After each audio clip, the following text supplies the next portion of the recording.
All right, I'm here now. Welcome in. Hey, buddies. Welcome in. Hope everyone's doing good. It's the weekend now, right? Happy weekend. Hope everyone's doing good. Hope everyone had a good week. It's been a few days since I've been able to stream. Um, been taking care of some stuff around the house and getting my days kind of adjusted back to normal. Sleep schedule hasn't been easy, but I feel good. I feel awake and alert enough to be able to stream. So that's what I'm planning on doing tonight. We'll be streaming some Dragon Quest. First playthrough for me, man.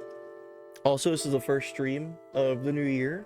So if I missed you, Happy New Year. Hope 2026. Hope it's already treating y'all well. But hope the rest of the year goes excellent for everybody. But yeah, Dragon Quest III HD-2D remake. This is my first playthrough of Dragon Quest III at all, and it'll be exciting. It's been a while since I've done a single player first playthrough for a game. I honestly can't even remember the last one I did, where it was like a new playthrough for a game for me. So I'm excited. Dragon Quest is also celebrating its 40-year anniversary. That's crazy to talk about. 40 years of Dragon Quest being a thing. So that's what 2026 is celebrating. So 40 years of Dragon Quest. I feel like there'll be a lot of Dragon Quest stuff like announced this year or like talked about in celebration for this year. I know that they've already got Dragon Quest VII like remake in the works, and they've talked about it for a while. But I think the new game, Dragon Quest XII, it's only ever gotten like a logo talked about it. Like they revealed like hey, we're working on it. So I guarantee Dragon Quest XII will be talked about this year. I don't think it'll come out this year, but it'll probably be like shown off in some way. But yeah, I'm excited. Dragon Quest goes back all the way to the origins of pretty much everything when it comes to turn-based RPGs. Before Final Fantasy, there was Dragon Quest. So, I mean, this series has a lot of history and a lot of impact on a lot of things that I grew up playing and loving. So, obviously Chrono Trigger, but also Final Fantasy. Without Dragon Quest, there would be no Chrono Trigger or Final Fantasy. So, I'm excited. So, we'll go ahead and run the intro and jump over and start seeing what we get into with Dragon Quest III. And also to address it, Dragon Quest III, why not start with 1 and 2? Apparently the story goes, Dragon Quest 1 and 2 came out and had their own stories that were kind of connected, and then Dragon Quest 3 came out and it was like a prequel to Dragon Quest 1 and 2. So if you play them in chronological order, 3 would be first, and then 1 and 2. So, with that out of the way, let's go ahead and run the intro, and I'll see you guys here in about 90 seconds.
Hey, buddies.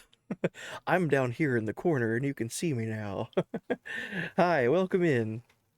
Yeah, welcome in, Reap, Franz, Affinity Leaf. Welcome in, everybody. Yeah, Reap, thank you for the gifted sub during the intro there. That's awesome. Thank you so much. And Franz, enjoy all those subscriber benefits, like all the emotes and all that stuff. But yeah, welcome in.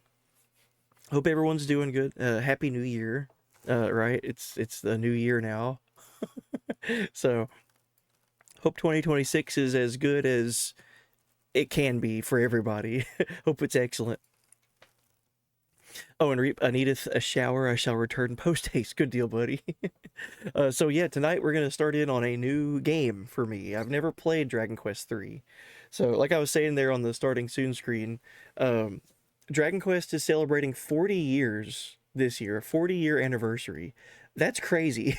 Like if you think about that, like 1986. Jeez, man. Like how much of an impact did this series have on everything going forward when it comes to like RPGs and storytelling and turn-based combat and things like that? Like it's a staple in pretty much everything that I like playing, like RPGs with turn-based characters and things like that. So, like I was saying though, like without Dragon Quest, we wouldn't have things like Final Fantasy. We wouldn't have Chrono Trigger. So yeah, I feel like it's time that I dive into this series and really like embrace kind of a chunk of history that I've kind of missed out on.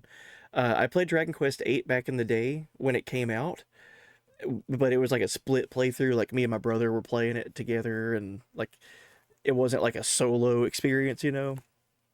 So starting out here, Dragon Quest 3 and then 1 and 2, I feel like it would make sense. These were Christmas gifts that I received from my wife and my mom. So that'll make it even more special to me that I'm playing like a thing that was a gift from family. So yeah, I'm excited. Dragon Quest 3. I know some of the tunes. I know the music is pretty top tier. Um, but when it comes to the story and the world and the characters and all that, I don't know anything. So I'm excited. I will go ahead and start in on it, see what happens. Dragon Quest 3, man.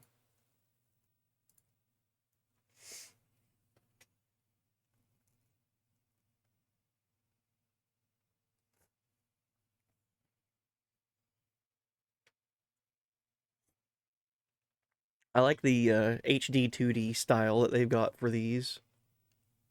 Really unique, I feel like. Pretty cool.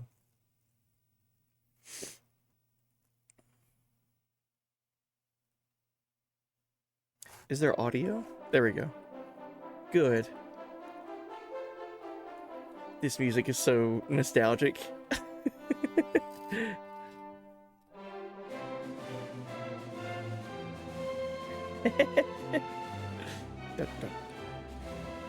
So I've played some of the spin-off games for Dragon Quest. Dragon Quest Heroes and Dragon Quest Builders. So, like, I'm familiar with the music and some of the monsters and things like that. Um, but yeah, I'm really excited to see what this game is and story and everything.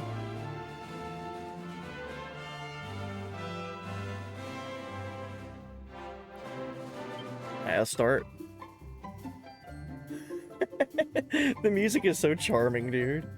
Uh, we don't need to do anything with language. Yeah, we'll just keep everything in English. Venture forth. Create a new adventure log. Yes. Oh, there are multiple save slots. Okay. Decide on a name. Oh god, I gotta name my guy. uh, what should we do? Should we be funny or should we just be basic and boring? Usually, whenever it's a creative character name like this, I just go with like hero.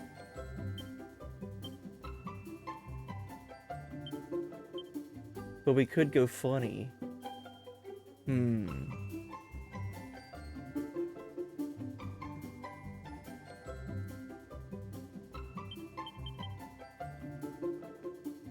This music is so charming, dude. So should we be Bobby Corwin? Bobby Corwin? Will it fit? Will it fit? Oh, it's perfect. It's perfect. Buddy Corwin? I think we should just go with straight Bobby Corwin. It fits. We were on the same brainwave there. Bobby Corwin. Done. How do you want your character to look? Oh, dude, the sprite work in this is so pretty. Bobby Corwin. Sure, let's just go appearance A. You would play as a hero with appearance A and a heroine with appearance B? Sure. What language do you want the characters to speak in? Oh, is there voice acting? Really? Maybe, I guess. English. Do you want to display the location of your current objective on the map? Sure. Please select your difficulty mode. Oh god. Oh, we'll do this on the hardest mode. First playthrough. You can change the setting at any time during your adventure. Okay, well, that's good. Draki, Dragon, and Draconian. So Draki is easy, it looks like, for those who want to breeze through battles and savor the story. A fair challenge, not sure what difficulty is right for you. If you want a real challenge, you'll face stronger foes and earn fewer experience points and gold coins to boot. Oh, so not only is the fights harder, but they also give you less stuff. We'll just go, Dragon Quest. Eh? Alright. Yeah, and you could change that later, sure. Autosave. This game will automatically save your progress. Yeah. Gotcha.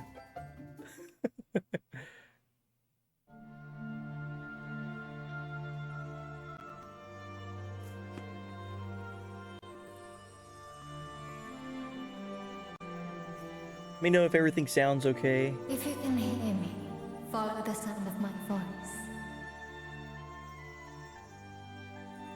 Yes, come this way.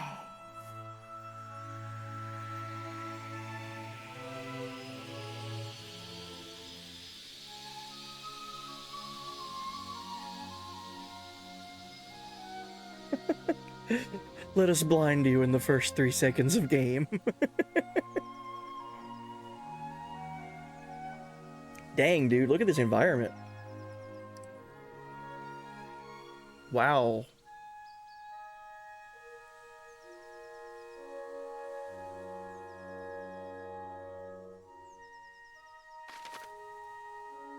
If you fancy going faster, try holding the circle button while walking to pick up the pace. Hey, alright. What are all my buttons? So right now it's just teaching me how to move. Okay. Wow. I really like this, like, style. Looks rad, man. Old school sound effects are still here. That's fun. Whoa. Bobby Corwin. Bobby Corwin, can you hear me? Bobby Corwin.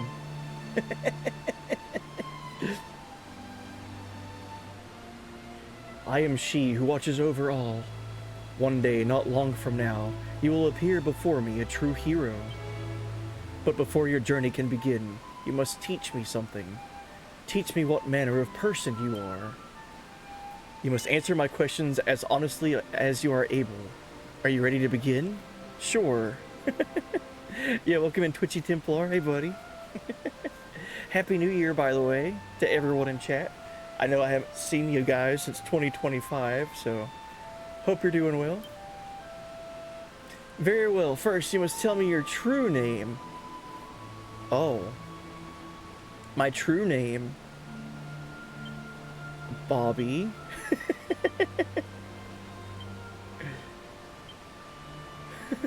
Oh, wait. We should put exclamation points later. Bobby Corwin.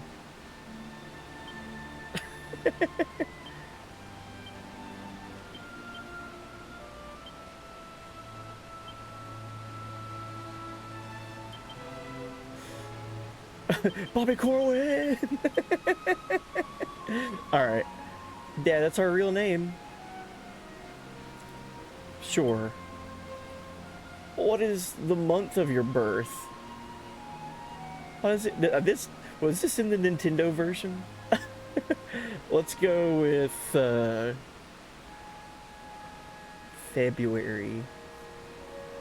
What was Josephine's birthday in my FF14 playthrough? It's like February like the 11th or something. Or the 17th, I think it was.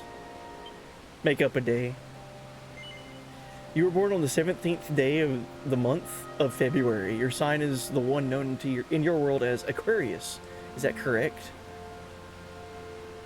Sure. This was in the Game Boy version too? Really? Cool. Yeah, welcome in, Sean. Hey, buddy. Apparently, this was... Yeah, so it's asking me my birthday. I just made up fake information there. Very good. Bobby Corwin. I will now ask you a series of questions. This game's hard. Do not dwell upon them too deeply. Answer swiftly and from the heart. Do so, and I will come to know your true mind. Now, let us begin. Do you believe that victory can be won on the field of battle? Well, yeah. Do you prefer spells and sorcery to swords and sweat? I don't have a preference. I'm gonna say no. I think they're both equally important. Do you find the company of unfamiliar people tiresome? No. Are you able to prevent failure from preying upon your mind? Yes. Do you find yourself unable to argue with others even if you disagree with them strongly? No. Do you enjoy physical pursuits? Sure. Can the most minor of matters irritate you? No, not really. Do you believe that a promise once made can under no circumstances be broken? Oh, that's tough. Yes. Do you believe in a power higher than that of man? Well, I don't know what I'm talking to in this game, so I'm gonna say yes. Interesting. Very interesting indeed. I feel that I know you a little better now. Now let us move on to the final test of your character.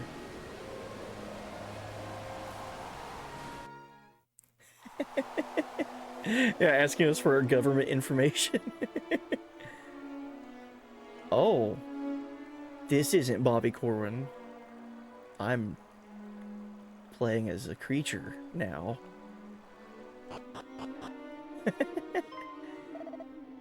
What in the world? Crikey, it's a monster. Help. Goddess, preserve us. Bloomin' Nora, a monster. Come on then, you big bully. Let's have you. Here goes nothing. Grar. Oh, well, okay, hi. Oi, where do you think you're going, eh? What are you, chicken or something? Whoa. Well, that guy just went up in smoke.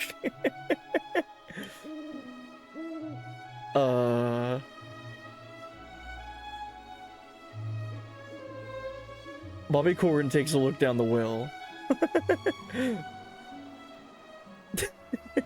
Alright. I feel like this is gonna be like some kind of dream scenario or something right now. Well, I feel bad about, controlling something that made a guy go up in flames. Grr, woof woof, grr. Why? I'm just talking to him. Well, I'm just making everything die. I don't feel like I should talk to more people, but what else is there to do? Why has the Almighty Goddess sent this beast to plague us? Dear Goddess, Holy Mother, save us. Please, in the name of the Goddess, if you're possessed of a heart of any kind, you must leave this place. Okay. Yeah, welcome in, Baklava. Yeah, Happy New Year. Hope everyone had a good New Year's Day and everything. Started out the new year on the right foot and everything. I feel like it wants me to go around and just start killing everyone. Do what you want of me, but I beg of you, please, not my child. I don't feel right talking to people and making them like evaporate immediately. Oh, welcome to our humble inn. Your first night's stay is free as long as you promise to spare us. Okay, so I'll just go to sleep. Well, let's talk to this guy.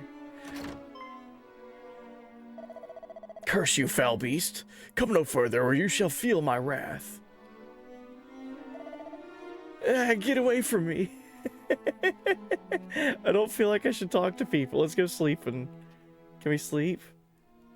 Oh, it wants me. I think it wants me to go around and kill people. This feels really bad, man.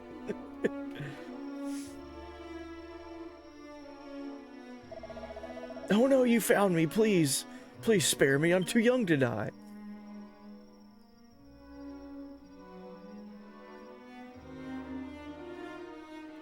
If it's asking me to go around and just completely erase this entire town.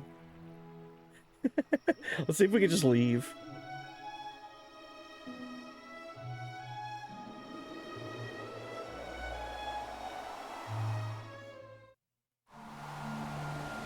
Oh man. Imagine you kill everyone. I am she who watches over all, and I have seen what manner of person you are. Bobby Corwin. It is rare indeed for one so powerful to be so kind. You're a veritable paragon of virtue. Yours is a dominant and forceful personality, but you are able to keep it masterfully in check. Hey! You are also highly compassionate and capable of putting yourself in almost anybody's shoes. You always place more importance on the hopes and fears of others than on your own. You are deeply passionate and never allow anything to dampen your spirits. Thanks to this, everyone you meet finds it easy to trust you. And you are able to respond to and reward that trust effortlessly. In short, you are an incredible person. She's talking about Bobby Corwin, not me. And if this description does not currently become you, I have faith that it soon will. Let me say it again. You are an incredible person. And if you do not feel like one yet, you must strive to become one. This is your spirit, your soul, the essence of your character. Now, my child, very soon the dawn will break, and you will rise to greet the new day. I am she who watches over all, and I look forward to the time when you and I come face to face at last. Alright, cool. So that was a test. An actual test of being like, are you gonna kill everyone or not? God, I feel bad. So that is obviously that changes for everybody's playthrough. That's really funny, dude. Yeah, we accidentally destroyed a dog and a man, but I didn't mean to. I didn't know talking to them would kill them, okay?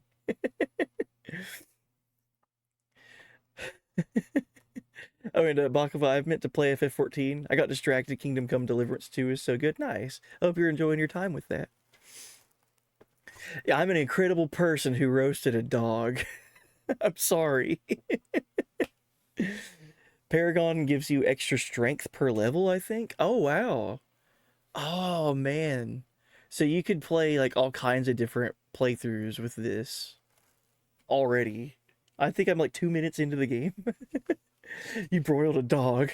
Who was this woman watching? Because it wasn't Bobby Corwin. Alright. Our story begins on the morning of Bobby Corwin's 16th birthday. Oh.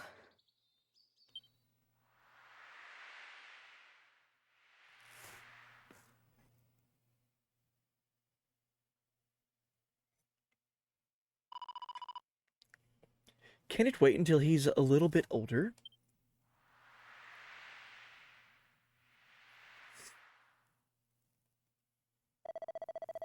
kid us. It pains me to say that we have no word from Ortega since he left for the volcano. Hopefully I said that right. Ortega? No word from Ortega since he left for the volcano.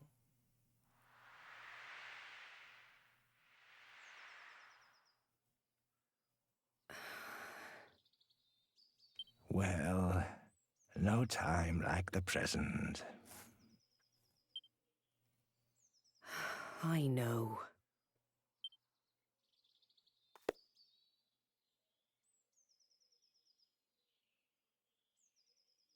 This game looks beautiful, by the way.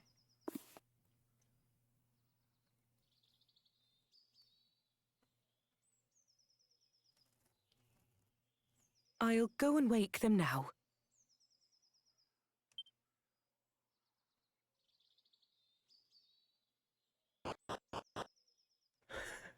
I love the old sounding sound effects.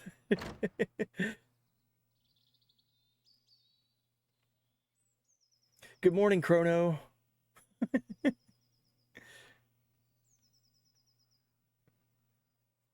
Cooey! Wakey, wakey! Rise and shine! Morning, my darling. It's time to get up. Today's a very important day. After all, it's not every morning you ask the king himself to give your big journey his personal blessing. This is what I've been raising you for all these years. Well then, shall we get going? Come on, follow me.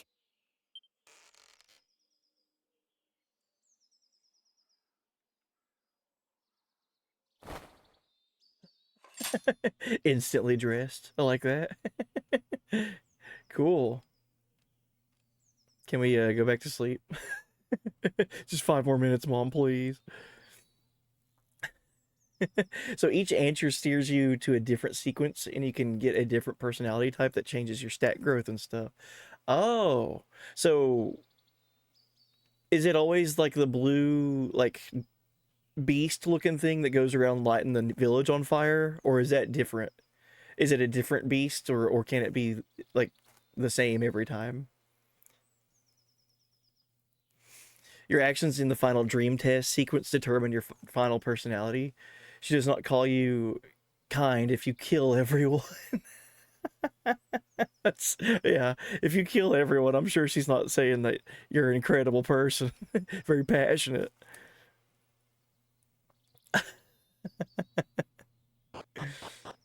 Oh, and I'll come back in a bit. I need a nap on break at work. Oh, good deal, Baklava. Absolutely. Thank you for popping in.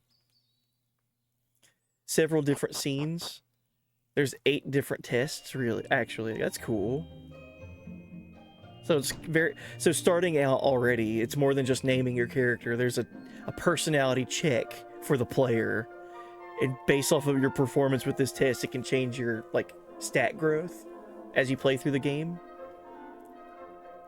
Well, I'm glad I didn't murder everybody. It's not what I would want to do. Come on, dear. You know where the castle is. Straight on now. Off you go. And remember to mind your manners. I won't have the king thinking you've been dragged up. The main menu. Opening the main menu is easy. Just press, or just give triangle a press, okay? Oh, there's a mini map up there. Cool. Bobby Corwin. Do we have any items? Copper sword, leather shield, wayfarer clothes. And important items, I guess these are like key items. Continental map. A piece of parchment detailing the topography and landmarks of the Alian area. Alien area. Okay. So you have, I'm assuming, right hand, left hand, headgear, chest piece, main accessory, sub accessory. That's cool.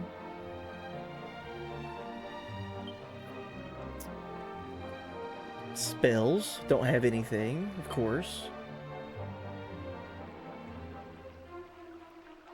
I'm sure the game's going to teach me all of this stuff. But yeah, let's go talk to the king. Where exactly do you think you're going? Have you changed your mind about going to meet with the king? No. Well, you could have fooled me. Stop being so silly and run along to the castle. And be polite. Okay.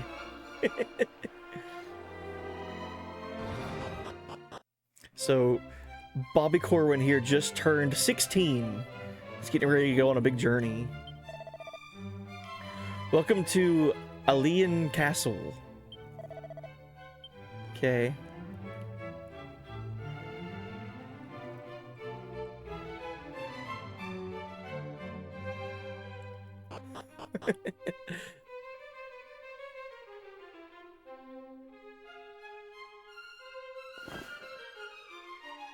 Well met, child of Ortega. Oh, okay. So the only information is that we know is that there was a in the little flashback sequence, Ortega is our father, and he went on a quest to a volcano and never came back. Okay, gotcha. Gotcha. We could not locate any of Ortega's belongings. I see. To think something out there is capable of besting a man of his caliber. My husband thought long and hard before setting off. I'm sure he was at peace when he passed. Taking that real easy. Like, geez. Doubtless your mother has recounted the tale of your father's final moments many times. When he fell into the maw of that accursed volcano, the world lost a great man. However, we wholeheartedly approve of your wish to follow in his footsteps and set forth on the path of adventure. For it is what he would have wanted. And only the child of such a hero as he could hope to save our world. The foe we face is dire indeed, the archfiend Baramos. Whoa, this is getting heavy. Many of the peoples of this world do not yet even know his name. And yet, his grip on our realm grows ever tighter. He must be stopped, no matter the cost. You must free us from the Archfiend's ever-encroaching tyranny. But alone, you will only meet the same fate as your father. Go and consult with Mistress Patty in town, and use this to outfit the companions she has selected for you. Oh. Bobby Corwin receives 50 gold coins and some basic equipment and puts them in the bag. Allow me to proffer some guidance. You would be wise to seek out the thief's key, an implement that can open a myriad of the world's doors. Obtain it, and your travels will be that bit easier. Okay. But first, I suggest you heed His Majesty's advice and seek like-minded individuals at Patty's party planning place. Patty's party planning place, gotcha. Once you have done so, try making your way to Reeve, a quaint village to the northwest of our fair kingdom.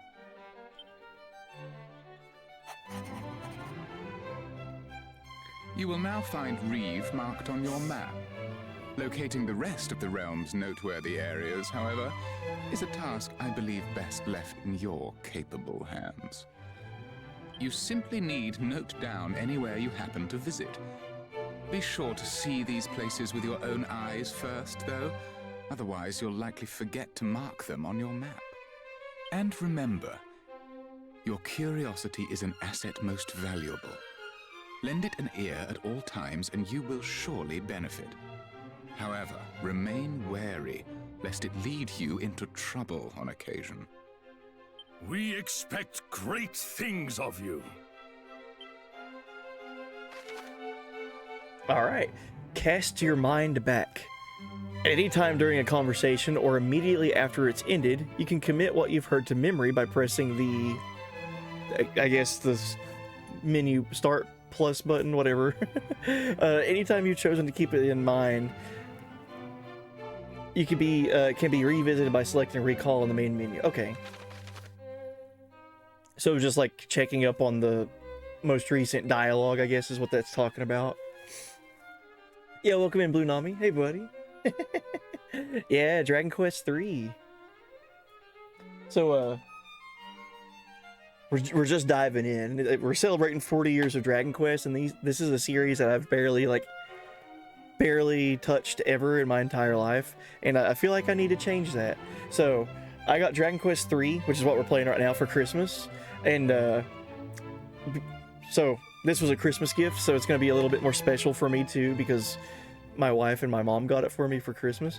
And then the other day, me and my family went out, and we were just like spending the day out in town, and we went to our local game store, and they had 1 and 2 as well.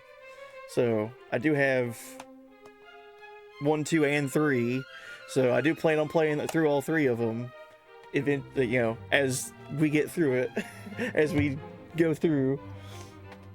But yeah, it's a trilogy, right? So like all 3 of the games kind of work together. After that, though, Dragon Quest 4 and the rest of them, I think, are all like standalone games. Maybe.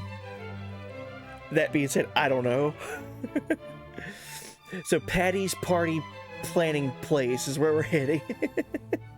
So Traveler's Tips. A curated collection of useful information can be found in the miscellaneous menu. Be sure to give it a look if you need help with your controls or aren't quite sure how to get on with your adventure. More tips will be added as you progress, so make a point of checking for new tidbits from time to time.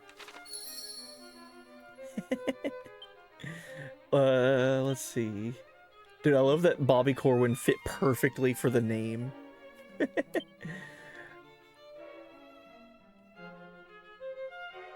Okay. Personalities and Attributes Part 1. Whoa. I'm gonna get into reading all this later. Let's go talk to Patty.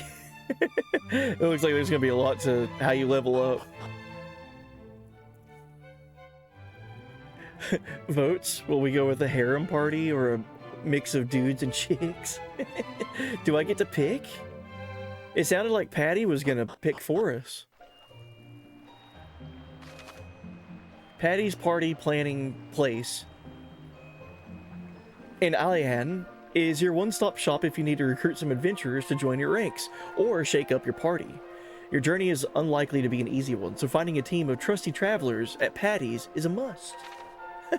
Wait, so... Oh, that was cool. Oh, that's so cool. This game looks so pretty, man. What is this? Greetings! If you're looking for items, you're in luck. Now, how can I serve you? A cypress stick. A no-frill standard stick carved from the wood of a cypress tree. So this is like the joke weapon, right? A pot lid? Yeah, okay. This is funny. I like that they sell in the first town, they sell gear that's worse than your starting gear. So Patty's Party Planning Place here.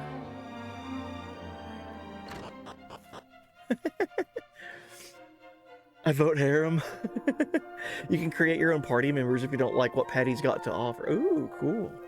So Dragon Quest 4 onward are all standalone, like Final Fantasies, yes, but Dragon Quest 11 is connected to 1, 2, and 3 in a way. Oh, cool. That's neat. Yeah, I had no idea. I have no clue. I don't, like, obviously, like, I didn't even know how this game started out with this whole, like, personality test thing. If you're looking to put together a solid party, you'll want a warrior, a priest, and a mage.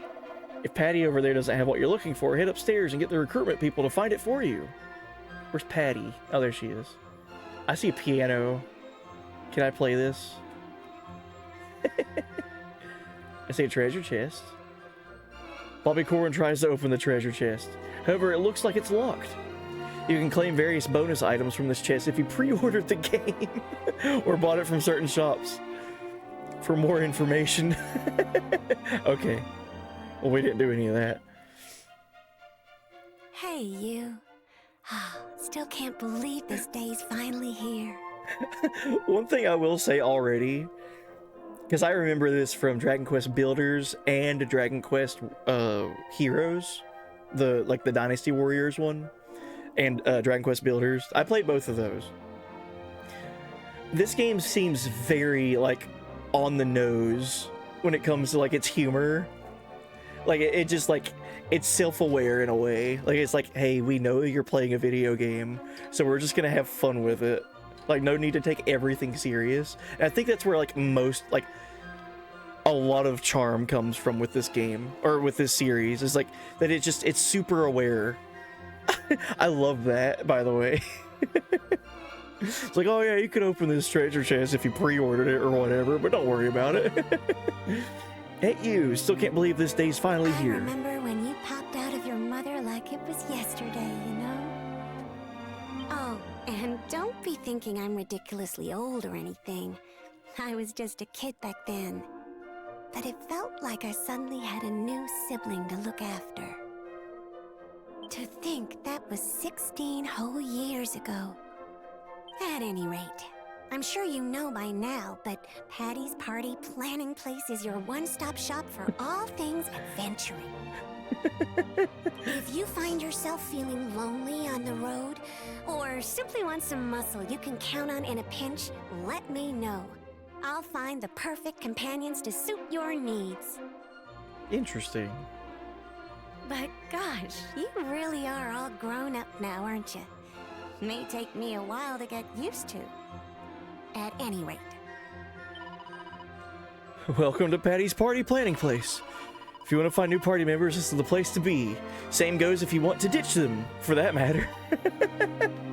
If you want to ditch them. So, how can I help you today?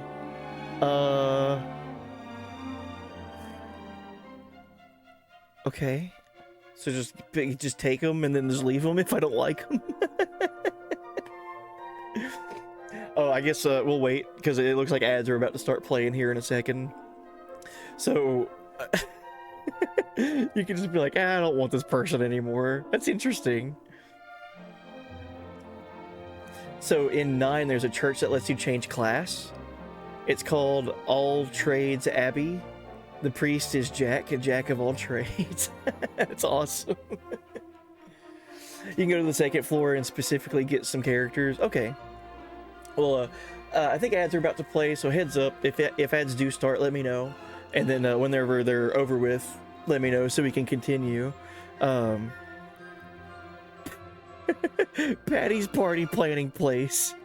Perfect name.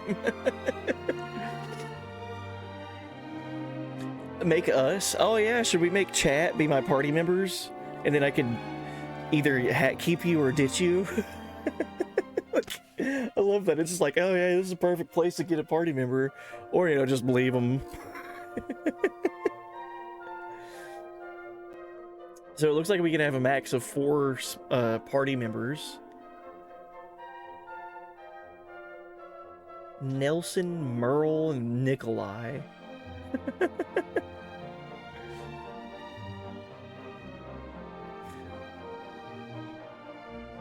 think we're just gonna...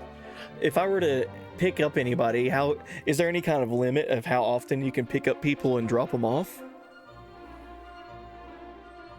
And I guess we are at the start of this story, so I guess it wouldn't really super matter. Nelson is a warrior and also an idealist. Merle is a mage and a slippery devil. Nikolai is a priest and a mule. Okay. I just demolished some orange marmalade on sourdough. Banger, nice. There's a limit on how many you can make in total, but you can swap them out at will. Okay. Okay, I think what I'll do first, instead of picking anyone up, I'll go upstairs. See what this is like. Whoa. If you ask me, there's 2 kinds of adventurer in this world. Those that include conjurers like mage and priests in their parties, and those that don't. The ones that tend to go all out and fill their parties with warriors, martial artists, and even merchants. Vocations that focus on strength and stamina. Personally, I'd go for a more balanced lineup if I were you. And if you really don't want to include any magic users, then why not take a monster wrangler or thief along for the ride? Does this game have like a crazy, like super big, like job system to it? I'm just now realizing. What? Welcome to Premier Adventuring Listing Services. With pals, you're sure to build a winning team. The Premier Adventurer Listing Service. We're here to help you get the hottest adventuring talent off the dole and onto your roster. Just tell us what you're looking for, and we'll deliver a qualified professional direct to the party planning counter. So, are you looking to bolster your roster with some fresh blood today? Yes. What kind of person are you looking for exactly? Why don't you give them a name and we'll take it from there? Alright. Alright, chat. I feel like first we're gonna add Reap into here. But then I'm also down to add more people if anyone wants to join my game. Now, whether or not I use you or ditch you, as the game said. Mi casa.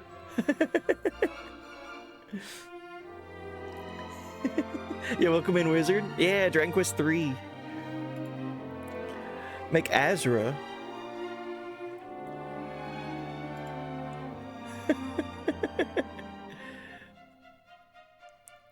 Oh, gotcha.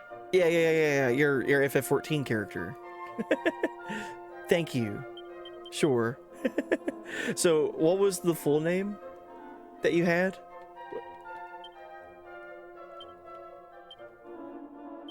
Azra blank, and then you've got 7 more characters. Crescent. Let's see if that fits.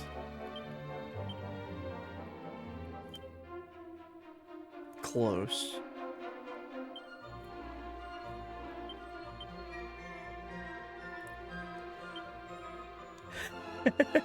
Azra Crescent.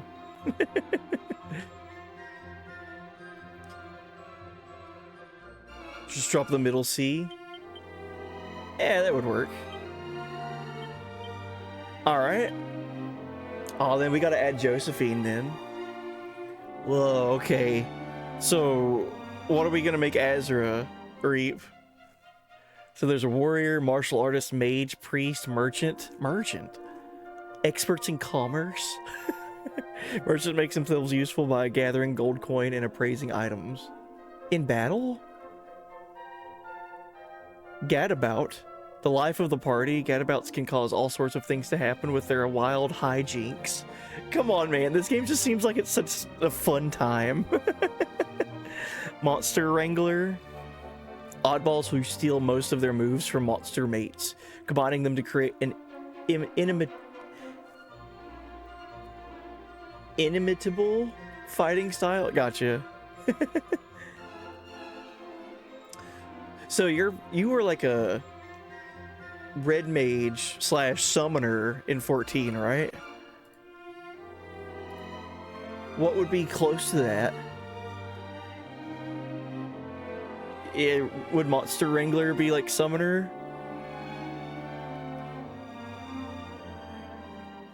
I think that's what we should do, because that's what I was thinking too. Moves from monster mates. Tell me more about them.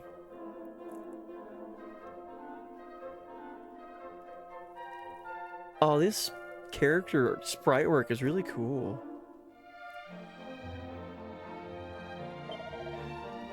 What would they look like? Whoa. Alright, I'll let Reap decide this one. Do you want 1, 2, 3, or 4? They all look really cool. Yeah, welcome in, Borgie. Ready for an updated top 5 RPGs of all time? Oh, like for you? What are your top 5 favorite RPGs? Sure.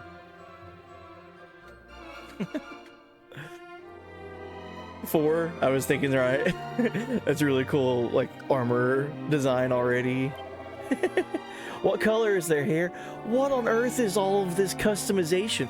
This was not in the Nintendo version, right? This wasn't in the original. Or was it? What color do you want, Reap? You had white hair, didn't you?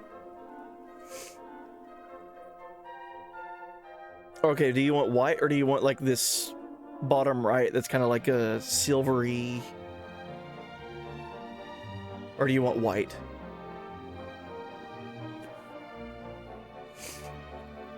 Yeah, welcome in, Shogo. Gadabout doesn't need a book to turn into sage. They will ignore what you tell them to do 75% of the time. They're with their hijinks. I like that. The silver actually works really well. Let's go with the silver. I think it looks good. Hold on, let's see. They both look cool. I'll let you decide.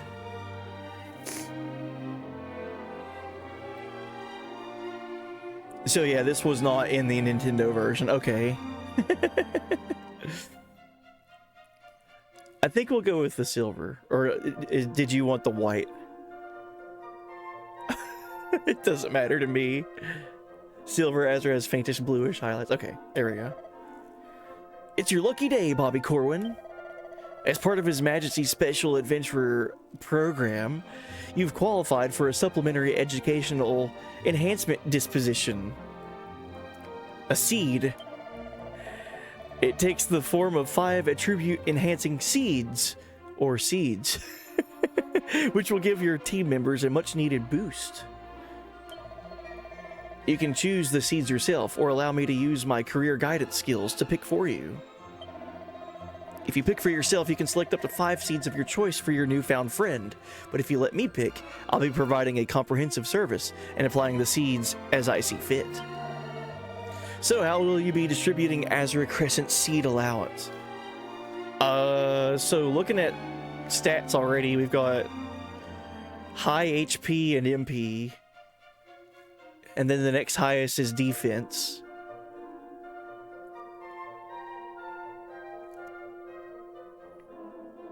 So it's kind of like tanky right now. This is also level 1.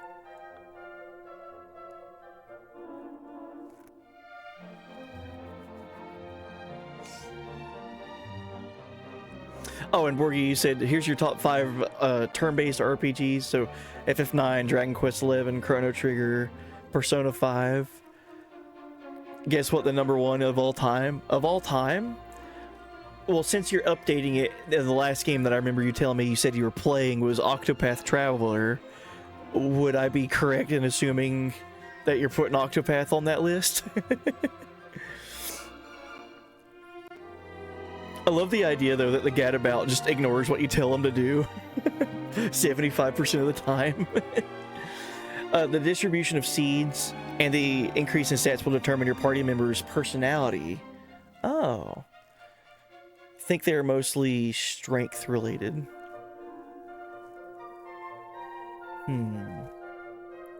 I think I should just leave it to him until I get a better idea of how this works. So yeah, this would change personality typing.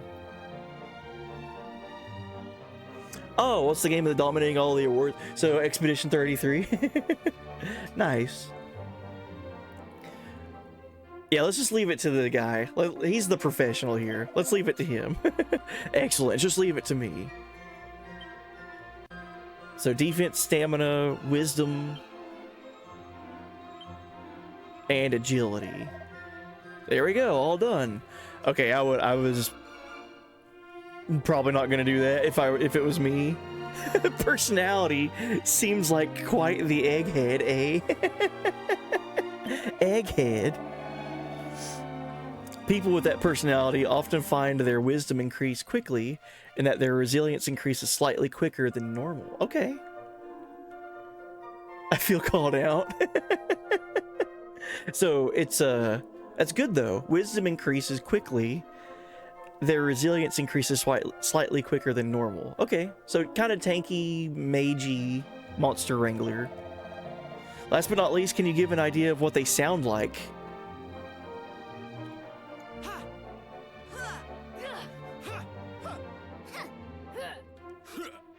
Wait. Okay.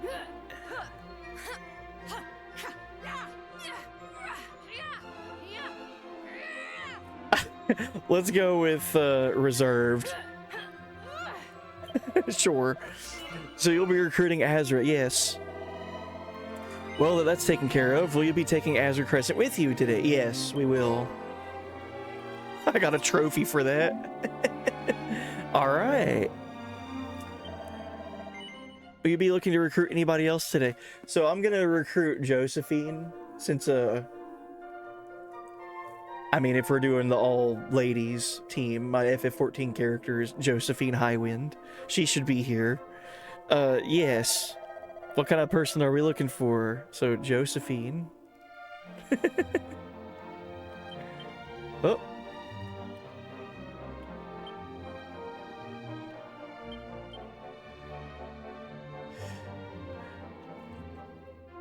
Josephine Highwind. How can I fit that?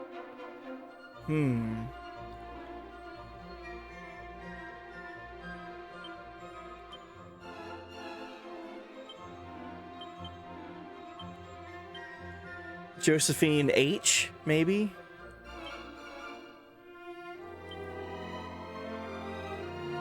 How many letters? I think that works. Really quick, let me make sure I'm spelling Josephine right. That's been one thing for me. Whenever we named Josephine, that was like a one-time deal of me typing it out and getting it in there, and then...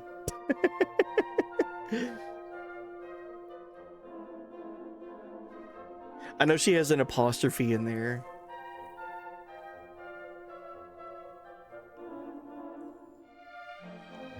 I already like this game. It's really funny.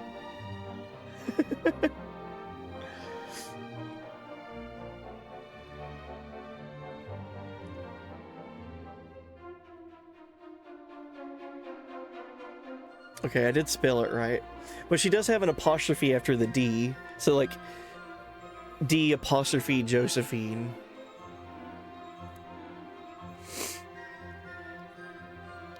She's like Cher and Madonna now. She only gets one name. Yeah, I could just do Josephine.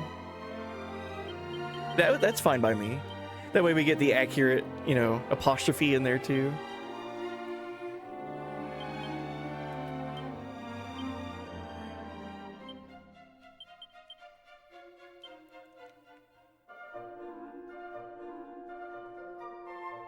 Sure, Josephine, and I'm gonna put a little music note beside it. Because why not? Sure, Josephine. Alright, tell me what kind of vocation you'd like to have them be. You'd like to have them to have. So Josephine's like a dragoon. I think that wouldn't fit thief or monster wrangler. Probably warrior, wielder of mighty weapons or weighty weapons. Warriors use their strength and stamina to deal out damage and defend their allies. I feel like that's what we are, though. Or that's what Bobby Corwin is. Masters of hand-to-hand combat, martial artists are amazingly agile and land critical hits just for fun. Yeah, Josephine wouldn't be a major priest.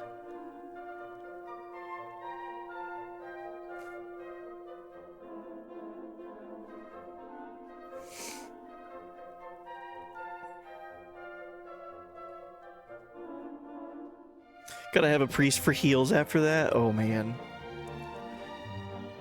Oh, and Borgie won't be sticking around that long tonight, probably until next task. Good deal. Good deal, buddy. Thank you for sharing your updated top 5 lists for turn-based RPGs. Expedition 33 is another game that I'd like to try to play this year sometime. Just setting aside time to do it. I still don't have it yet either, so I just keep hearing nothing but great things about it. I think that Josephine would be a warrior. I feel like that's the closest thing that I'm getting for a dragoon. Martial artist too, though, maybe, because martial artist is kind of like damage per second. Maybe martial artist. Landing crits just for fun. Yeah, welcome in, Shupeg. Hey, buddy. Yeah, welcome. I'm doing a first playthrough of a game called Dragon Quest III. Dragon Quest as a series is celebrating its 40-year anniversary this year.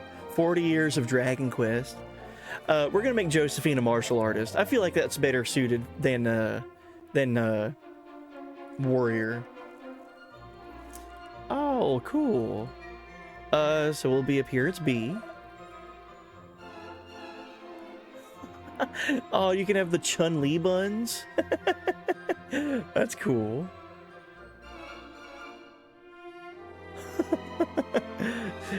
Josephine's got like long flowing hair though. I guess I'll go with this one. And she's got blue hair.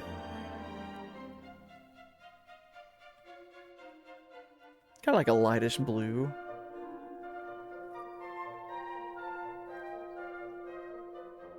There's so much customization in this, man.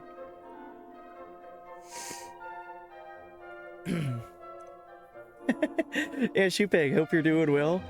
It's been what, 2 weeks since we've seen each other. Aw, hey buddy. Thank you for the gifted sub. I appreciate that, Shoepeg. You don't have to do that though. Thank you though. I think we're gonna make Josephine have a little bit darker blue hair than she does in her FF14 display. And let's leave the seed giving allowance to the professionals over here.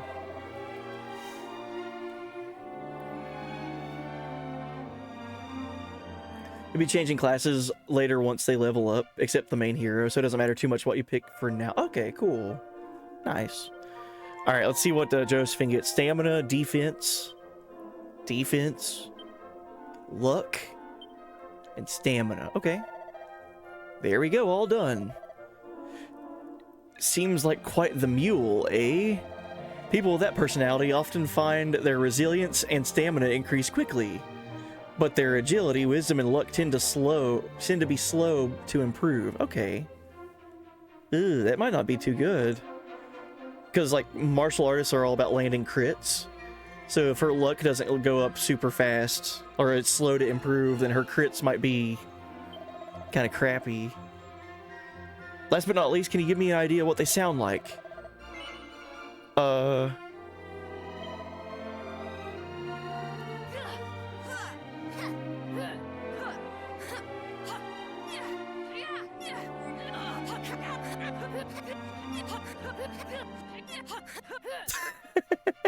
She'll be determined.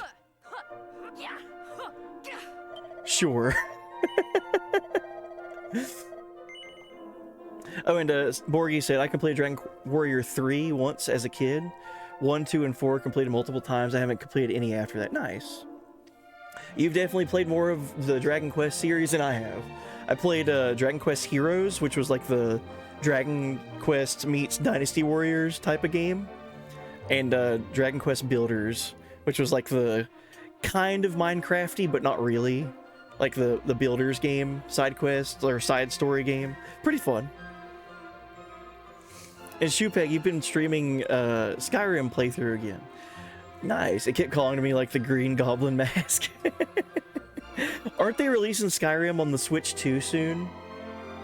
To where like Skyrim is gonna have more re-releases than anything ever.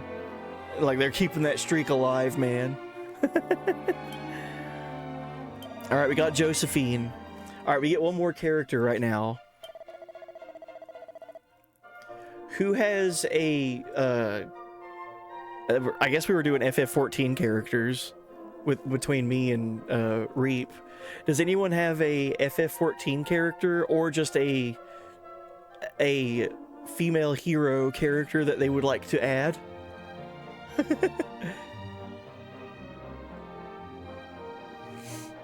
I spent 2 days planning my team before I started Vamp and Lone Wolf. Vamp and Lone Wolf are great default personalities. Nice. There are books that you can get to change personalities too, but you gotta find them on shelves. Oh. Cool.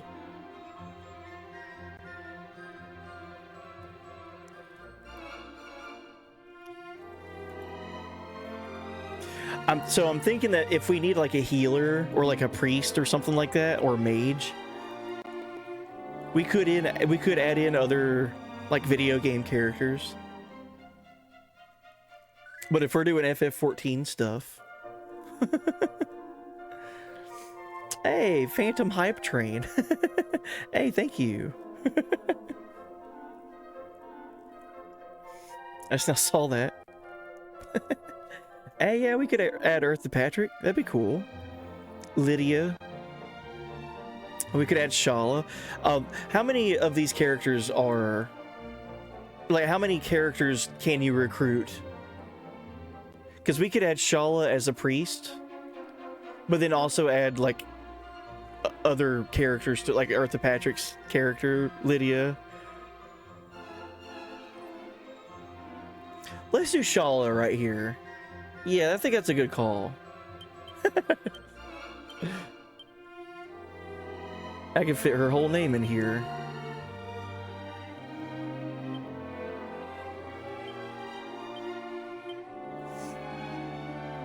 Done.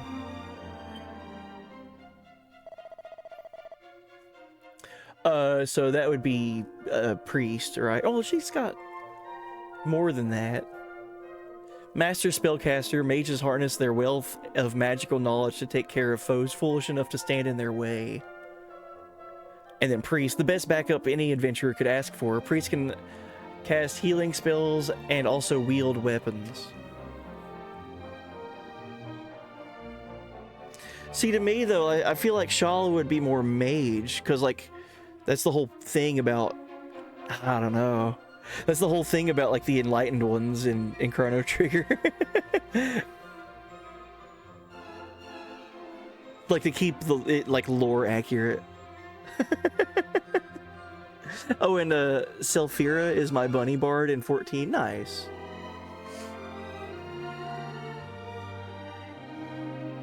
I only kept the first 3 I made. Only made an extra merchant one for a specific quest later on. Oh, nice.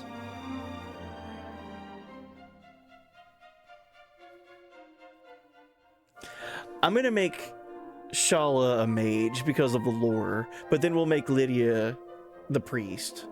Because when we do play in 14, Eartha Patrick does have some healing spells.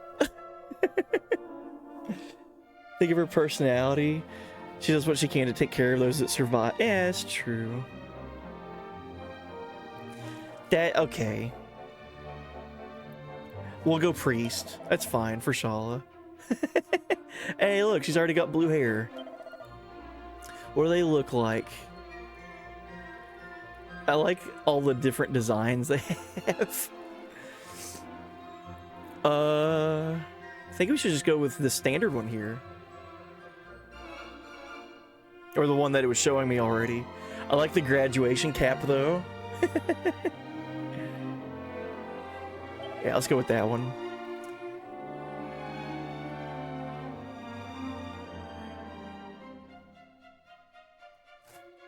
We'll go with the darker blue.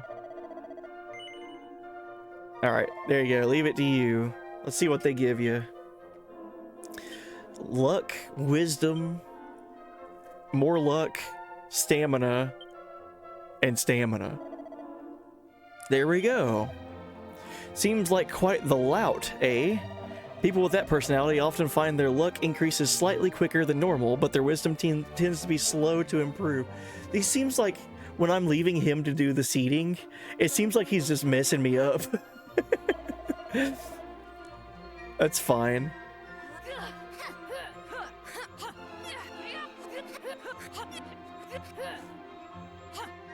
We'll go elegant for Shala.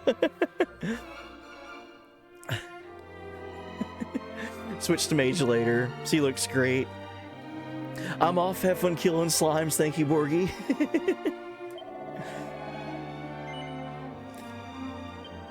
Alright, we'll take Shala with us. We'll make 2 more. Alright, we'll make Lydia Highwind.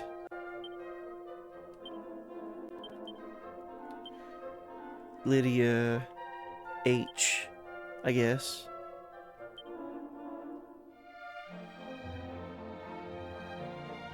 That's fine. So Lydia.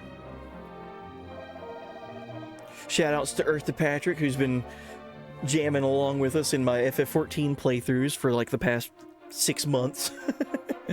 So we were gonna make Lydia the mage.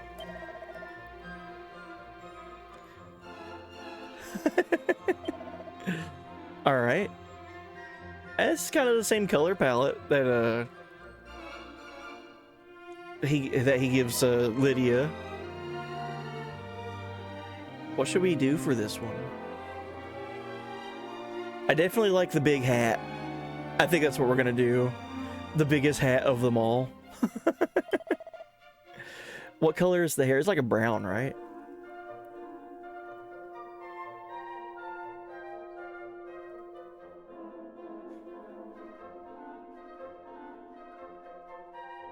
That's the brownest I see. Oh, you think the bow looks like ears? Ah. It does. I can see that. We'll do that. That's a good call. Yeah, that's the brownest hair that you can have. It looks like, at least.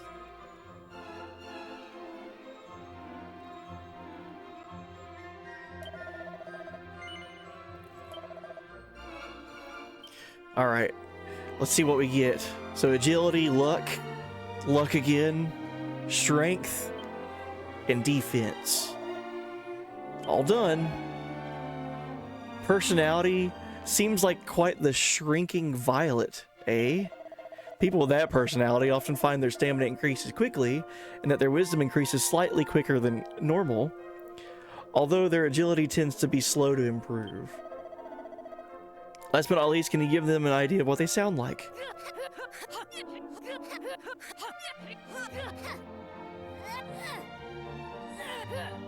You could also do this.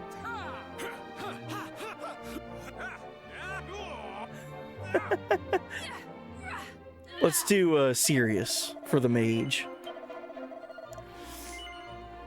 So you can only take 3 characters with you. I think we need to keep our healer. There's a problem. There's no space in your party right now. Leave someone here for a while. Sure. Let's leave Josephine behind.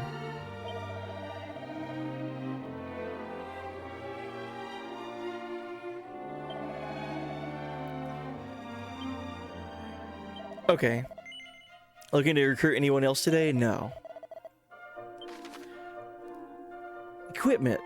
Be sure to equip your belongings instead of leaving them languish in your bag. You can do this by going to the equipment section of the main menu.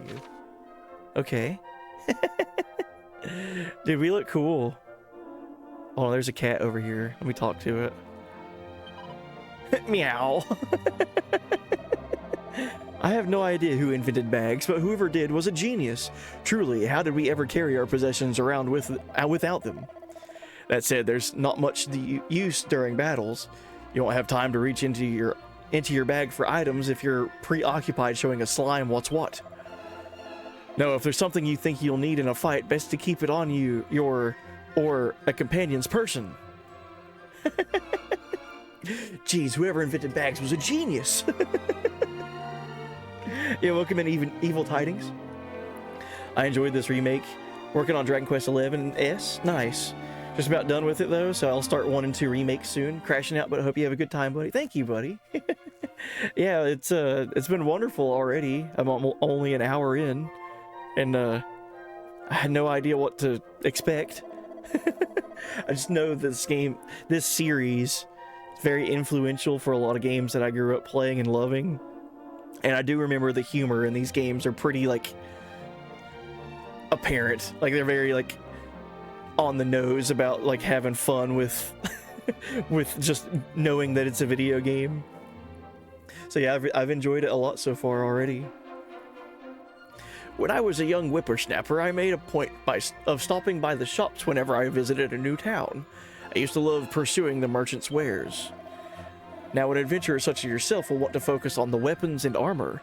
If you're blessed in the strength department, get yourself a trusty weapon. Otherwise, concentrate on defensive gear. Oh, if heroes are chosen by heaven itself, then sages are chosen by gods. Through trials, most fearsome and bad for the health, they'll make it against all of the odds. Okay, let's leave. We got our crew. All right. Now what? Obtain the thief's key. Oh, I gotta leave town? Okay. Start questing. Most towns are homes to several shops. Some sell weapons and armor, and some deal in items. Their wares vary, so make sure to stop by any new shops you see. Saving. You can record your progress in an adventure log by praying in a church or with the nuns. This will allow you to pick up where you left off whenever you resume your journey. Right, saving is at churches and praying. The game does autosave all on its own as well. However, these files are overwritten often, so do save manually from time to time. You can create a maximum of 9 save files. Just remember, FASF. Fearless adventurers save frequently. We gotta make that a command for chat. FASF. Alright, here's our nun. Let us pray for peace. Even if it brings us only one day closer to salvation, it will be worthwhile. Wayward sheep of the great shepherdess, how may we help you? Resurrection, purification, benediction. Let's save.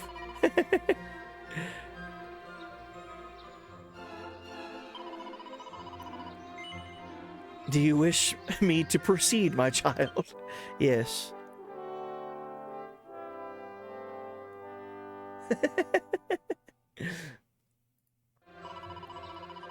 I successfully recorded your adventure log. Do you plan to continue your adventure at this point? Yes. Is there anything else I can help you with? No. May the goddess be with you. I hope to see you again soon. Alright, let's explore town first, because I haven't really looked at any shops yet. Let's look at our gear, too. Okay, yeah, I've just got clothing equipped to Azra, Shala, and Lydia. Let's see.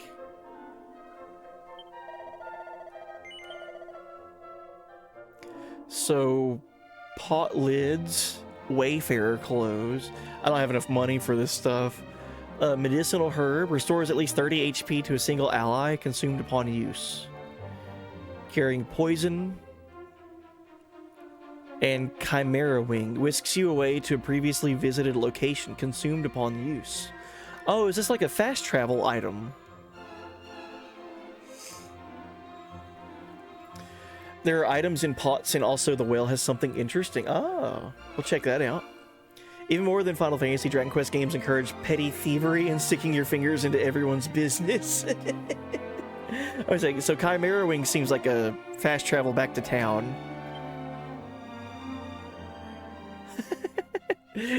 Increasing petty theft. Time was, a lion ruled over all of the world. But then came the wars. We lost so many of our young men. They say it was fighting which led them to close the temporal teleportal to the mainland. Gotcha.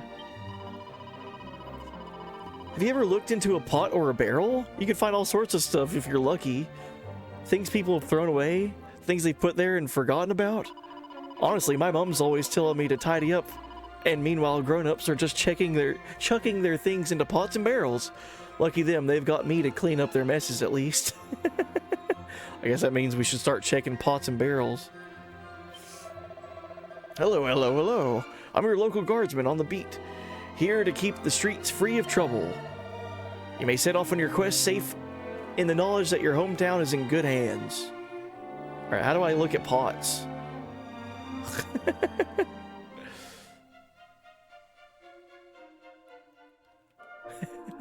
Just start looking in everyone's homes and stealing their stuff. Be honest, how tempted are you to call this place Allegan? It's crossed my mind. Alright, let's steal from, this is our house, right? Yeah. Welcome back, my darling. So, did you see the king? Were you nice and polite like you promised? Yes. Thank goodness for that. I was petrified he'd trip over and say the wrong thing, or... Well, it doesn't matter now. You have the king's permission to go off adventuring. You're officially a grown-up. Anyway, you must ever be so tired after all that excitement. Off to bed with you, sweetums.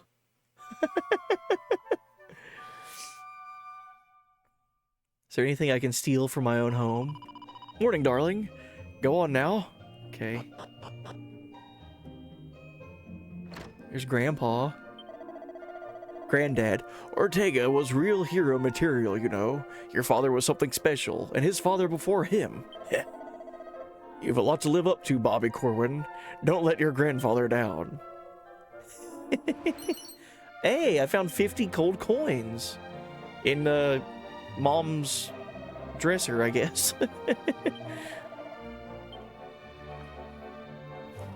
Alright, 50G. Oh, I gotta start looking in every drawer now. Look at that, it's a seed of strength. Bobby Corwin put the seed of strength into the item bag.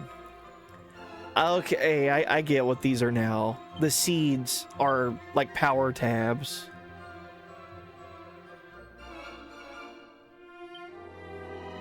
A nifty note that permanently increases strength upon little, or by little consumed upon use. Okay. Jeez, Bobby Corwin's strength is 23 right now. Okay. I understand. Let's give that to me, to Bobby Corwin.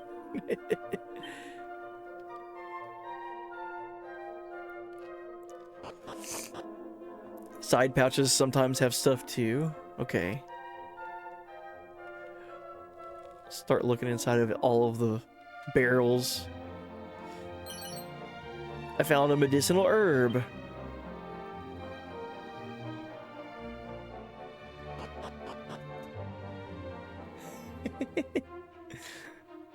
So we've already found like 3 or 4 things. This looks to be like an inn. Welcome to our inn, wary travelers. Will you be staying the night? Or perhaps simply stopping for a short rest? Either way, it's 8 gold coins for a room. No. Farewell, intrepid travelers. Come again anytime. I'm here to steal things from your barrels.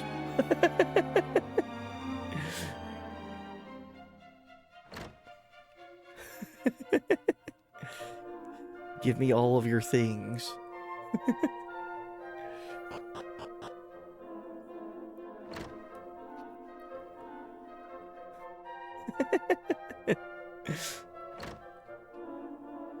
Hey, we found a pot. 6 gold coins. More medicinal herbs. Those are like potions, right?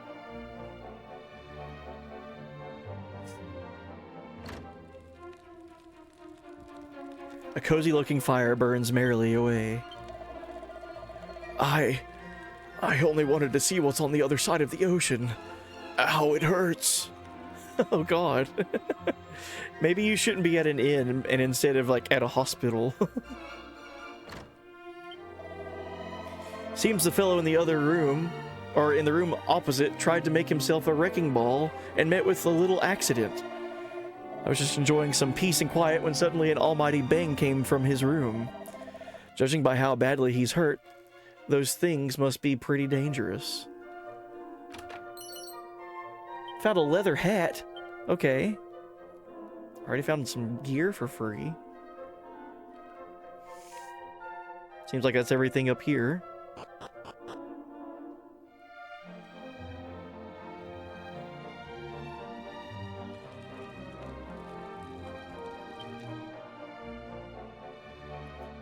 Alright. Oh, chat, you have a boss fight going on? You're fighting against Tapion? Cool.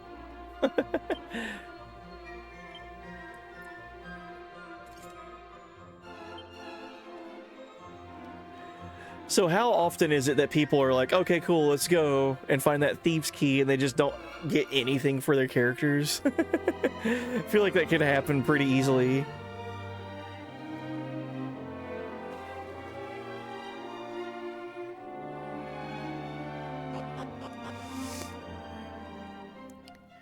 Alright, this is definitely an armory. You're Ortega's son, aren't you? The hero. Your father was a great man. A truly great man. Thank you. Give me some money so I can equip myself. Welcome, you're after weapons and armor. You come to the right place. What can I do for you? Oh, okay. So this is expensive stuff. Still don't have like any money. I'll hold off on buying anything. But we can come back and get some gear and some weapons that my characters can equip. Oh, here's that well. Have you seen that funny little island off to the west of town? I have not. Walk a little way west of town and you'll spot it soon enough. Bobby Corbin takes a look down the well. Oh. Oh, dude, the lighting on this is so cool.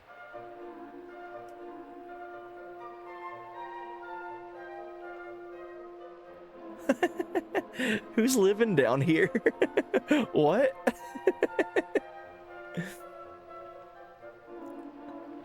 just a house. Mini Metal Manor. Welcome to Mini Metal Manor. You may not look it, but the boss here is a very important man. Get into his good books and he won't regret it. Many thanks for dropping by. I'm trying to max out my collection of mini medals. This guy's named Morgan Miniman. If you find any, bring them to me and I'll make it maximally worth your while. Heaven knows why, but when I met the boss here, I got this strange feeling that he was a king and that I had to protect him. That's why I followed him down here, you see. It just feels like he's kind of a big shot, the archfiend, or someone might want to bump off, you know?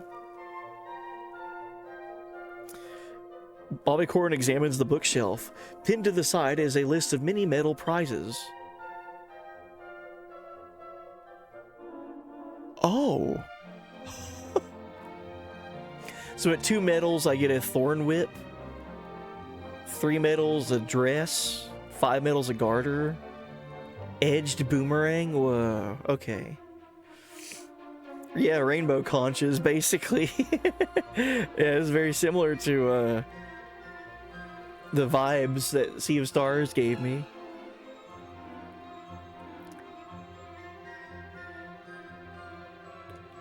Whoa, weightlifter's belt. Dragon robe. Blessed bikini. Superb swimwear that heals the wearer while they walk. Exo toga. This garment's lucky wearer takes less damage from spells and is less likely to be affected by poison, paralysis, and sleep. Cool. There are 2 medals in this town, FYI. Okay. Thank you. So now that I know that there's stuff to look out for this, like that's... Yeah, you gotta leave no stone left unturned. Medals are something to hunt for throughout the game. 110 of them randomly in chests and pots. So this is your big reward for finding all of them. The Exo Toga. Okay. Seems like a heavy, steep rise from like 2 medals from the first one to 110.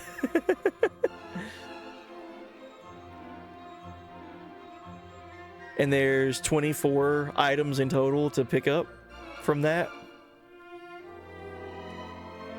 Okay.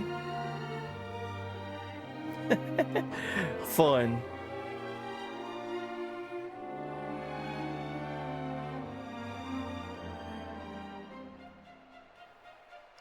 I love that there's just like an entire house down here.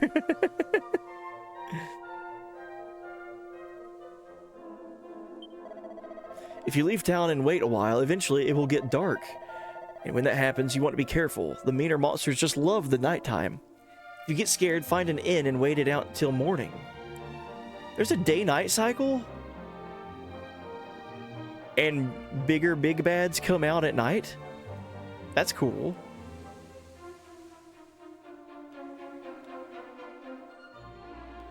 Bobby Corbin examines the ground at his feet. It's a vial of holy water. It changes the town a bit too. Oh, cool. Day-night cycles. That kind of reminds me of in Final Fantasy 15. Whenever it turned nighttime, that's when things got really dangerous when you're traveling around in that game. On a nice sunny day like this, the whole idea of the Archfiend destroying the world just seems impossible, doesn't it?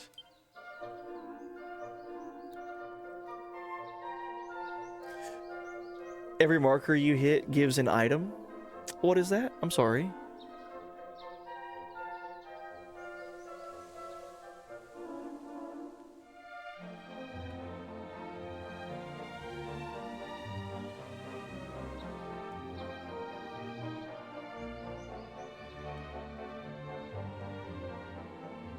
Oh, here's the proper church house, instead of just talking to the nun. Found an antidote herb. Oh, for the mini medals. Oh, okay, gotcha.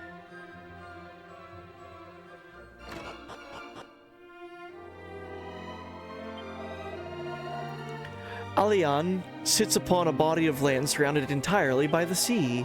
On the other side of that sea are land masses larger than the island dwellers could ever imagine. Ah, if I could only catch a glimpse of those distant shores just once before I die.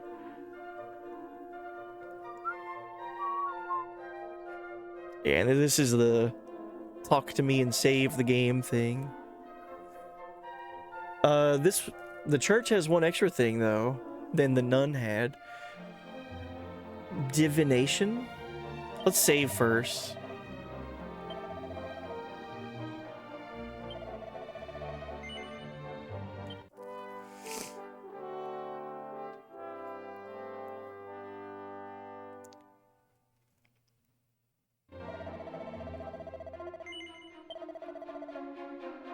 Alright, what is divination? A wise and benevolent voice can be heard. Bobby Corwin, my child. You require 27 experience points to reach the next level. Ezra Crescent, my child, same thing. Shala, you require 13 experience points. And Lydia, you require 14. Okay. Okay, so this is just checking to see how much experience points you need. Fun.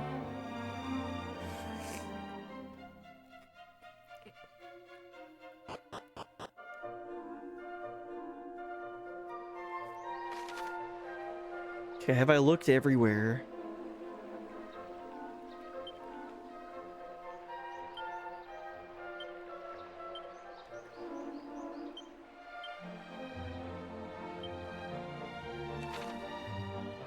Let's go back to the King's Castle. I don't think I looked at everything in there. That was before I knew to look in pots and stuff.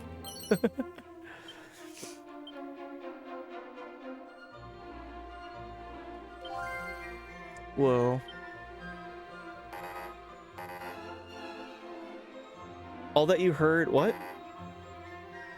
All that you just heard has already been committed to memory. Oh, okay, yeah, that's the, remembering the last dialogue that people talk to you button. Divination is useless in all remakes. It used to be the only way you could tell when you would level up, right? You'd have to go to the church and they would tell you like how much experience you needed, but now it's like kind of like antiquated in a way.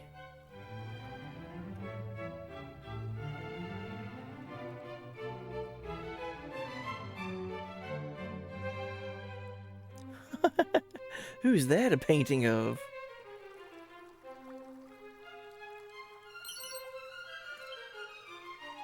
Dude, I am checking every pot that I see. I hear that the wily thief Kirk Buzzard came up with a key that can open any normal lock in existence. Why, with one of those in your pocket, you could come and go through the doorways of the world as you please.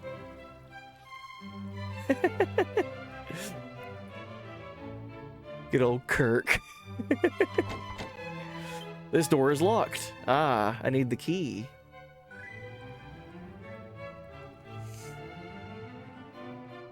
Oh, yo, Via. Hey, buddy. Yeah, welcome in. Welcome in, Raid. Thank you so much.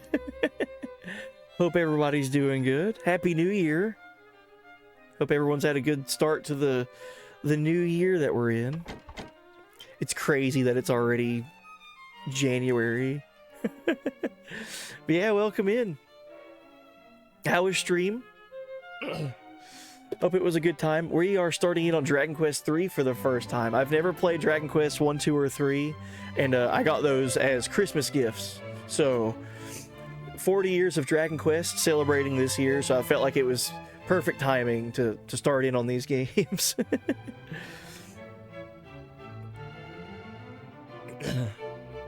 Very charming already.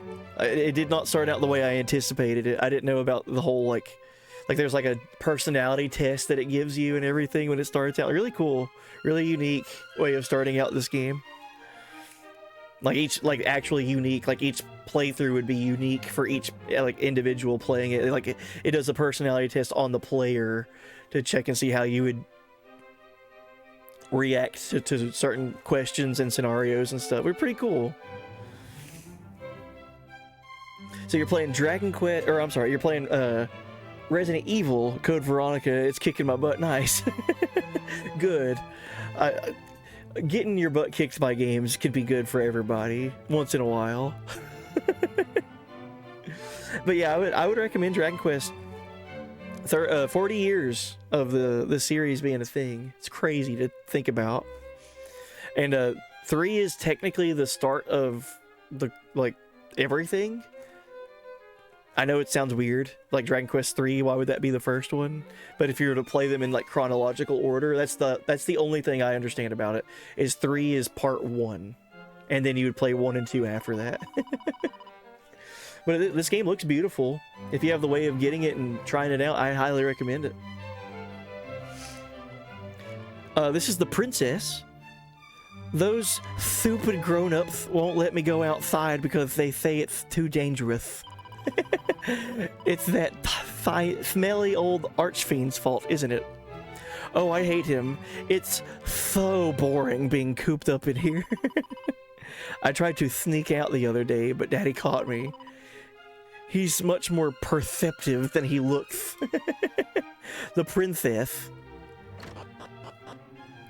She, I would assume she's voice acted by Daffy Duck's voice actor. Hey, I found 26 gold coins. We have yet to leave the first town, by the way. I'm just exploring and trying to find all of these barrels and pots that I can look in. I found a pot lid. That's a shield. And it's not as good as my leather shield. We'll give that to shield. Let's give that to my priest. I feel like that would be good for a priest.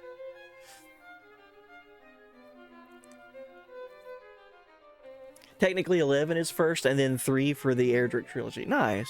Cool.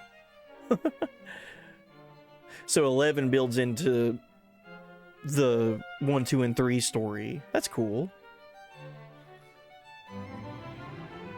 Okay, I think I've explored everything in here.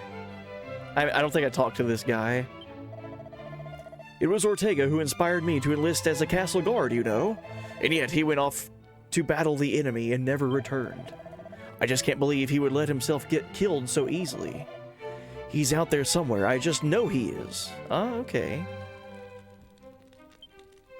So they only know that Ortega never came home. And there's some people that believe that he's dead. But then there's others that believe that there's no way he could have died. He was too much of a warrior.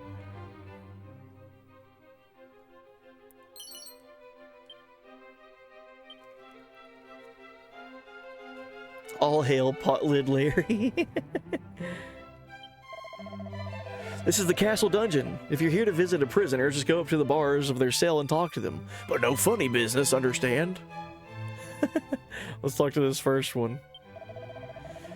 You ain't got a key to open this door, have you? Well then sling your look. I ain't got no use for you. Is there slime in there with him? It's my first Dragon Quest slime to look at.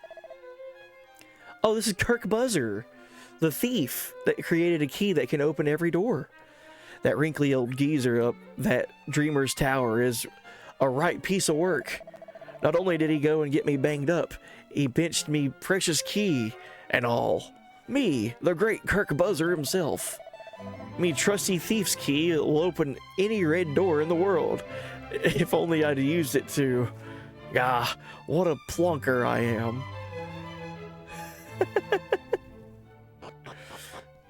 So the thief got stolen from.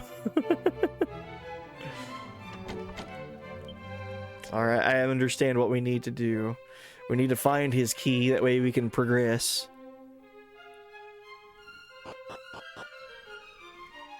But also, too, welcome in raiders. If anyone needs to raid and run, I understand completely. But if you want to hang out with some Dragon Quest III first playthrough, that's what we'll be doing for the next, like, 5 hours. So, I'm just happy to be here, man. But, yeah, if anyone needs to raid and run, I understand. Especially if anyone, you know, you just got done streaming. So, I understand completely. After I get done streaming and raid out, I got stuff to take care of. But yeah, I hope you had a good start to the new year. And hopefully Resident Evil can be a little bit more cooperative for you as your playthrough continues.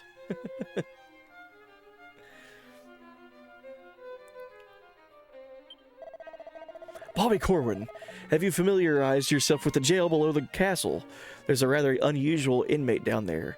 A slime, as it happens. Goddess knows what they did to end up there. I was wondering why there was a slime in jail. I've heard that the cave over on the promontory leads to the Dreamer's Tower. How about that? I mean, I've never actually checked to see if it's true, but everyone says so.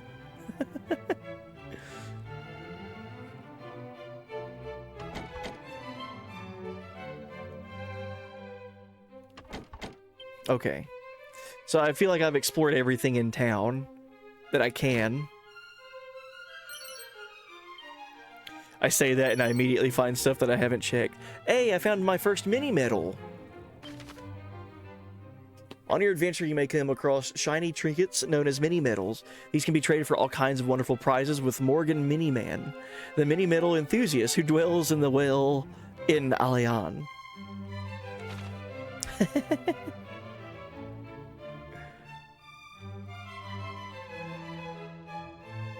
Alright, my first mini medal. There'll be many more for us to find. Can't wait for February 5th. That's when 7 Remake comes out. Nice. Well, I forgot that was so soon. When did they announce that? I feel like they just announced that. And it's already coming out.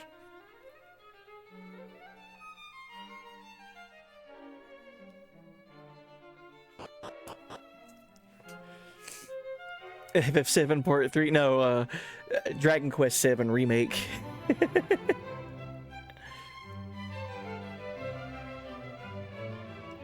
I feel like they just announced that.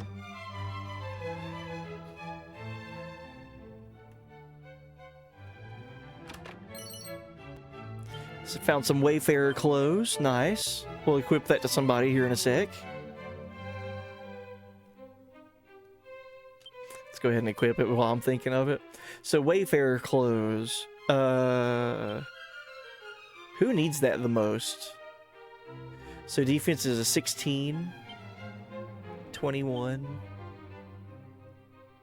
We'll give that to Azra, who's got the lowest defense at the moment.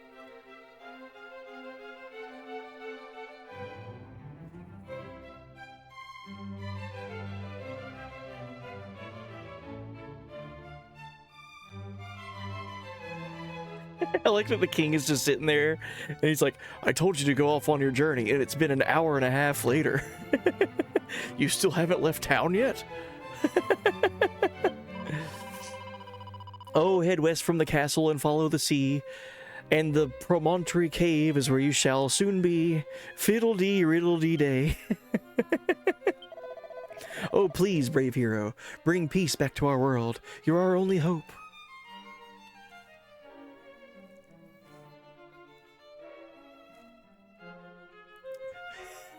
Feedledy day. Of course, even if you do find the thieves' key, you must resist the urge to use it to poke your nose where it is not wanted. In people's houses, for example.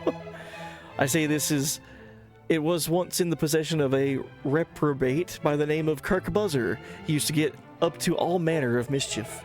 Thankfully, he now resides in the castle jail, atoning for his transgressions. Naturally, I do not expect any upstanding youth such as yourself to follow in his foolish footsteps.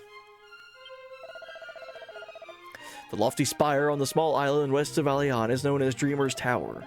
It is seemingly inhabited by whom I cannot say. It is accessible via a certain passage.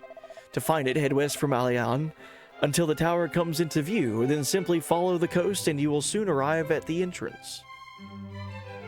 I'm trying to find this other mini-medal. Buddy in his Octopath era. I still haven't played any Octopath games.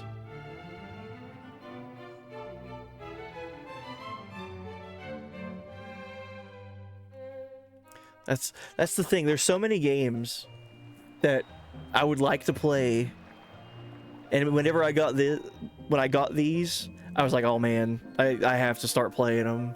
Not only were they gifts, and like I want to tell them like, yeah, I've been enjoying the game you got me, but also like I feel like the stars just aligned properly. Hey, I found a medicinal herb. The stars just kind of aligned for me to play Dragon Quest at this moment. It's a series that I've always wanted to get into, and I never had like the opportunity to, except for Dragon Quest VIII, and then a couple of other times. Oh. But like these older ones, like 1, 2, and 3, now is the time to play them, I feel like.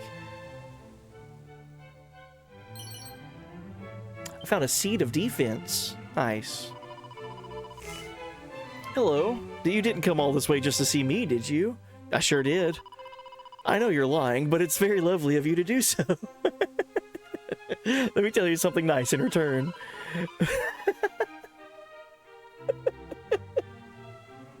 Apparently, they used to have a thing called a teleportal off to the east side of our little continent. But it's all sealed up now, so nobody can use it. I know you're lying. Oh, the other one is only found at nighttime. Okay, cool. I think I've explored and exhausted all of my exploration now. I love that interaction. You didn't come all this way just to talk to me, did you? Yes. I know you're lying, but let me give you something useful to know. Alright, we need to head west. So on the main map, up there at the top left that's highlighted in yellow, I guess is where we need to go. Let's go fight some stuff. Before that, though, let's save.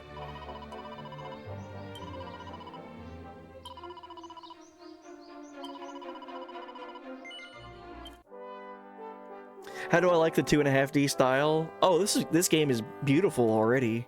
I look forward to seeing all of the pixel art and how it works with the environment and everything. The lighting and everything, it's just so nice. Making sense of maps. If you feel a bit lost, press square to take a look at your map. It'll show your current location and give you a good idea of your surroundings too. Adventure underway. Hey, what is this? Medicinal herb.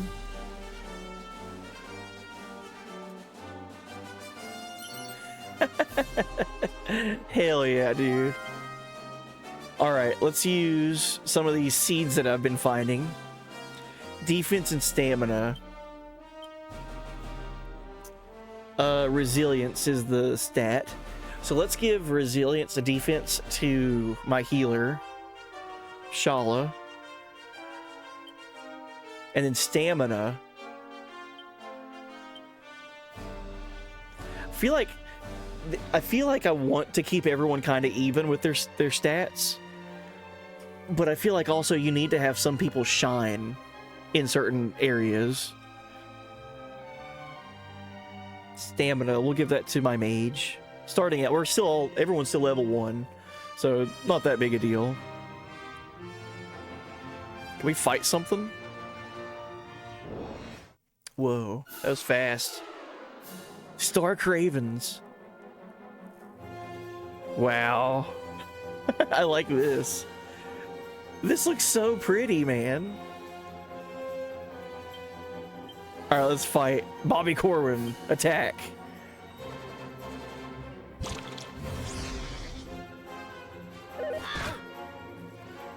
What? Did I tell my whole party to do something?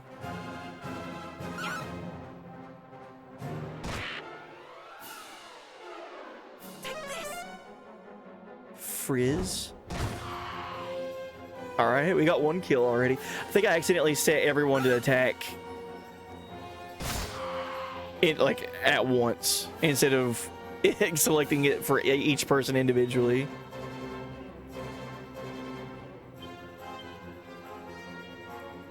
I think you got your party set to auto battle. I think so too.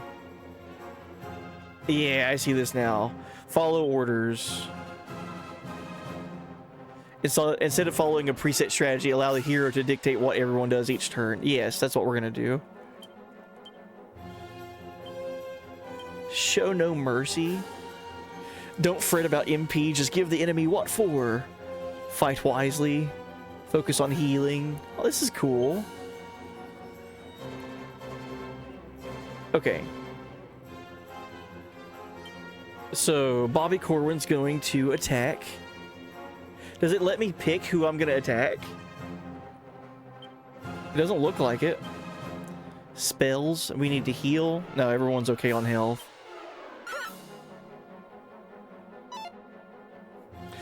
So it's just attacking enemies for me. It's not selecting which enemy I want to hit first.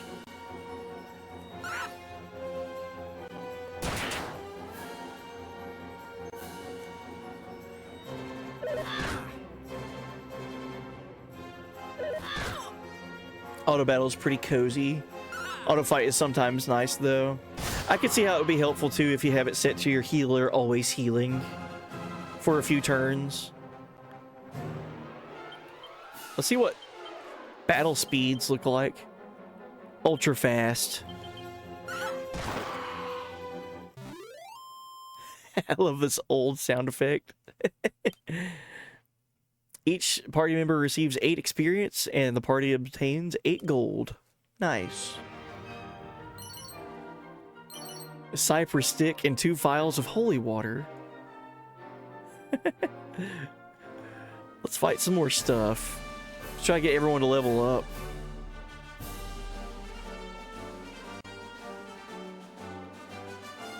Oh, like, yeah, I could walk through the trees. Hey, our first slimes. Cool. Oh, okay, now I see what it's letting me select. It's letting me select between types of enemies. Okay. I want to take out this bunny corn. Let the slimes hang with us for a little while.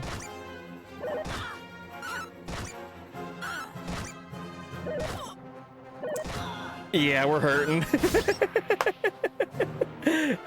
Oh my god, the character gets replaced with a coffin. That's not good. Tongue lashing. Gives an enemy a little lick, sometimes leaving them too stunned to move.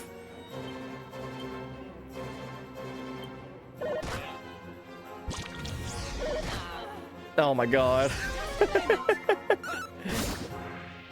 Okay.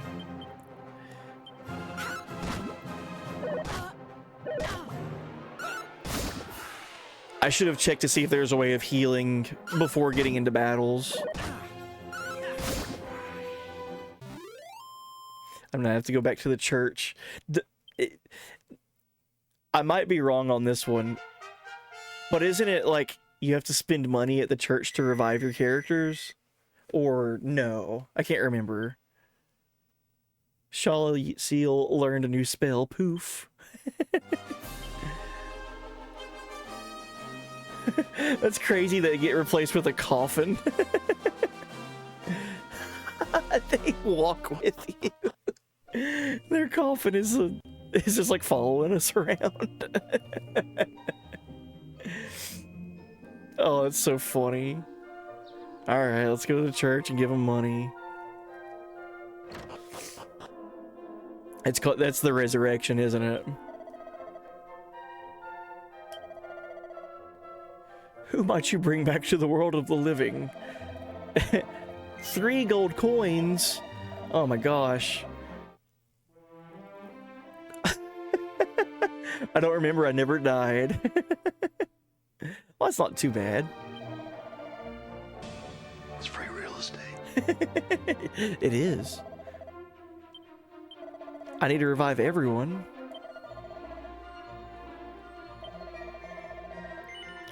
Oh, maybe it gets more expensive as you have to revive more often.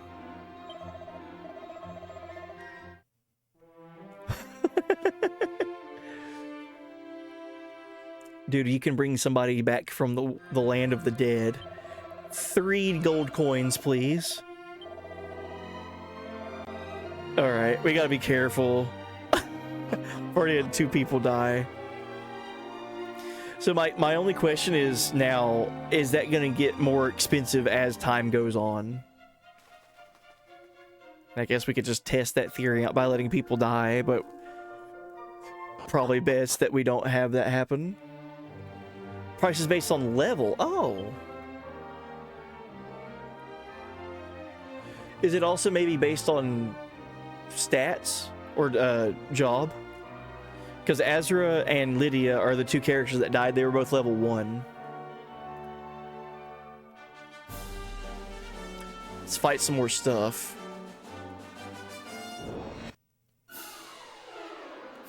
Okay, these slimes. This is a lot of enemies at once.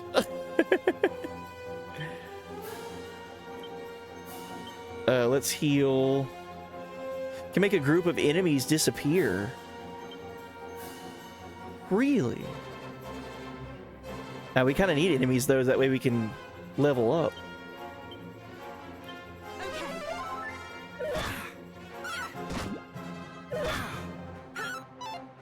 Yeah, keep attacking Bobby Corwin. Good.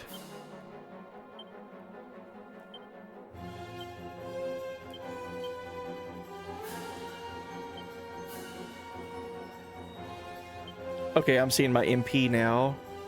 Okay, it just takes a couple of times getting your butt kicked to understand mechanics better.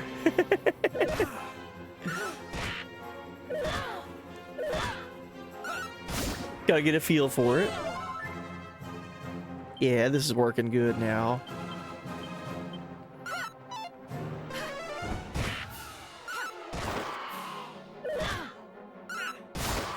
Very nice.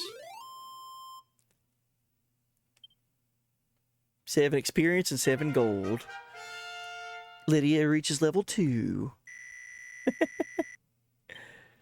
Oh, this will be something to check now. Whenever someone levels up, do they get a full HP and MP refill? Or does it not refill their bar? You should turn in for the whip. Yeah. So you said the second mini medal can only be gotten at nighttime?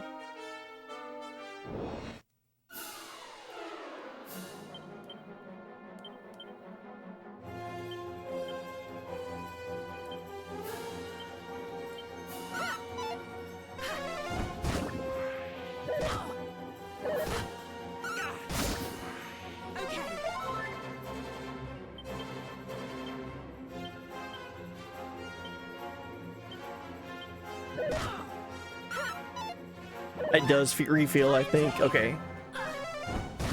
That was something that older games used to do a lot of.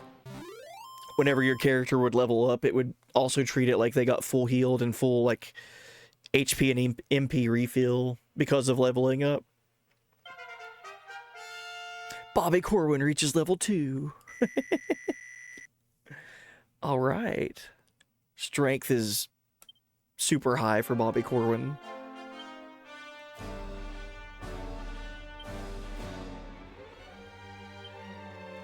Probably because of all the gear I have on him. I need to get more stuff for my crew.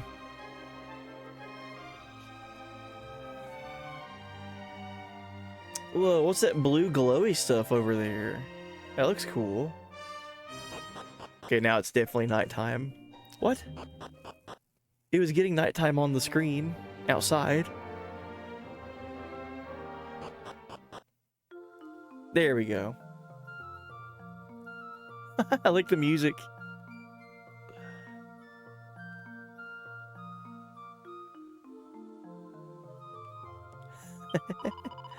Well, now we're a plate, aren't we? But you're still in one piece, that's the main thing. Go on, inside with you. Uh-oh. Okay, no.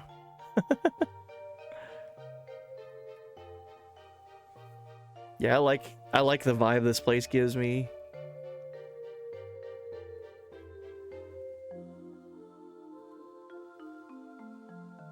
I like the music a lot, man.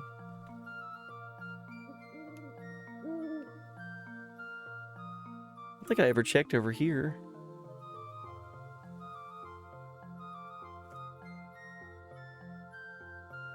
Oh, okay, thank you. Thank you, Shogo. So we go towards the well, the house near the well. I would have just combed the entire town.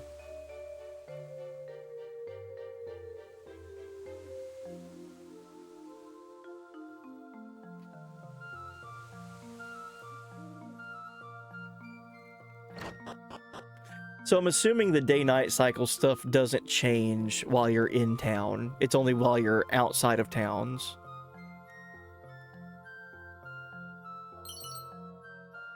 Magic water. Cool.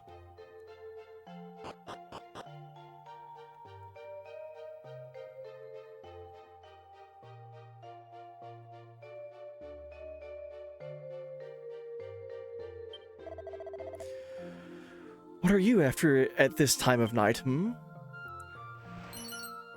A mini medal. Cool, we found it. The nighttime is all scary and dark. I hate it, I hate it, I hate it.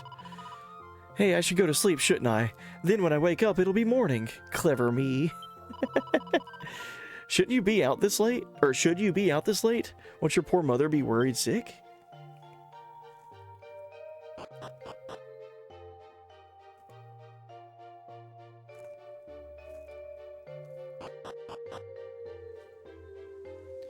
Alright, let's go talk to,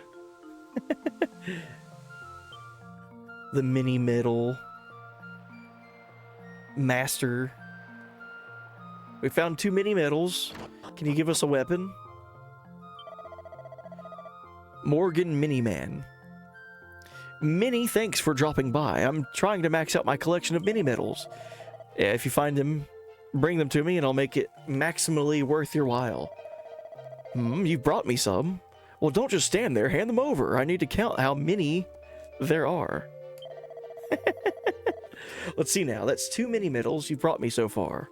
Oh, many thanks. Many thanks. Wait a mini moment.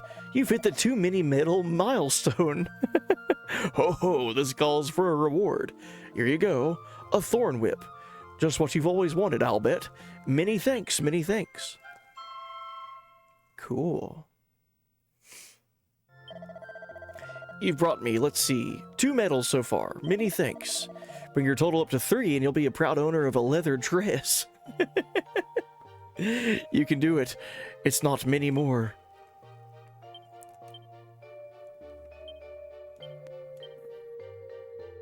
Jeez. Going from a copper sword to a thorn whip ups your attack by 9. This thorny thong can hit a whole bunch of baddies at once. Oh. That's cool. Yeah, it hits groups. The speedrun for this is 2 hours, 43 minutes. Well, that's probably like high level, like world record caliber runs, right? Like the top percent.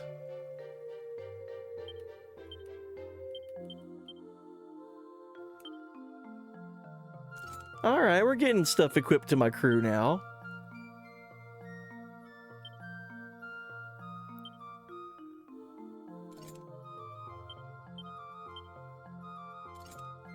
I still need to get more, like, armor and, like, better clothing and stuff. Yeah, so world record can beat this game in under 3 hours? That's cool. Now, is that just Dragon Quest 3, or is that this version? Like the HD-2D? What? Ah, you're the young fellow I met over at Patty's place, aren't you? Yes? Well, whoever you are, just look at that moon. Here's to it. Cheers. Glug, glug. Oh, the town drunk. Just vibing out under the stars. Let's,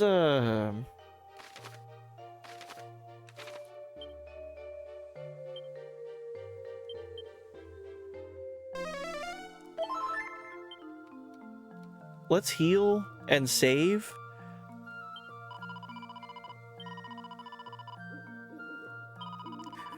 And then I do want to see if I can go out and fight some stuff at night and see just like how strong they are at nighttime.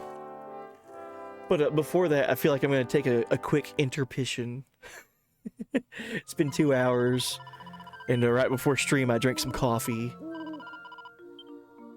So I guess I'll let you guys vibe out with the nighttime music here in Alehan, or however you pronounce it.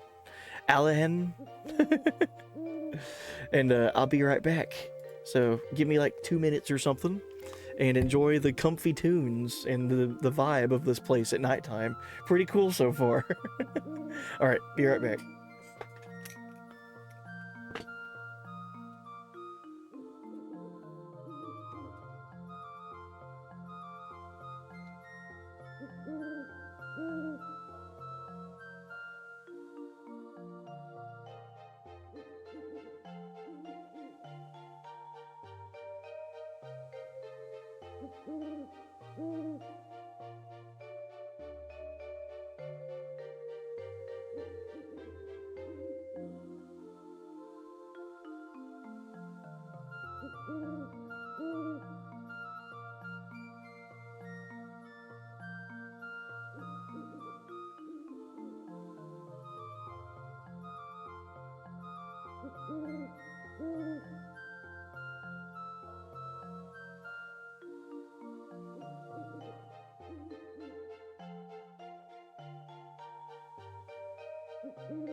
All right.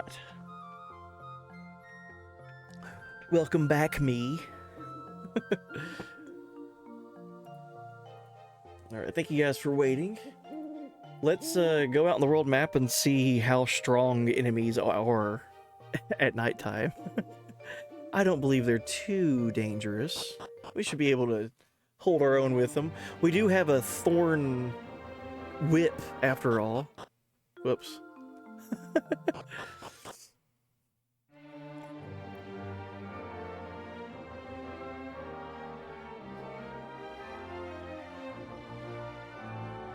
I would love to find a way to get these sprites added into stream avatars over there. They look so detailed and so cool. Oh, my weapon changed. Yeah, look at Bobby Corwin's weapon. That looks rad, dude.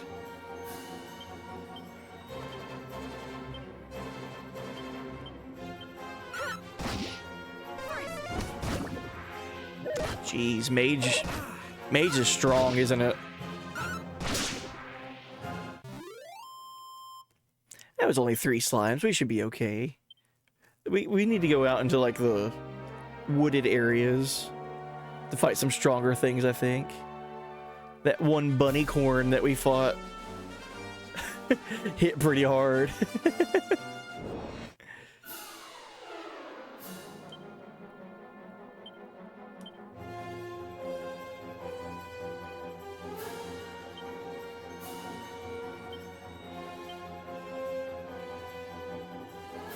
Let's attack with you.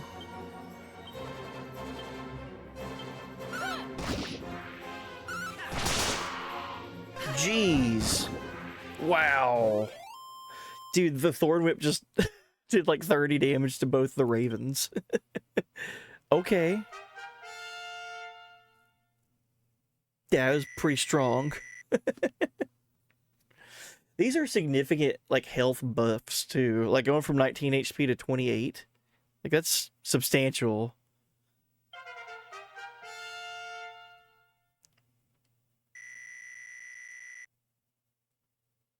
Everything went up for Shala. Nice. Oh, and I just now noticed that you guys had a battle royale while I was gone. Nice. Let me get a boss fight going for y'all in chat.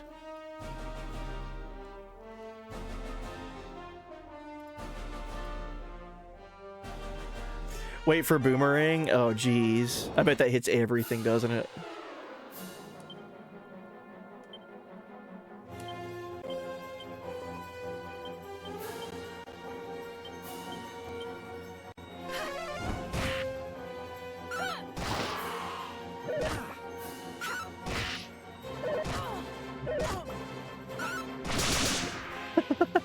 That's awesome, dude. Nice. I thought they said it was supposed to be more dangerous at nighttime. This is a breeze.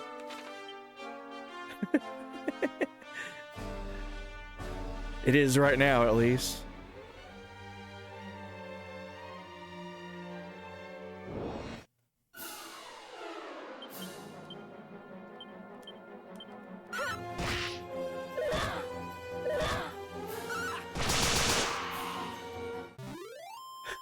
That's crazy. So I need to look at my experience, like whenever I need to check and see who's leveling up soon. Lydia learned a new spell, Buff. Let's see what that does. Significantly raise the defense of a single party member. Cool. Just quite literally buffing them.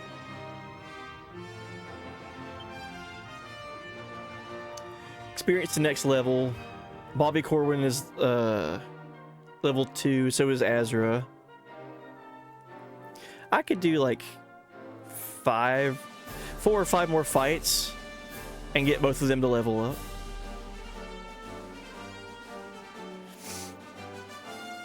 You can swap weapons on the fly. I'm assuming that's what this is down here, equipment. Right? That reminds me a lot of FF4. In FF4, while you're mid-fight, you could like change weapons. And there was actually a glitch in the Super Nintendo and PS1 version of FF4 where you could duplicate your weapons by while you're mid-fight, like unequipping it and then equipping it like over and over and over. And you could destroy that game once you got your ninja character in FF4 that could throw weapons.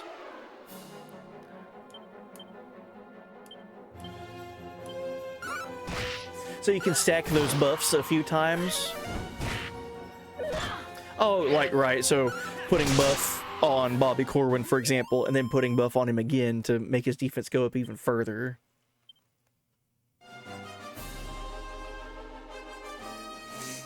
Yeah, welcome in, Pack Diesel. Hey, buddy. It's Dragon Quest time, it sure is. Happy New Year, by the way. Hope everyone in chat has had a good start to the new year. I'm playing Dragon Quest 3 HD, or Dragon Quest 3 the first time ever, and this is the HD-2D remake that they made of it. I've had my eye on this for a while, and I'm super happy to finally be playing it.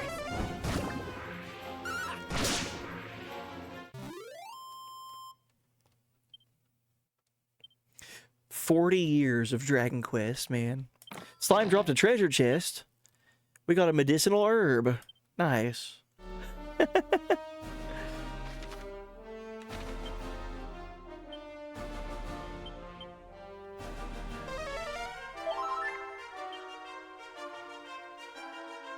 Alright, I'll fight to where at least everyone's level 3.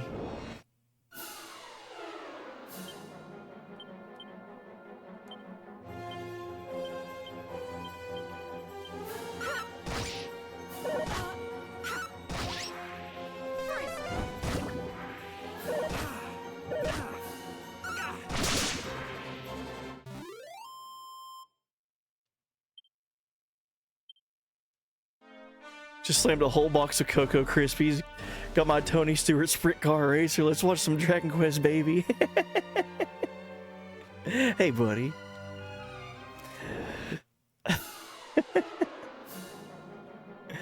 There's bag, which can't be used in battle, and the character's personal inventory. So always put an herb or two in each person's bag.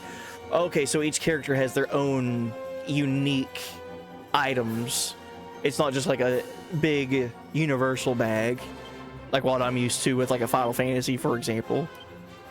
Okay.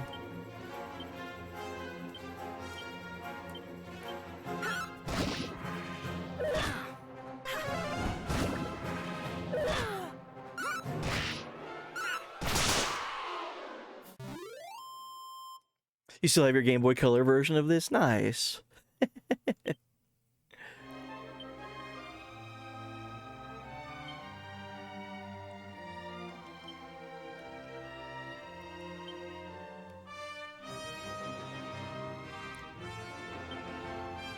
So how does that work?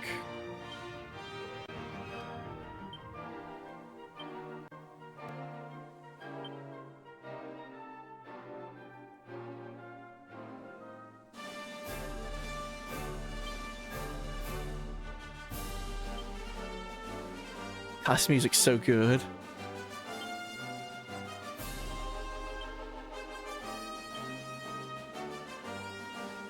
Who do you want to transfer the medicinal herb to? So let's give this first one to Bobby Corwin.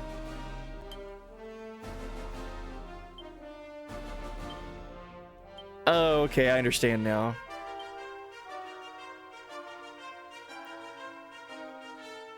Okay. Makes sense. So they are in a universal like item bag that you can use outside of battle, but in battle you have to have these items kind of, they're not really equipped to a person, but they're like in their inventory.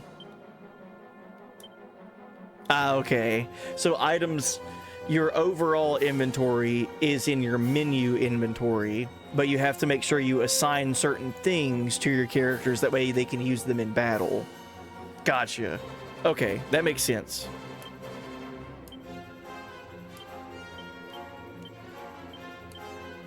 Okay, good looking out, because I didn't pick up on that. I would have been like, where are all my items?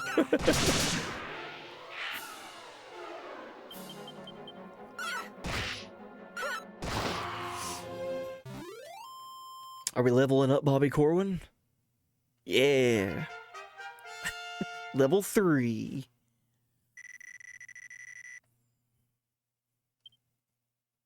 Bobby Corwin learned Frizz? Really? What? How?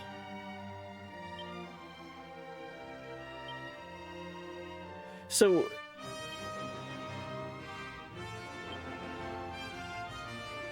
he's a hero. He's not like tied to just like one specific like slate of what he can do. So he's basically like a warrior, but he just learned like a magic spell. That's really dope.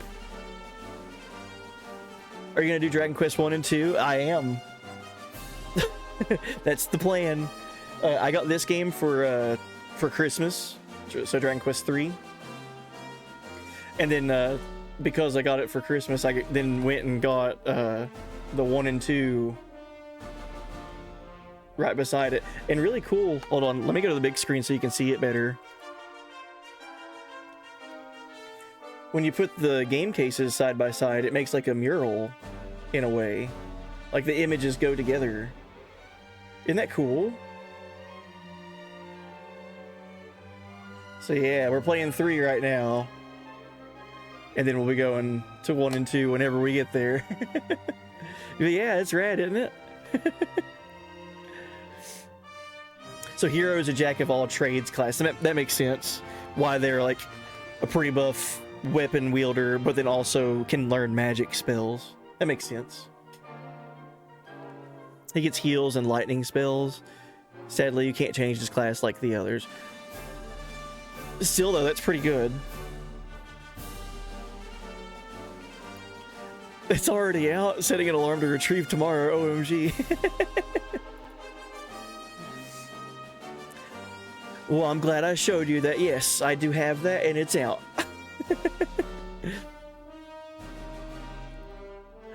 Let's fight until we get Azra to level 3 as well.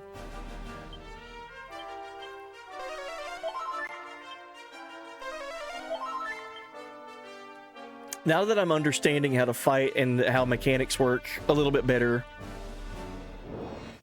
I think that we'll be okay.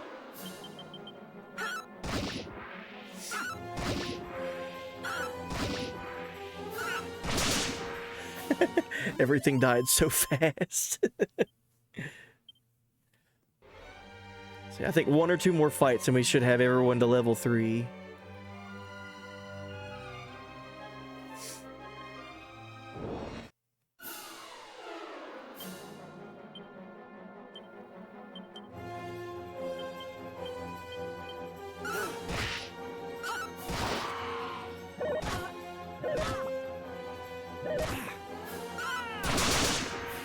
$57 damage. That was a crit for sure, though. That was sick. Hey, there we go. Everyone's level 3. I feel like we're okay to continue now. Hey, Shala leveled up too. That was just a bonus level, I guess.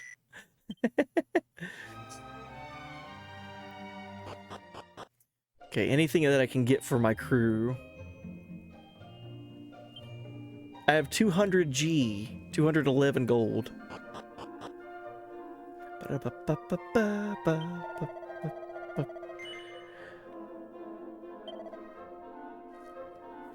So I could get a copper sword for Shala. Bronze knives. The oaken club is kind of standard, like, yeah, fairly rudimentary, but it gets the job done. Shields and armor. Those are the things that are pretty pricey.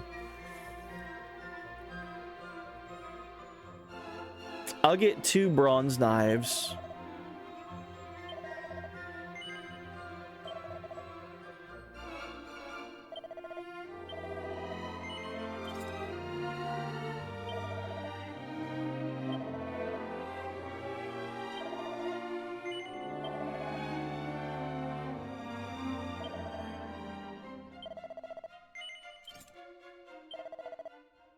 The best defense is a good offense, right? That's not what they say.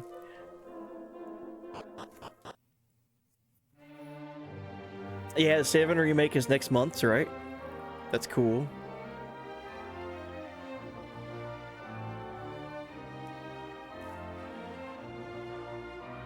Yeah, Dragon Quest V. Yeah, so wasn't that rated? No, wasn't that rated the best RPG ever in Japan? Like that one?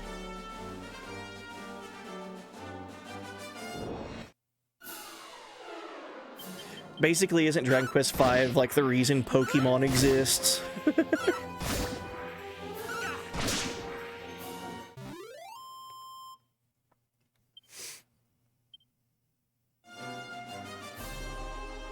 What is this? Alright, so Reeve is north, and the Promontory Passage is to the south. Obtain 3 Dazzle Me Knots and 2 medicinal herbs. A Seed of Strength. What's a Dazzle Me Knot? Cures a single ally of their bedazzlement. Yeah, it should have known. Consumed upon use. Let's give that to some people, just in case we start getting bedazzled.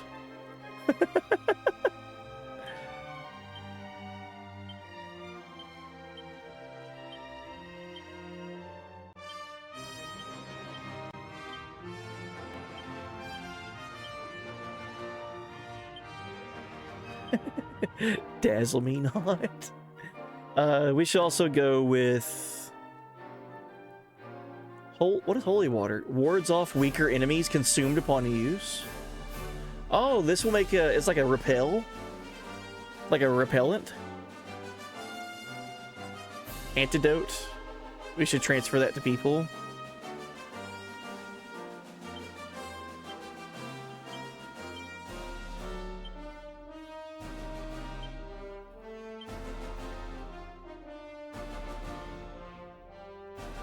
And we'll go ahead and use this Seed of Strength.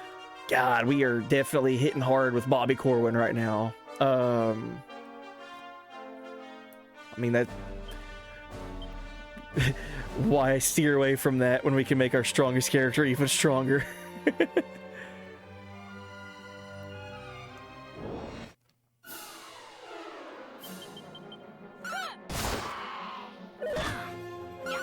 I think it got second to FF7. Oh, could be wrong though. Either way, it was the best Dragon Quest according to the... Right. Yeah, I remember seeing that list, that survey. That was a few years ago, right?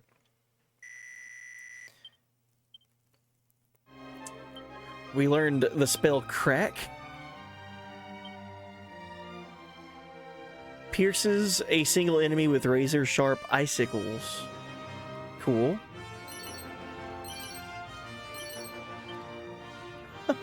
I found some weapons and a shield just hanging out on the world map. First he roasts a dog, now he's got Crack. Quite the playthrough.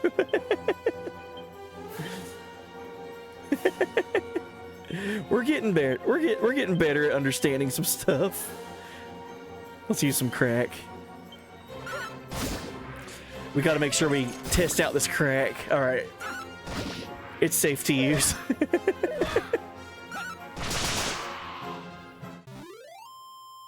I can see it now. Hey buddy uses Crack on stream. It's just me using the Crack spell. What is this little guy? Ant Nibbler. I like him. Let's give him some Crack.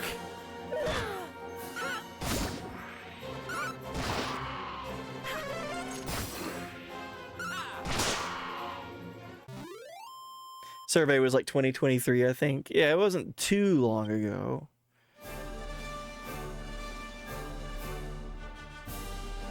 Oh, beach area. Will this give me a new battlefield?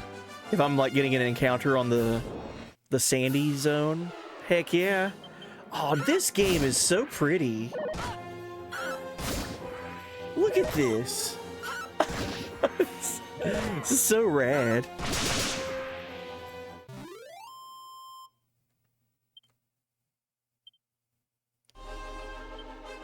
Alright, let's heal. That's really all we needed to heal was Bobby Corwin. The legend of Bobby Corwin. Here's the Promontory Passage.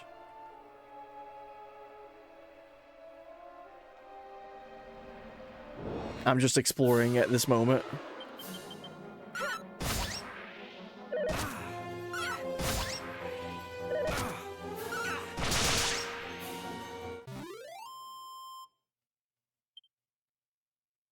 Ten experience points. Jeez.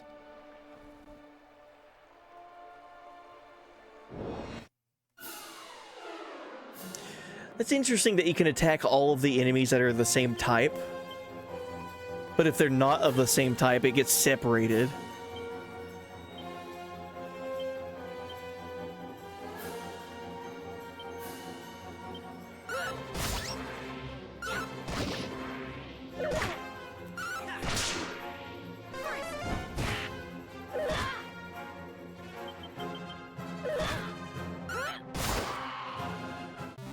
Yeah, I'm noticing too now the enemy names, if they're like in critical HP condition or if they've taken damage, instead of their name showing up white in white text, it's usually like a different color, like red. It means like their critical health.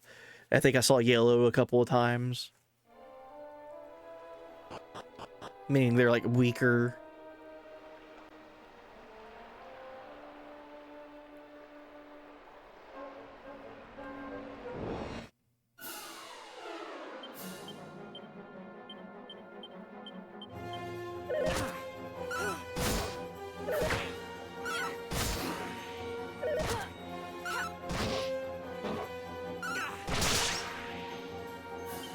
Alright, hopefully we can kill this thing before it kills Azra. There we go.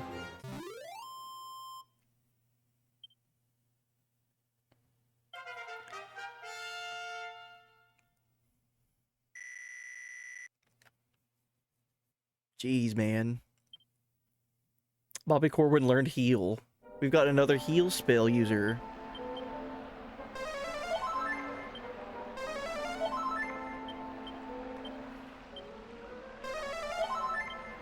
He doesn't have a lot of MP, though, starting out.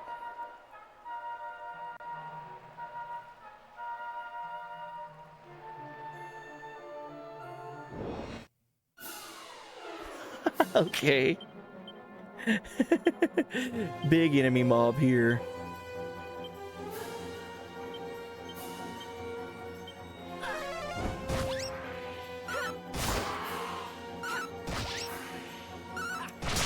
Hey, nice. They didn't even get the chance to attack us. 18 experience points. We're getting some big gains here.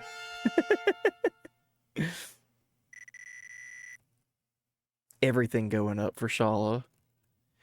She learns Whoosh and Dazzle. Let's read what Dazzle does and Whoosh. I love the name of these spells, man. So Whoosh slices through a group of enemies with a small whirlwind. Oh, this is an offensive spell. And then Dazzle envelops a group of enemies in illusion. Cool. My priest can be on the offense now with Whoosh. Oh yeah, don't all the spell names have like, it's like whoosh, swoosh, ka-swoosh, and then there's frizz, ka-frizz, and ka-frazzle or something like that. It's very funny. 76 gold coins. I only know that because of Super Smash Brothers, when they added in Hero from Dragon Quest.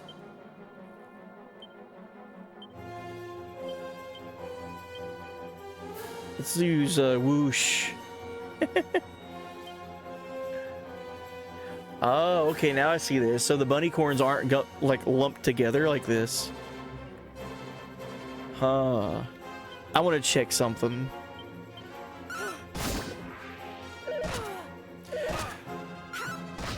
Okay, I'm not going to be able to see it. So question out there for those of you that might know. So the two bunny corns on that fight were separated, right? There was one on the right and then one on the left, and there was the two birds in the middle. Yeah, Reap was going to ask my question there. If I got rid of the ravens, that way there was nothing separating the two bunnycorns, would then they be able to be targeted at the same time? Because they were separate, they weren't lumped together because there was enemies in between each other. But if I got rid of those enemies, would they then be lumped together? That's something I was going to try to test out, but we're just too strong. Everything died.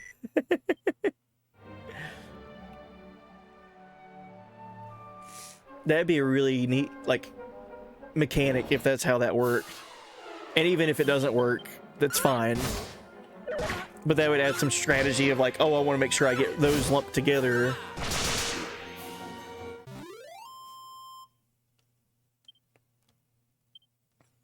Completely unrelated. Discord Wordle just hit 100-day streak. 100% win rate. You guys are burning it up on that game. I need to get into playing Wordle. I don't know words good, though. I don't do words. Imagine that. I are not words good. Sometime.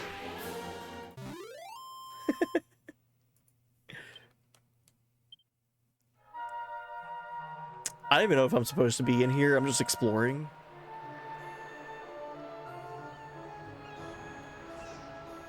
Whoa.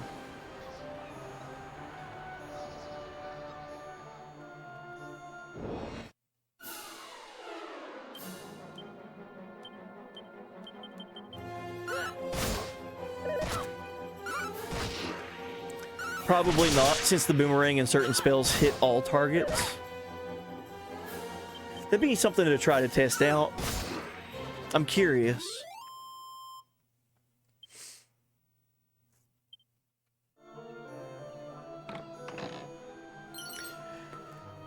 Look at that. It's a set of Wayfarer clothes. Nice. Let's equip that.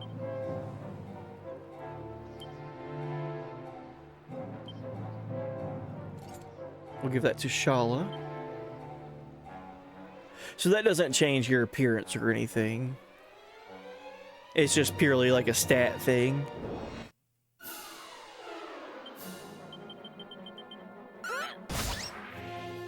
Yeah, I think we're buff enough with our crew right now that where we could just like mash through these enemies now.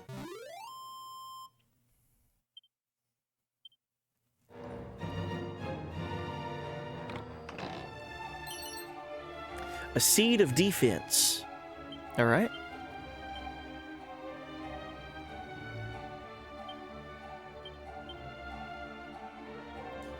Let's give that to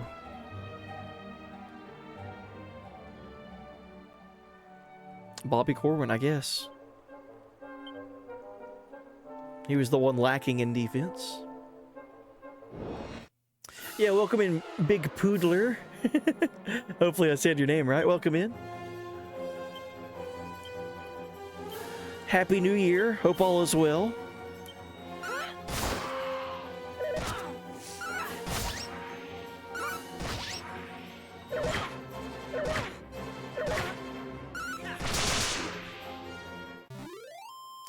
It sounds like too cool of a mechanic for a AAA game. Well, if that's how that works, cool. I mean, even if that's not how it works with the fighting mechanic, that would be really cool if that's how it would work in future games. Yeah, like that'd be a cool idea. I wonder how often you run into that though, with enemies being split up on that. Here's accessing items in battle menu. You can store all kinds of objects in your seemingly bottomless bags. That said, you won't be able to rummage through the item or equipment bags while in a fight, no matter how neatly you pack. In short, if you think you'll need to call on something in battle, keep it on your person. Yeah, thank you. Dreamer's Tower Basement 1. Oh! Look at these guys! Toadies. What up, Toady A and Toady B? This might be bad. Let's go with whoosh, just in case.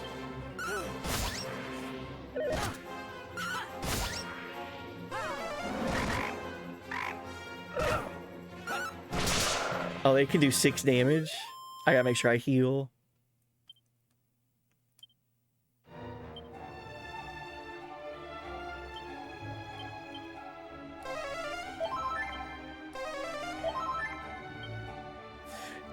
Time for some sleep. Good luck storming the tower. Thank you, buddy. I don't know if I'm supposed to be here, though, because the objective says I need to obtain the Thief's Key. And there was a circle on the world map that wasn't here. I was just kind of exploring and having fun looking around. I think I've accidentally found a thing that I was supposed to find later or something.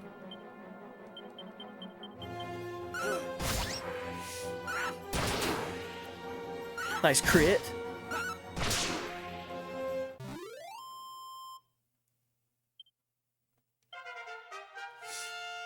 We're leveling up, though. We're doing pretty good.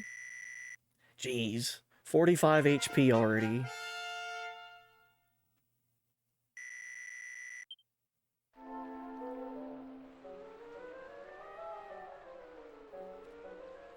I just saw like a pack of rats running away from me.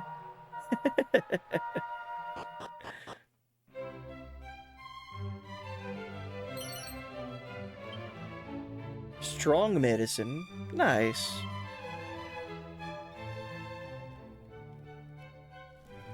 I see now where I'm at. Okay. Cool. This is where the key is? Okay, cool. Okay. Thank you. So is this remastered or just new graphics? It's remastered. Yeah, this is a remake. It's not just like a... It's not just like the same old game, just with newer visuals. There's like gameplay differences. A new, like custom... I've not played the old one. So let me go ahead and say that first. This is the first playthrough for me. For anything Dragon Quest III related. But... Not just visually different, but there's also like gameplay differences. Yeah, completely like new game.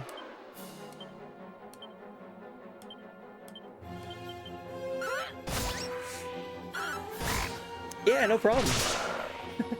No problem at all.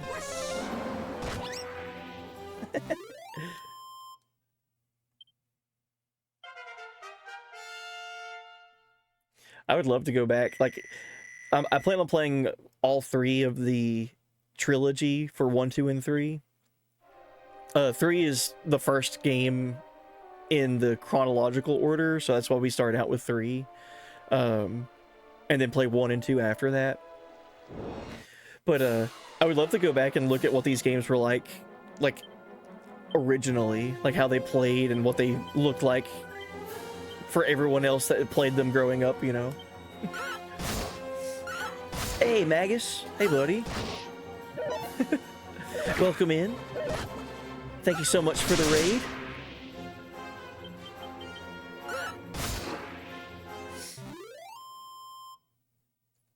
How goes the game? This looks great. Oh, it's been fantastic. I've been very much enjoying my time with this game already. And it's very pretty to look at. Like the lighting. I didn't know that this game had like a lighting system in it like this. Like I knew they did like the whole HD-2D like graphic stuff, but like the water effects, the environments and everything, the way they look with the characters, how they stand out from them. It looks so cool.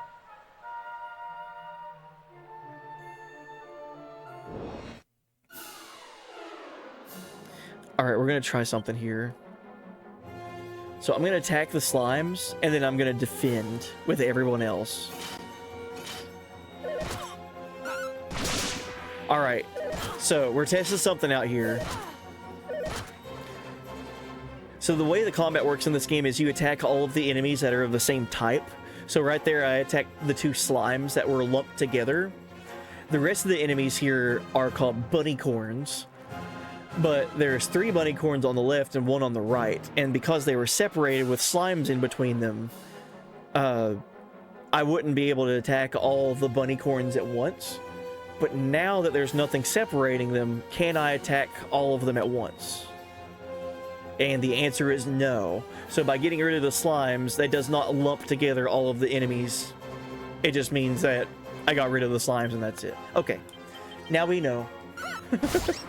That'd be a cool idea, though.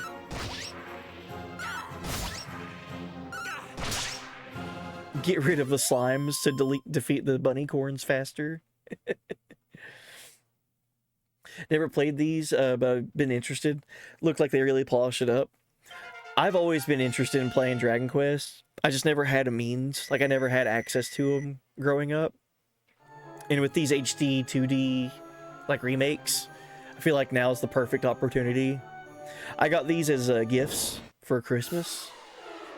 So it also means a little bit more to me that I was thought of and got given these by my mom and my wife.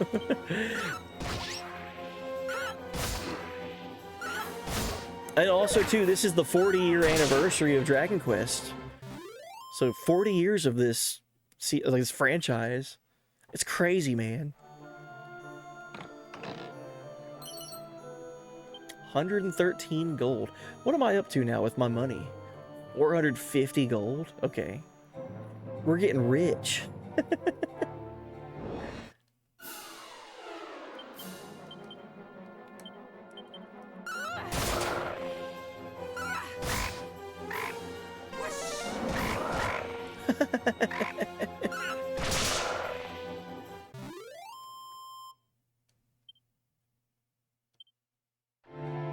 I also like one thing about this game too, in case anyone missed the starting of it with our characters that we have.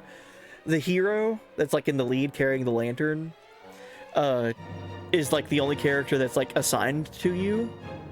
The rest are characters that we actively chose to recruit in our party. So like having these 3 characters with the hero is like my choice. There's all kinds of different options that you can choose and like customizations that you could do to them, like hair color and design and everything. So like my playthrough will be very different from your playthrough and so on and so forth.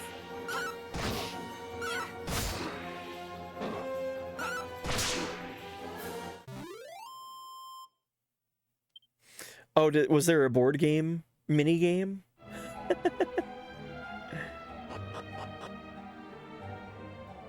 Shrine of the Plains.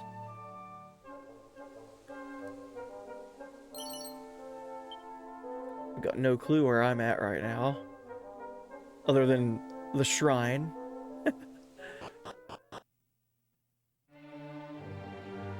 Whoa. Oh, okay, cool. Okay, I know where I'm at. Let's go back in here.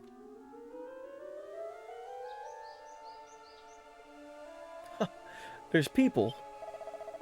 Have you seen that huge tree to the west of town? It's managed to grow way bigger than anything else in that area. Go and take a look if you feel like it.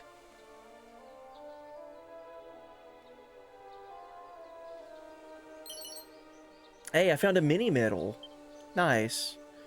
So mini medals are little collectibles that are hidden throughout the entire world, and there's incentive to find pretty much all of them because you get items. I have a really powerful weapon equipped right now because I found 2 mini medals already, and that's letting me attack multiple enemies at once already. So finding mini medals is pretty important.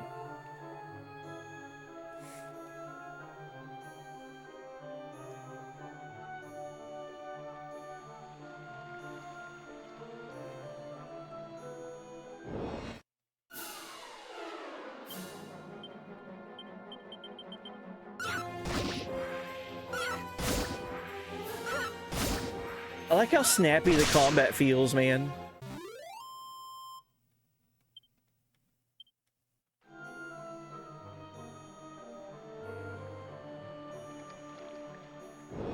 So there's a staircase up here.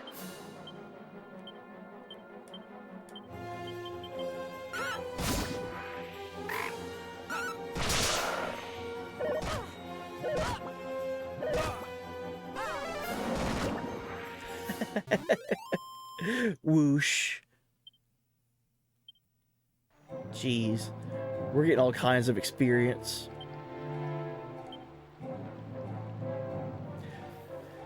It'll take a while to level up now. We're looking at like 109 experience to level up again. 70 and 80 for some.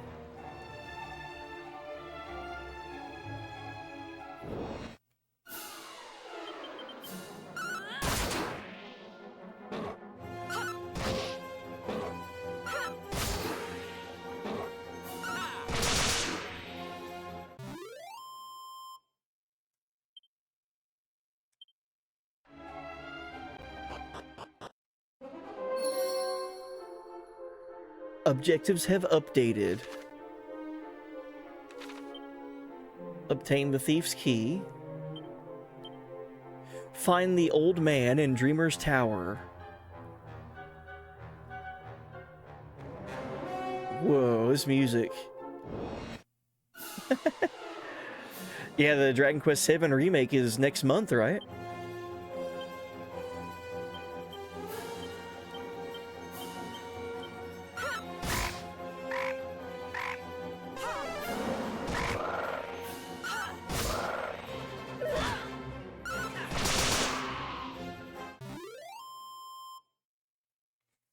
Can't wait for that one. Nice.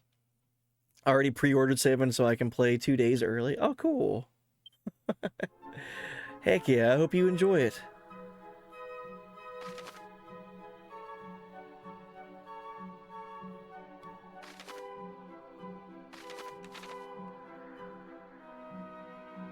Is there anything to explore and find out here?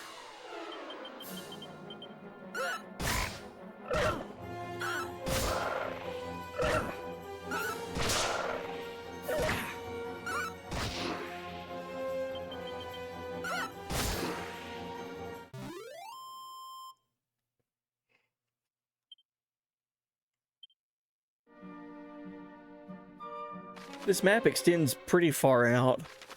I wouldn't put it past them from like hiding an item out here from us. I know there's multiple areas in Final Fantasy games that do that as well.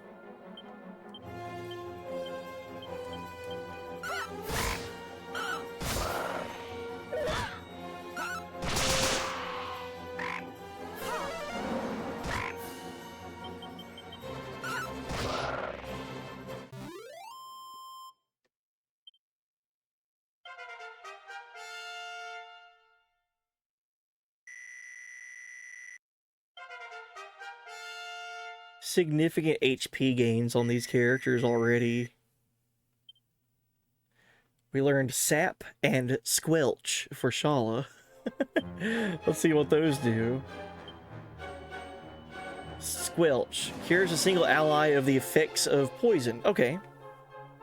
And then Sap significantly reduces the defense of a single enemy. Okay. That's cool. So lower a defensive stat for an enemy and then smack them. Bubble slimes.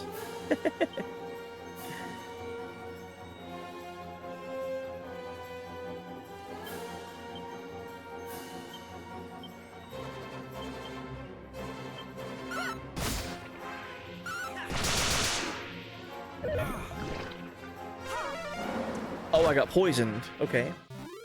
Let's see how poison works. Do I stay poisoned after battle, or does it go away?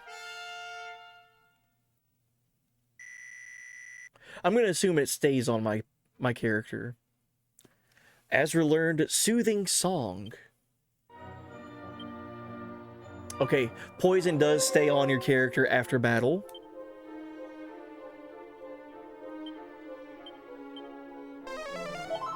Good thing we have Squelch learned.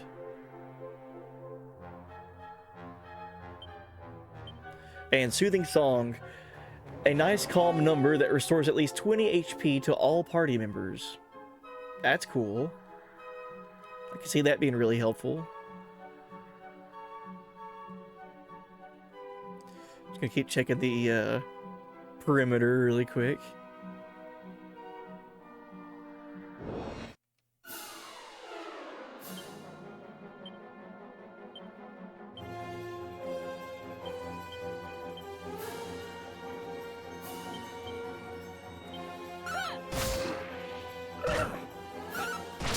Hey buddy, I'm about to order composite cables for my PS2 for a better picture.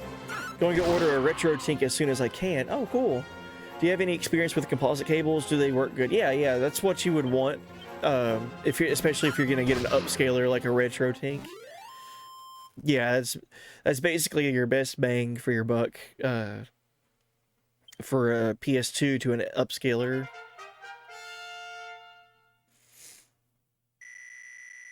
Whenever I capture anything directly from my PS2, it's through that way, like composite cable to upscaler, and then upscaler goes output through an HDMI cable to your monitor or capture card or whatever you're doing. Hey, we learned Sizz. Yeah, that's the fire attack. Frizz and Sizz. Singe a group of enemies with a blaze of fire. Oh, cool. Oh, I'm getting a lot of crowd control abilities.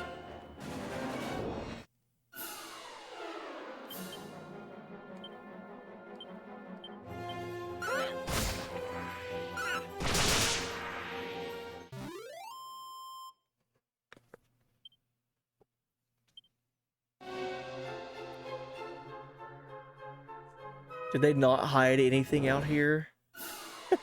I could have swore they would have hid something out here, like a mini medal or something.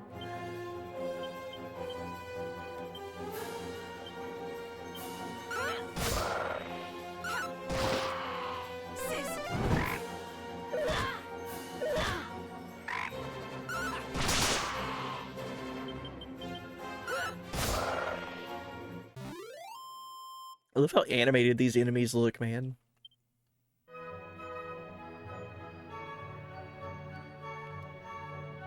Alright, we gotta find the old man in the castle.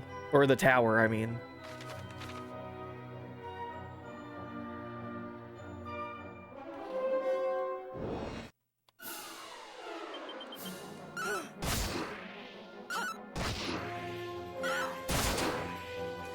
Jeez.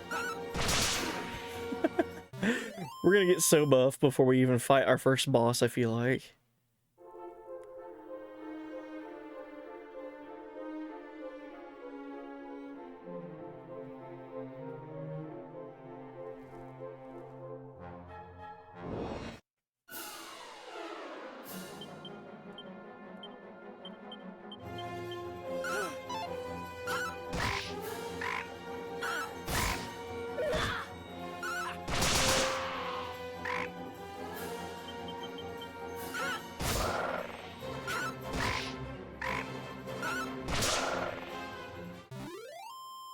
There's no, there's no any, like, at least not to my knowledge yet, there's no, like, specific type of magic that's useful on certain enemies, like weaknesses or anything like that yet. I'm sure there will be, but I just haven't ran into anything that's like, oh, use fire specifically on this type of enemy to do more damage, you know? It's mostly just been, like, attacking either single enemies or groups of enemies.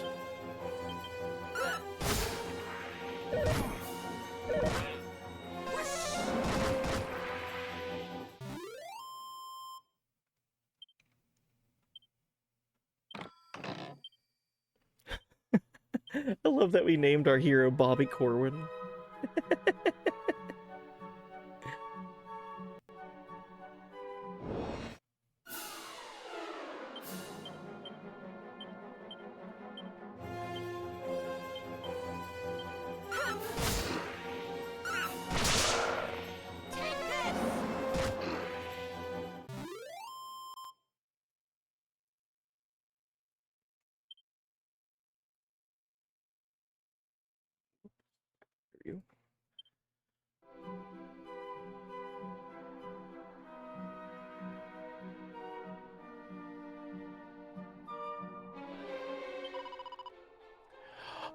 Oh, how me old bones ache, dearie.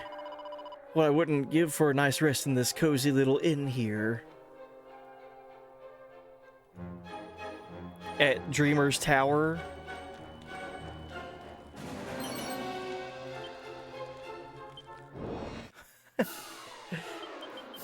I'm sure there's nothing fishy with that, right?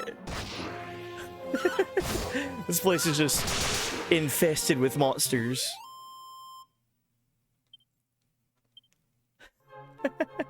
Before we go in there, I see a treasure chest I want to pick up.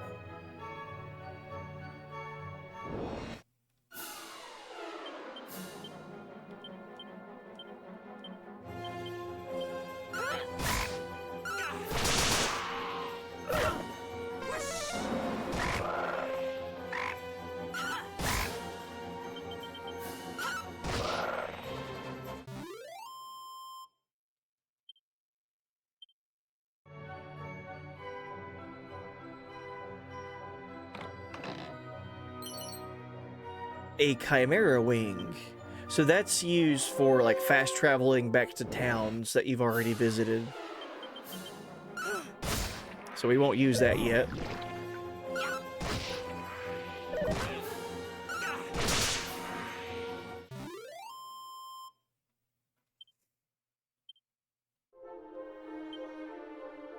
How much damage do you take on stepping? See, I'm at 37 health. 36. So it's not every step, it's like every like 5 steps or something you take damage.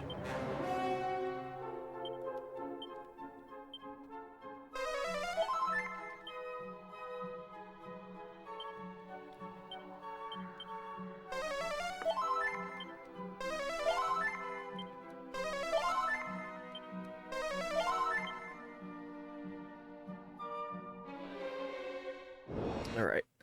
Let's go into this very normal inn. And I'm sure there's nothing wrong inside there.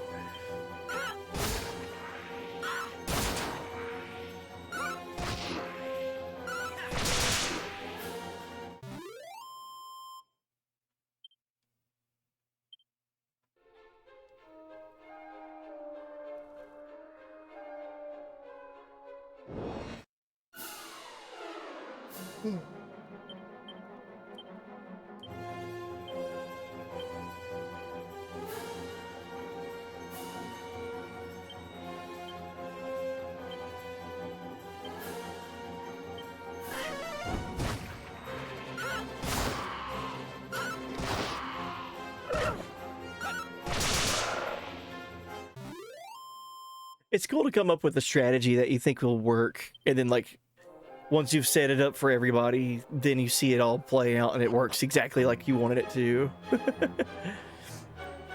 Is there auto battle for easier battles?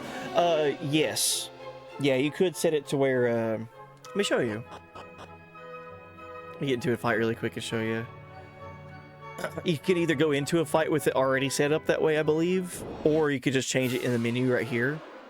Ooh, new things. I've not killed these before. Batterflies. So right here, I haven't told anyone to go yet. I can either go to fight, tactics, or flee. So tactics, that's what you would do to change for auto battle. Right now I have all my characters set to follow my orders, but I could say, okay, I want all of you to just show no mercy. Don't worry about your MP, just attack. Or fight wisely, strike a careful balance between offense and defense. Focus on healing. Keep a keen eye on your allies' health. Make sure that nobody dies. Don't use MP. Watch my back, and so on. So, like, you could set up for each character. I'm gonna have Bobby Corwin set up for show no mercy. Azra, I'm gonna say fight wisely. My healer, I'm gonna say focus on healing. And Lydia, I'm gonna say show no mercy. So now that all that's set for each person, I'm gonna hit fight, and I'm not even gonna touch anything now. Like now they're doing what they want to do. Yeah, it's really cool. That kind of reminds me of a thing called the Gambit system in one of the Final Fantasy games, where basically you tell You're controlling one character in Final Fantasy 12, and the rest of your characters are NPC, sort of. You can swap to them and play as them, but there's also it's called the Gambit system in that game, where let's say I have one of my characters get below 50% health. I could set it up in that game, be like, oh, you're under 50% health. Well, I want to make sure that they don't take any more damage. So once they reach below 50% health, they'll automatically use a potion, for example. That's what this kind of reminds me a little bit of, to a degree. Because like each one of these like auto battle things was assigned to a specific character. It wasn't like just a full, just hit a button and they just fight. It's kind of like I was telling them, like, I want you to do one thing. And also, too, there's 3 difficulties to this game. There's easy, normal, and hard. We're playing on normal mode.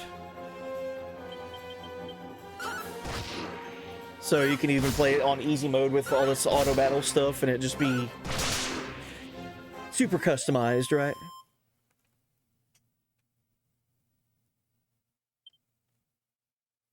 Yeah, FF12 combat is if-then statements galore. Yeah. If a character is below 30% MP, then use an ether. I learned poof and evac. Snooze. Oh, you just like the 12 combat a lot? Aw. To each their own, right? I dug the Gambit system, but that's because I feel like it's just so unique. I don't feel like there's any other game that's exactly like that with its combat. That being said, I don't know if I could go back and play 12 if I wasn't able to speed up the game. Like, whenever I play 12, when I beat it, played all of 12 and beat it, it was through the Zodiac Age, like the PS4, like remaster, remake, whatever. And you could do 4 times speed up with everything. So if I wasn't speeding the game up super crazy, I don't know how I would like it. If Ramza, then nice ass. Welcome in Farkin War. We just learned a new spell. Snooze. Put a group of enemies to sleep. Oh, that's good. That's a group of enemies. That's cool. And then evac allows you to exit instantly from dungeons, caves, and towers. That's really cool. 0 MP to use that too. Well, that just completely... Wow. Let's say you get too far into a dungeon and you know you can't leave without, like, running through 20 encounters or whatever. Just use that and then you're immediately back on the world map, I'm assuming. That's really cool.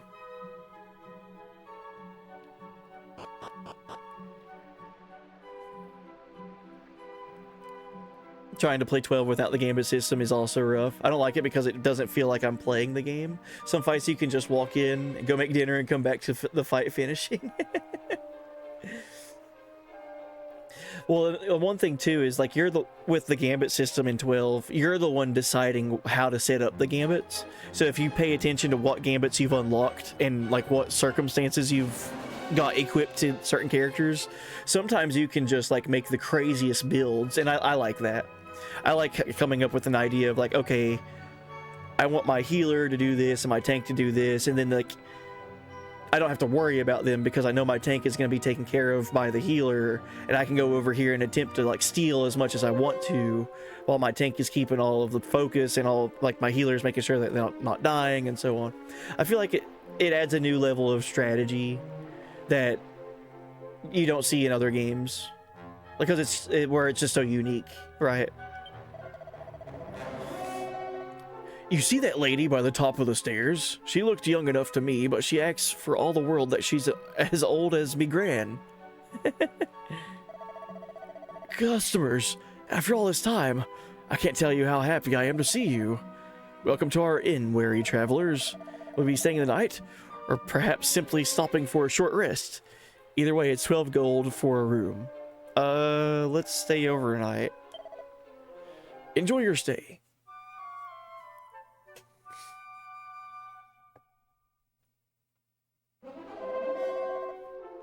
Good morning. I trust you had a restful sleep. Do come again. So all that did was just like heal me and give me my MP back and all that, right?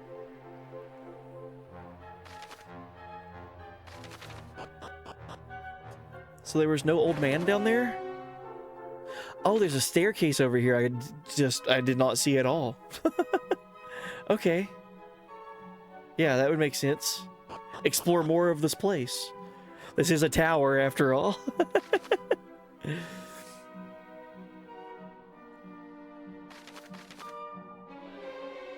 Okay.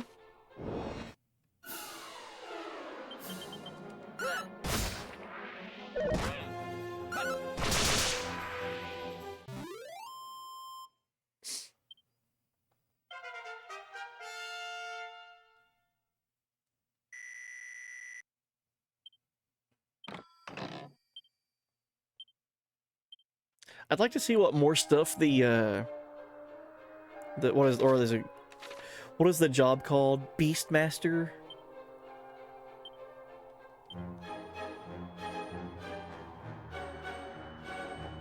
Monster Master? I'd like to see what else they can get. So far we've gotten 2 abilities unlocked.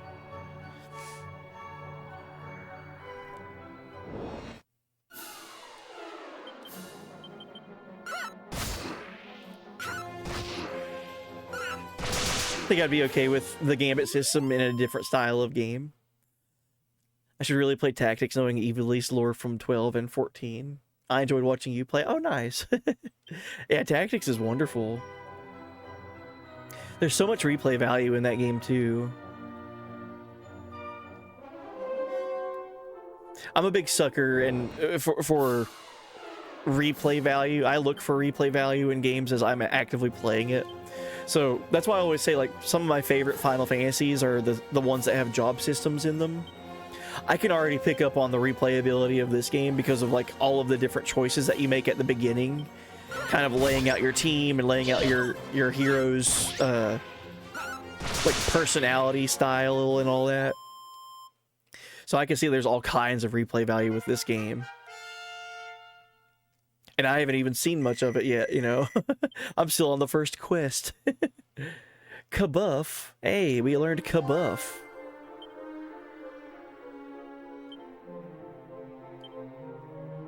Slightly raises the defense of all party members. Wow.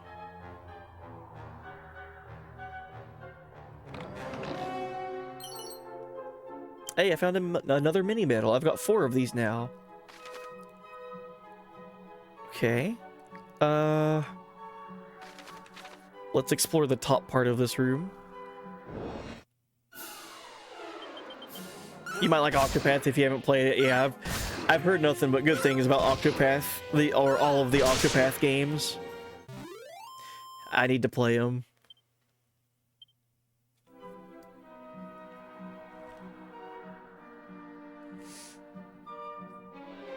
The most experience I have with Octopath Traveler was the first one. There was a demo for it, and I played it on Switch, and it was cool. I liked it. It had this thing where if you played the demo, you could play, like, all your progress that you did in the demo could carry over to the full game. And I thought that was cool. Something else came out around that time, though, so it just, like, took my attention away from Octopath.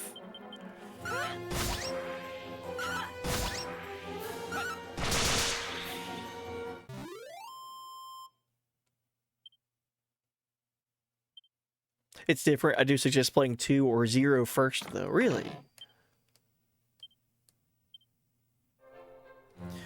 What I understand is, like, there's 8 different campaigns in the game.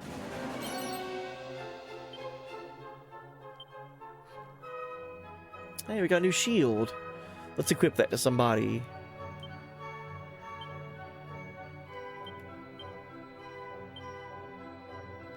Who needs it?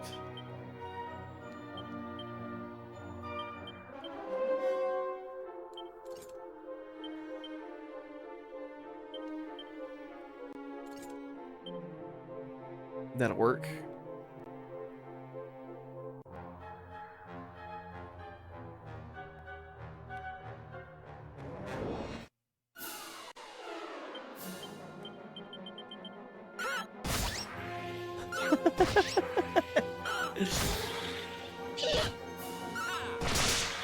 I love all the sound effects in this game.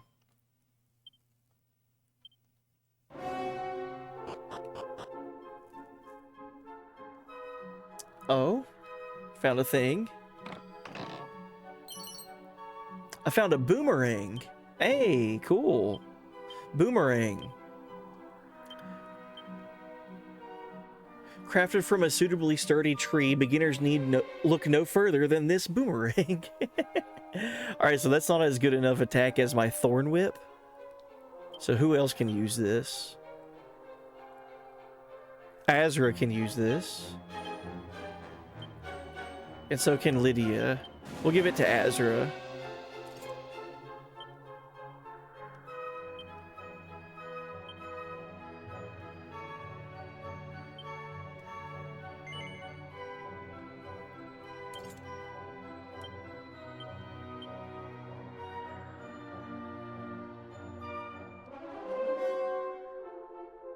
Alright, we got a boomerang. First time getting that weapon. I'm assuming that will hit everything.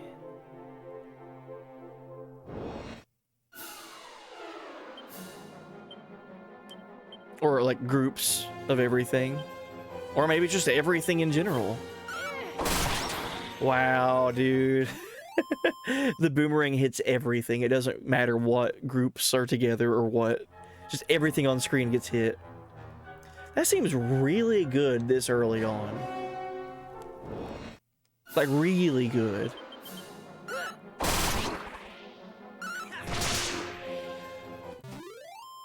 That's like giving slash all materia to you in the first, like, hour of the game. That seems really worth it.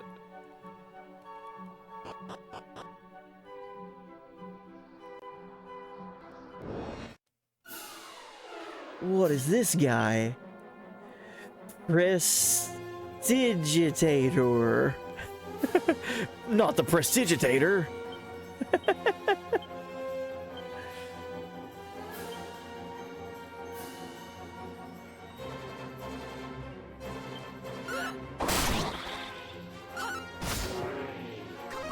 We didn't even get to see what he did.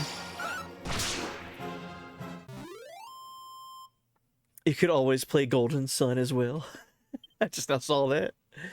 2 and 0 polish up some of the roughness that was in 1. That's what I've come to understand. Like, that Octopath Traveler came out. It was a new idea, right? And then 2 came out, and it was just like, take what was good, make it better. And then 0 came out, and it was like, take what was good of 2 and make it better, and so on. What you would hope to see in a series like that, like it just evolving and becoming better over time and everything.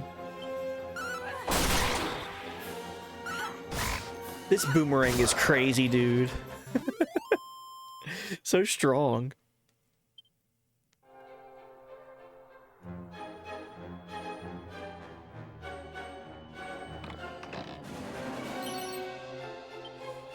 Found another mini medal. The more of those, the better.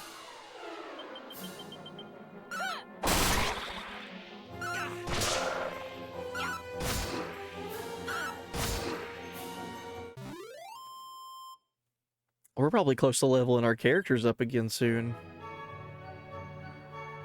That's what happens when you spend time just exploring and instead of just beelining it straight to the objective.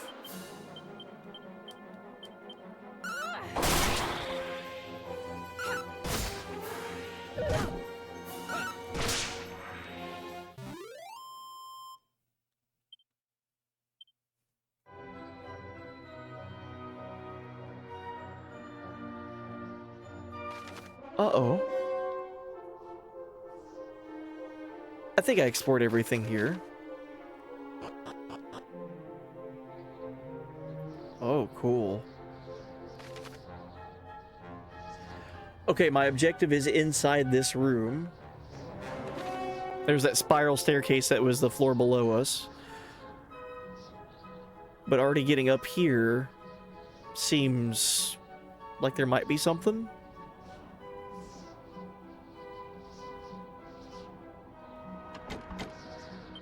Okay. There's nothing up there for me to find, other than the door was locked.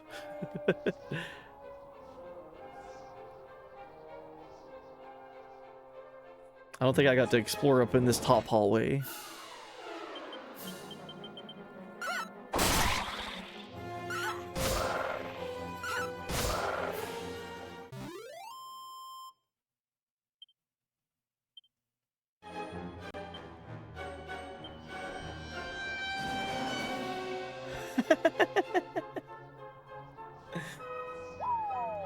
Oh, that's a thing you could do. I didn't know. You can jump off of walls. Okay. I like the little sound effect that played. Well, now you know. Hey, did you know? Me neither. So that was a quick exit, it seems.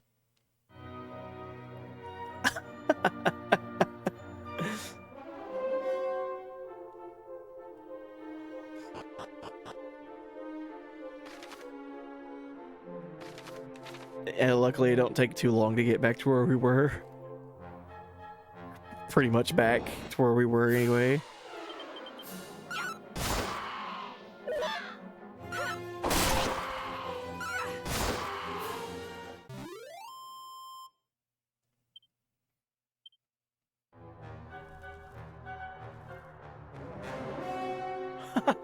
I see now. All of these places you can jump out of this castle, or this tower.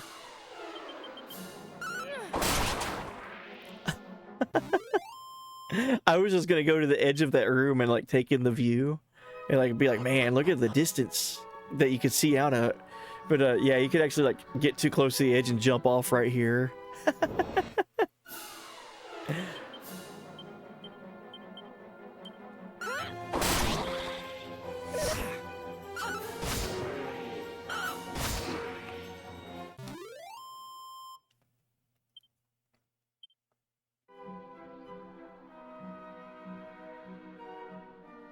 Okay, there's nothing in that top hallway.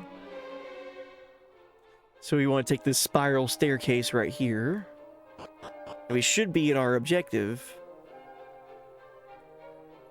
Yeah, here's the old man. He looks like he's sleeping, standing upright.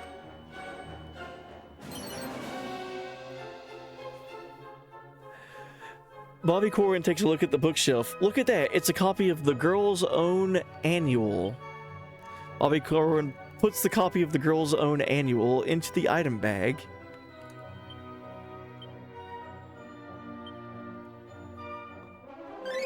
A scruffy guide that teaches you how to be a tearaway or your money back. Its pages are somewhat perforated, consumed upon use. I have no idea what that means. Teaches you how to be a tearaway.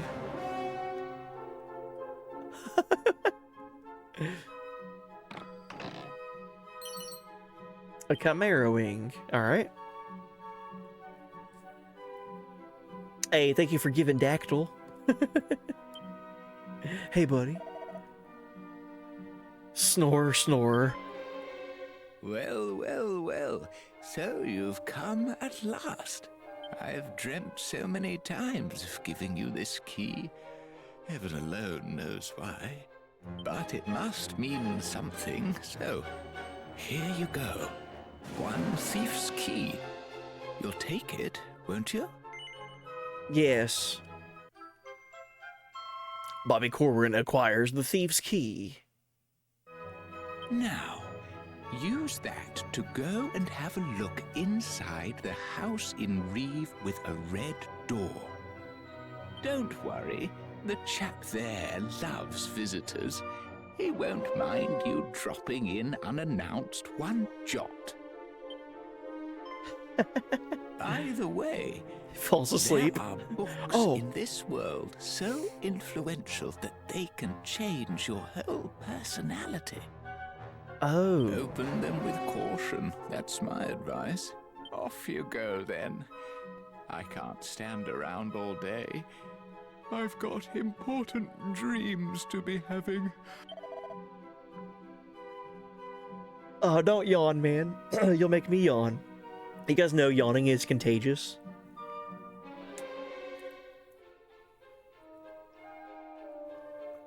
Try it next time you're in like a room where there's multiple people in it. Just yawn. Like audibly yawn. And then just see it spread throughout the room like if other people start yawning.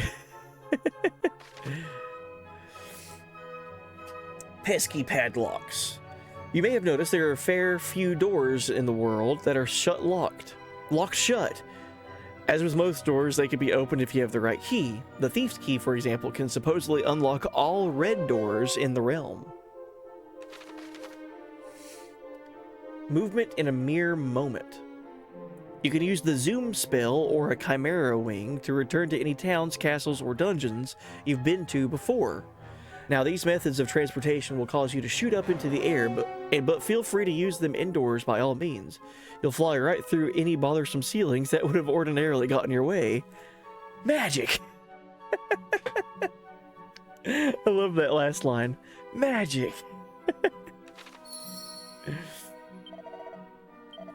By the way, if there's books in this world that... Okay, yeah. Open them with caution. He's a radical dreamer if there was one. Oh, for sure. Hey, we opened our first red door. Okay, I don't have the zoom spell, I don't think. We've got evac. I'll go ahead and use one of these chimera wings.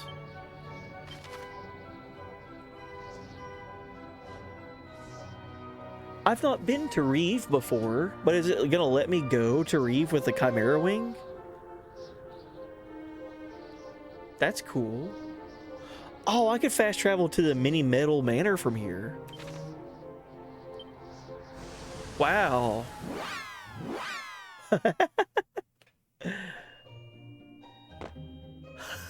You just land at the door. All right, cool. Let's see what we get. We have 5 mini medals, I think. I'll get a leather dress and a garter. A leather dress, a no-nonsense frock made of animal hide, and a garter, a little piece of lace that is all it takes to get the wearer's vamp flourish. Defense 4. Okay. Yeah, 5 medals at the moment.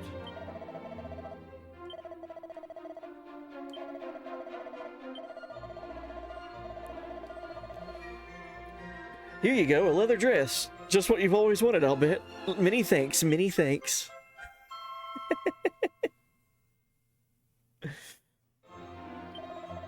Wait a moment. You've hit the 5 mini medal milestone.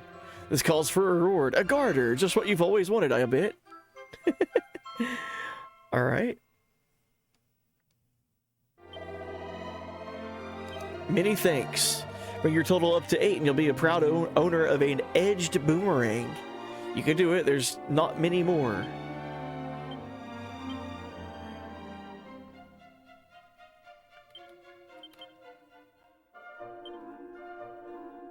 Alright, leather dress. So, Azra's defense is at 38. Shala's is at 34. And Lydia is at 33, so Lydia needs it the most.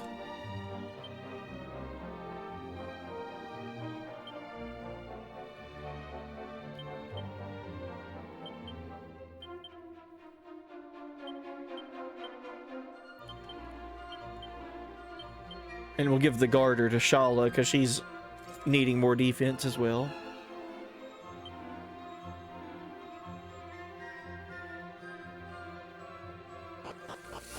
I think I'm going to need to get more of those chimera wings. That seems like a really good item to have. I thought it would just fast travel you to places you've been before. I've not been to Reeve. So the fact that it would let me fast travel there, that's crazy.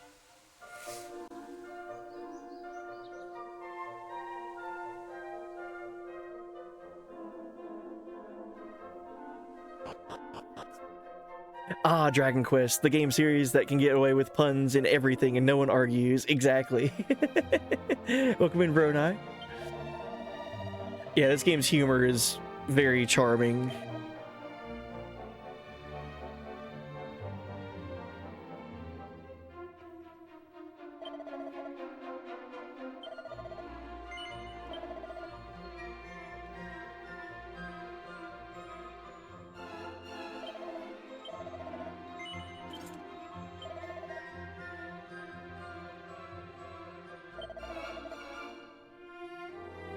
I was saying that earlier. It feels very like self-aware.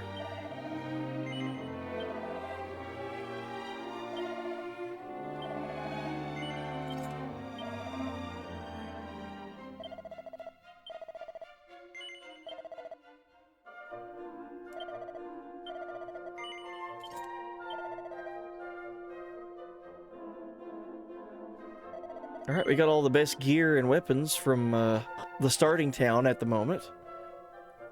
I believe. This is the item shop.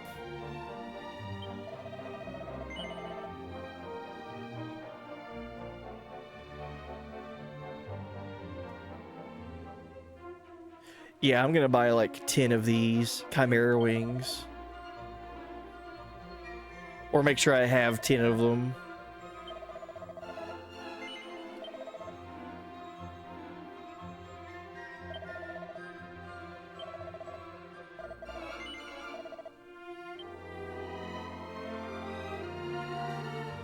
So now that we have the Thieves' Key, there's probably stuff in this castle that we can open.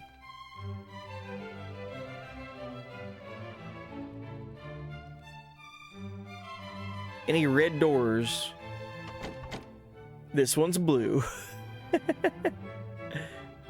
This one's red.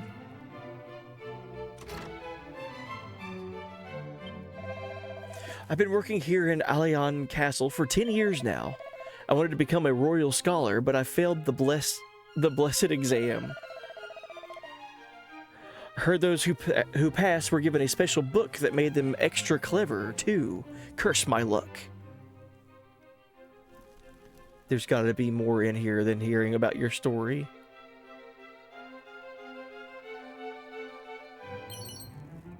A file of unsealant. What does that do? Allows allies who've had their spells sealed away to cast freely again. Oh, so you can have your spells sealed away? Wow. So I guess that would be kind of like silence or a mute.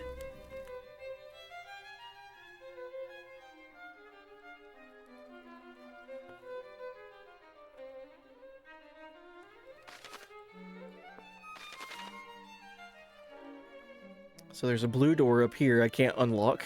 I can only unlock red doors at the moment. Here's a red door.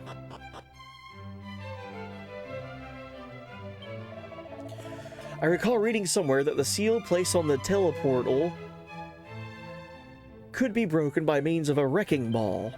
Someone was researching wrecking balls, weren't they? Ah, yes, of course. It was that old fellow from Reeve.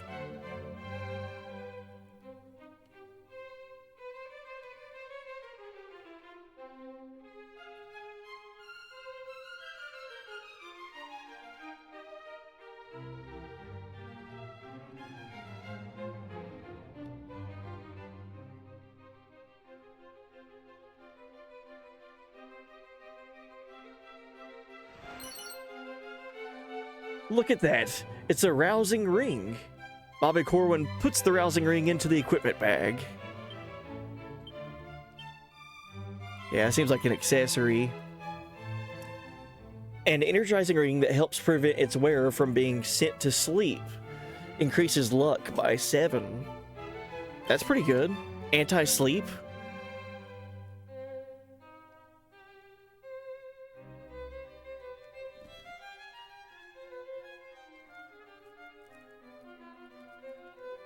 I need to check these bookshelves too. We were told about books being able to change like your personality, and that changes like your stats when you level up.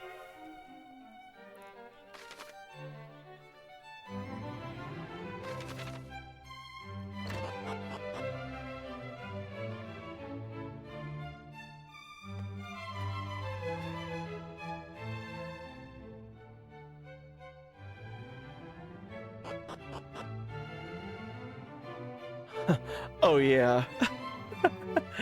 Before we talk to the prisoners, I feel like I should save. I don't know if that's like a like we'll have any consequences to face or what.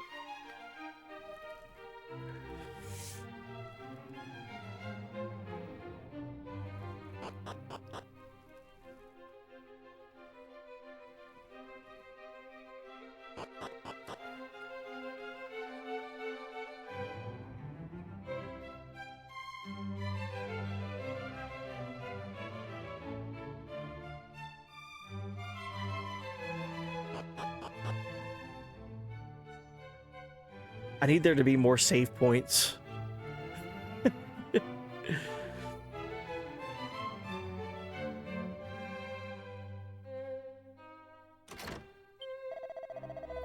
Seems the wrecking ball is basically an explosive. They use it to blow through walls and such.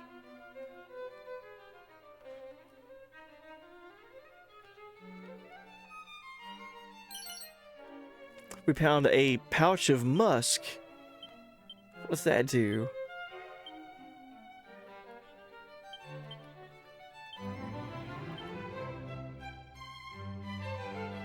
A special scent used to lure monsters. It's certainly a memorable fragrance consumed upon use. Okay. So we had an item already that's like a repellent that keeps enemies away from us. So musk makes enemies find you faster. That'd be good for if you're like trying to grind, level up. You want more enemies to show up more frequently.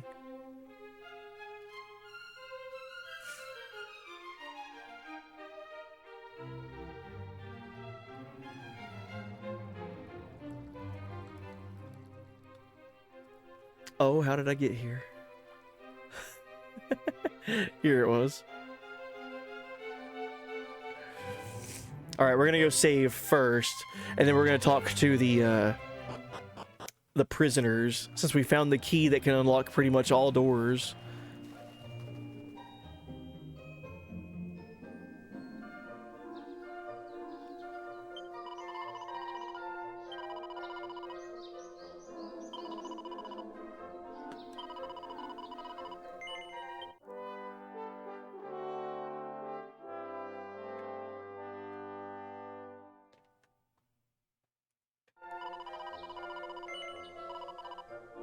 I've already been playing this game for how long?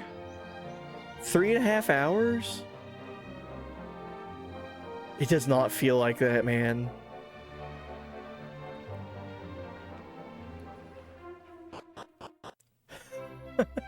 That's crazy.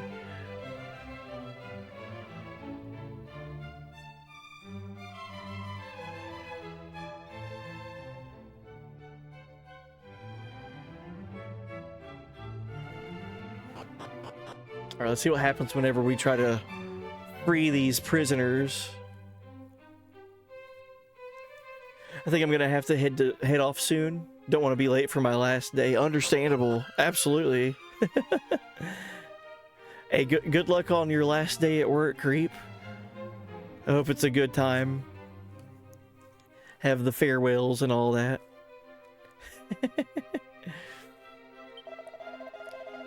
You ain't got a key to open this door, have you? Well then sling your look. I ain't got no use for you. Oh, okay, that doesn't do anything then. That wrinkly old geezer up that Dreamer's Tower is right a piece of work. Not only did he get me banged up, he pinched me precious key and all. Me, the great Kirk Buzzer himself. Bleakneck, you've only got your hands on me precious thief's key. Opens any red door it does. If only I'd have used it too. God, what a plonker I am. Lovely bit of craftsmanship, that, even if I do say myself. Yeah, made it in these fair lands, I did. Look after it, eh? Okay, so you can't free them.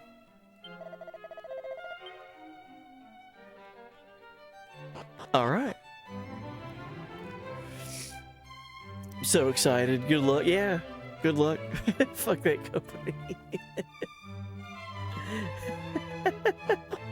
Be sure to say that on your last day there.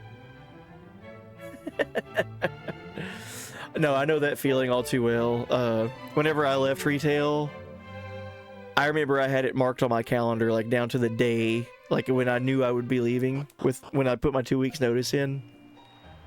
And the final day that I had, anything that could have gone wrong was going wrong with like normal workflow stuff. And I was just like, the whole day I was like, man, I am so happy that I don't have to deal with this again.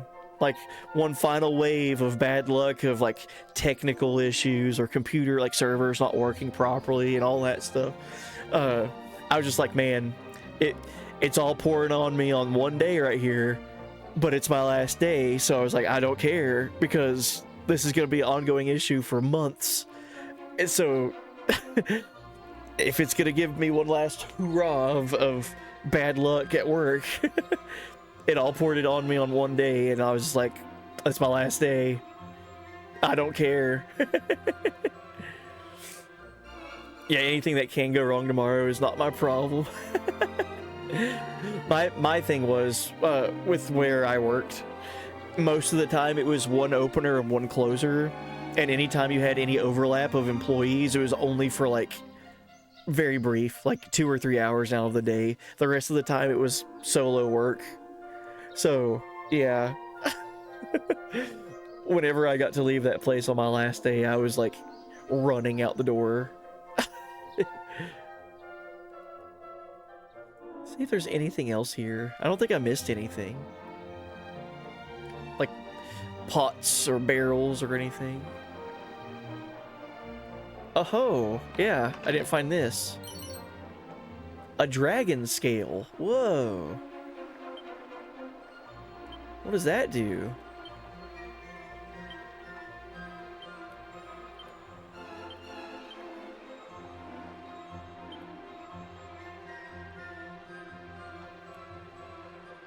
Oh, it's an equipment. Dragon scale. Defense +5.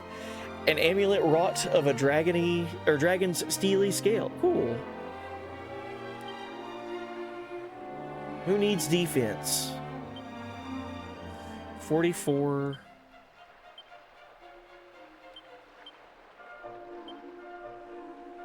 We might give that to Azura.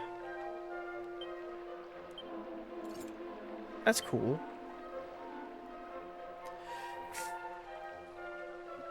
I couldn't do solo.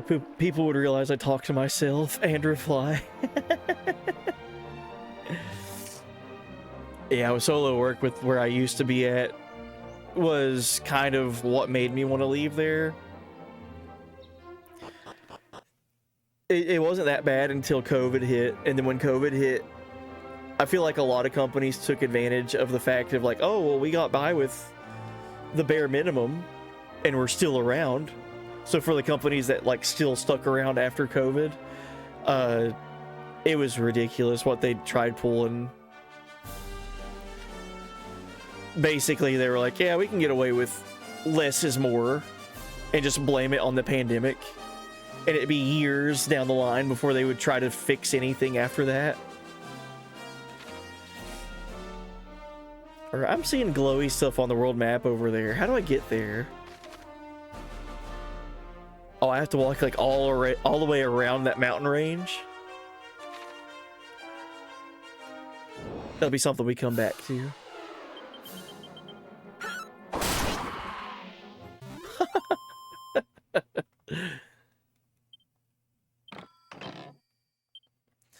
Oh yeah, instead of walking here, I could just use an item. We'll use the Chimera Wing to go to Reeve.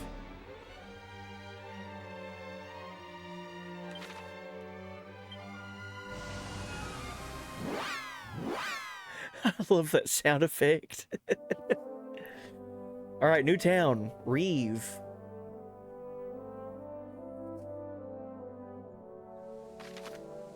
How to heal. Resting a while or staying the night at an inn will fully restore your HP and MP. If you find yourself the worse for wear after a bruising battle, head to the nearest inn to relax. That said, staying at an inn is definitely not a cure for death. You'll need to pay a church or a nun a visit if you have someone in need of resurrection. Right? Welcome to the village of Reeve. Do you ever happen upon all sorts of bits and bobs whilst exploring the realm? Why, I myself have found countless edible herbs, pieces of forgotten gear, and even the odd treasure chest from time to time. Gifts from the goddess, I say.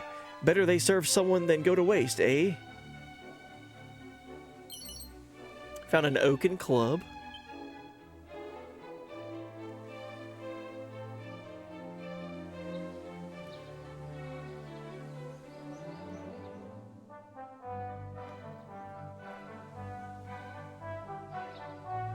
God, this music. It's so good. Oi, sunshine. You best be making an effort to pick up any equipment you see on the ground out and about on your travels. They're all want remains of adventurers just like you who weren't lucky enough to make it home. Well, mostly anyway. Some of it's probably just gear some geezers dropped, isn't it? Isn't it?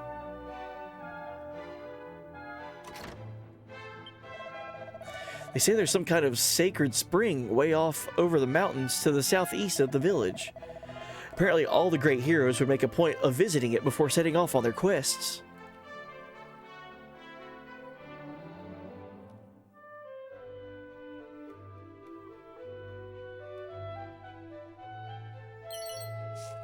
Found a seed of magic. Cool. We'll use that here soon.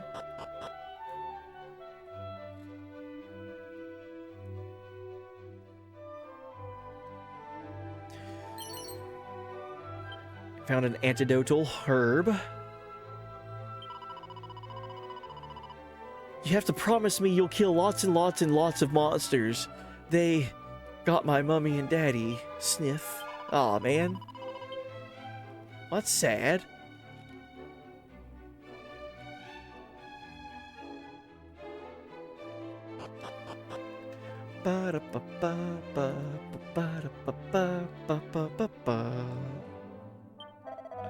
Welcome to our inn, weary travelers.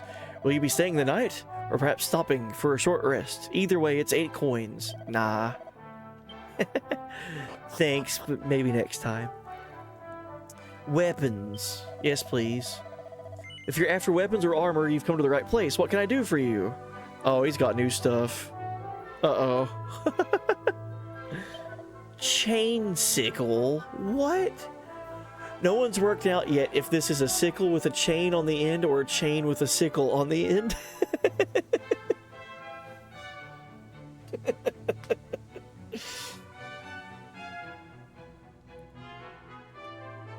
This game gets me, man. So, copper sword, bronze knife, these are things I have. Leather shield. Tortoise shell. A solid suit of armor that gets the job done, but lays waste to the wearer's fashion credentials. Training togs. The freedom of movement afforded by this outfit makes it a favorite with martial artists everywhere. Okay, well, I can't equip that with anyone right now. I could sell some stuff.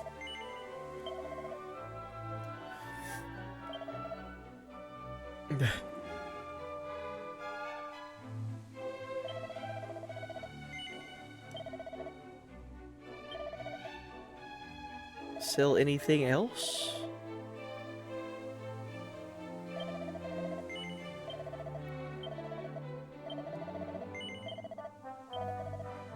Out with the old, in with the new.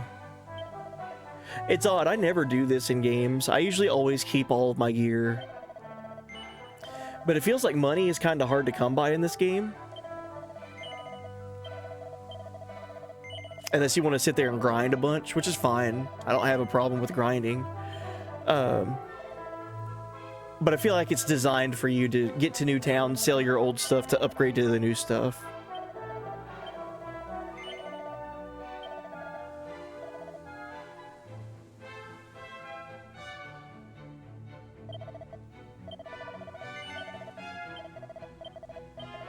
Yeah, just from selling all the stuff that I got from my first town, I have enough to get the new weapon or the new armor. Chain sickle. I wonder what that would look like. I could give that to Shala. My priest could be wielding a chain sickle. And then the tortoise shell, that's just 6 more defense for Azra. I will go with the new weapon for right now.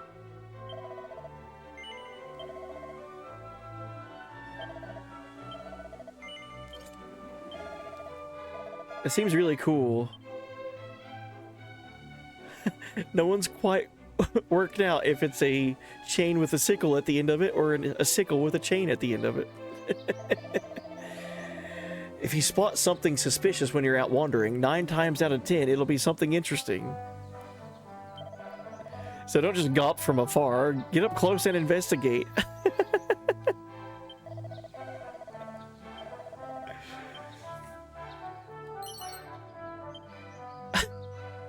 It's funny how martial artists actually get weaker if you give them a sword or a spear to wield. Suppose they spend so much time training with their fists that they don't know the first thing about blades and spears. Something to keep in mind if you ever meet a martial artist. It's something similar in Final Fantasy. Ah, no good, it won't budge.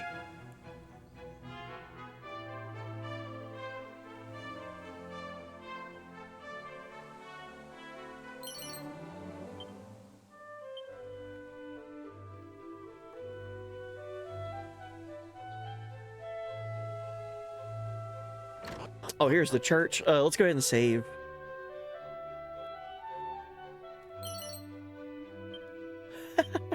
We stole holy water from the church. Oh no.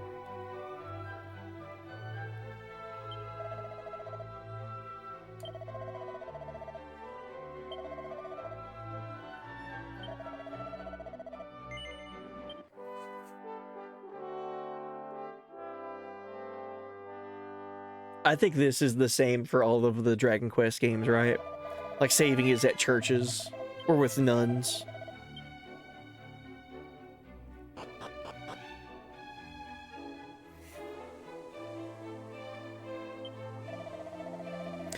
I know it can be easy to panic if you're unlucky enough to get poisoned by a monster, but as long as you've got an antidotal herb to hand, you'll be right as rain in no time.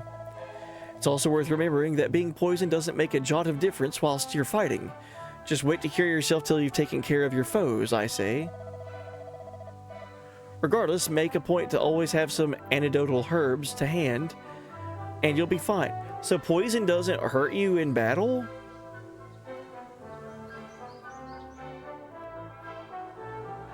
I was assuming it would be like, oh, you got poisoned and then you attacked. And because you're attacking while poisoned, you would get damage. But it doesn't hurt you during battle, it's only after battles are over. That's different. Wonder where that lad came from anyway. Heard the one about the bag that walked into the inn in Reeve? No, too bad. Hee hee hee. Heard the one about the bag that walked into an inn in Reeve. No, too bad. I don't get it. Is it a joke? Heard the one about the bag that walked into an inn in Reeve. No, too bad.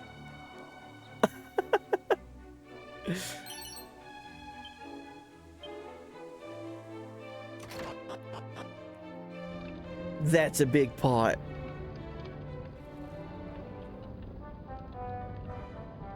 A suspicious looking liquid is bubbling away in a big pot.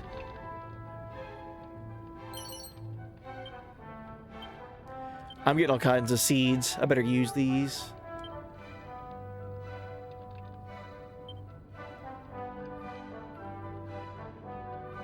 Seed of Magic.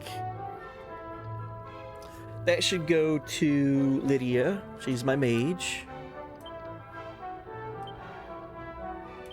Stamina. We'll give that to... I don't know what stamina does, to be honest. There's no, like, speed stat, I don't think.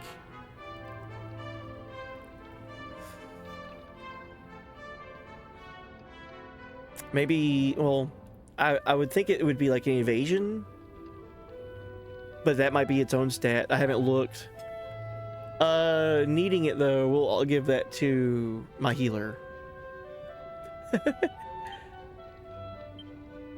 And then wisdom. We'll give that to Shala.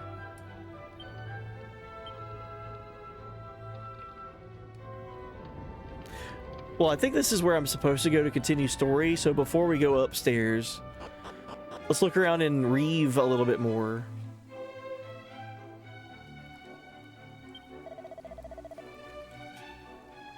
Hey, what up, Dark Arachno? Hey, buddy. Welcome in. Hope you've had a good start to the new year. Hey, buddy. How's the family? Everyone's great. Had a really good experience this week and last week with the family, with holidays and all of that. But hope you're doing well. And stamina, I'm assuming it's HP and defense. That would make sense. You lot are travelers, are you? Oh, here from Alian, eh? Don't tell me you've come looking for a wrecking ball too. Honestly, what's so good about these things that people are trapezing about the countryside looking for them? And we're not trapezing about.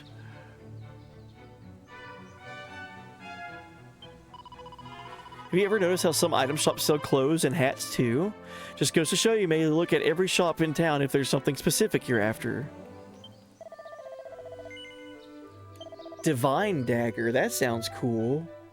Made from the purest silver, this lightweight dagger won't let you down in a fight. I could use that on both Azra and Lydia.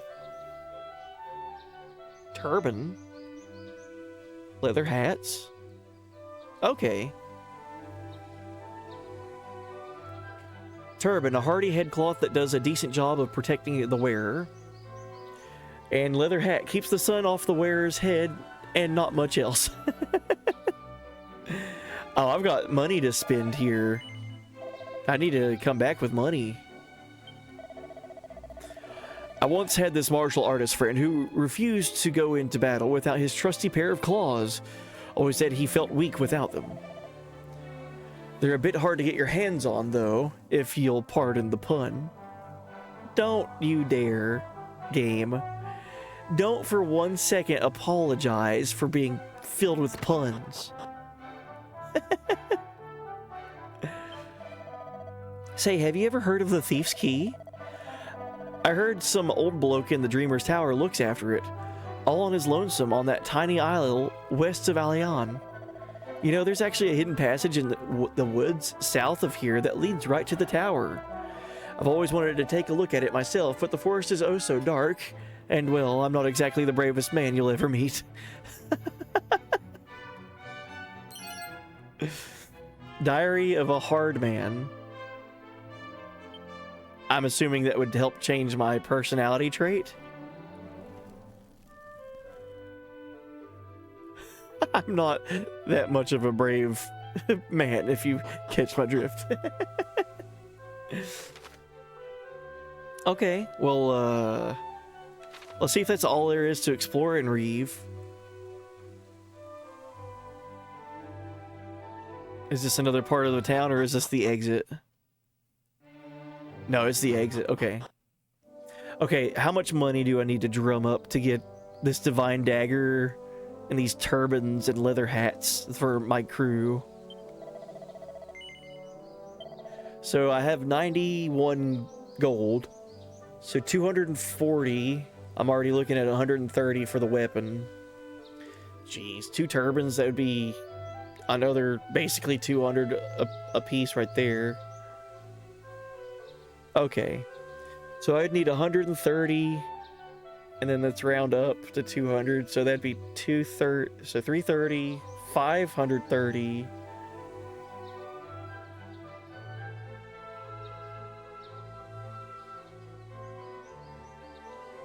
I'd need about 650 gold. That's not too bad. Let's go grind for some money. Let's get some cash flow in here. I think the best place to fight was at Dreamer's Tower. Oh, dude, that new weapon that we got for Shala looks so cool. The chain scythe or sickle, chain sickle. I'll not let the fight go by too fast this next time, so we can actually look at it.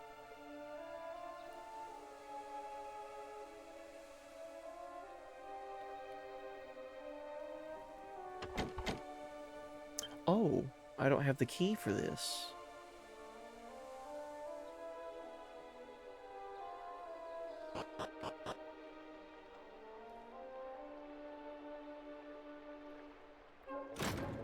Yeah, I didn't explore everything in the Dreamer's Tower, so I'm glad I've revisited here. Hardwood leather. A seed of agility. Let's look at that hardwood leather.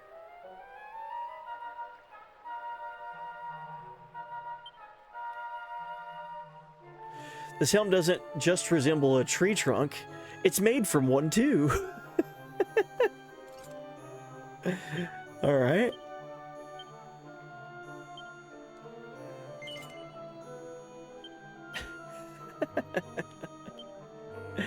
It doesn't just look like it's made from a tree trunk. It's because it is. Yeah, look at Shala's weapon there. The sickle chain. Looks so cool.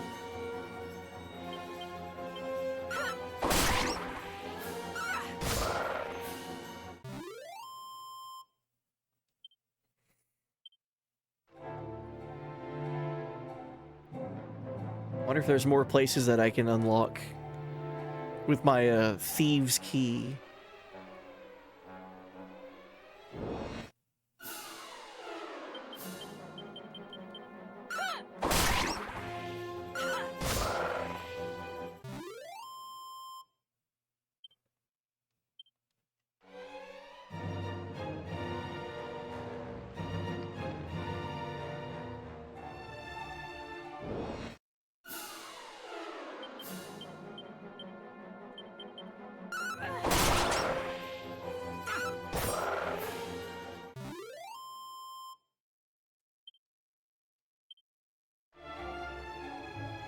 I'm gonna need to run into enemies that give me more gold. I'm only getting like 8 gold per fight here.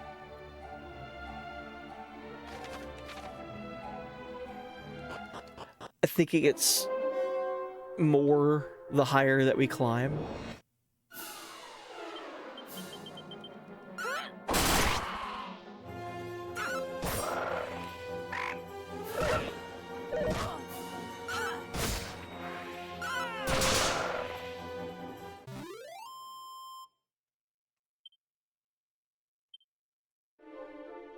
Even for my kind of a bigger horde like that, it's 15 gold is all we got.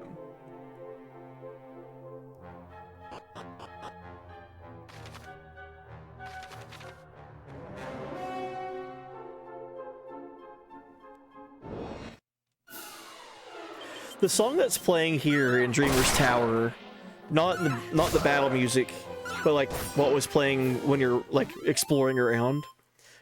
I want to take a second and listen to it for a little bit longer. Hey, Shala leveled up. Nice. Level 9. 68 health. We learned accelerate. Acceleraddle. Slightly raises the agility of all party members. That's cool, man. For all party members. But this music that's playing right now,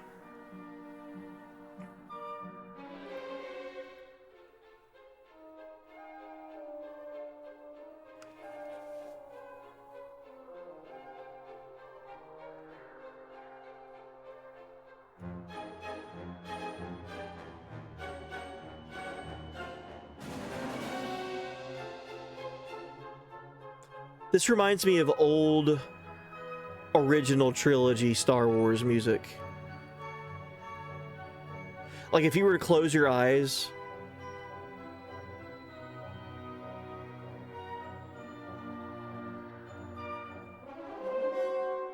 that for sure.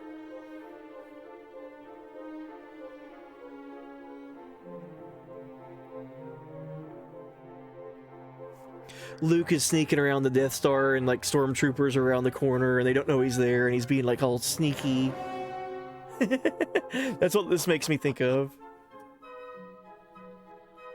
Oh, I went the wrong way.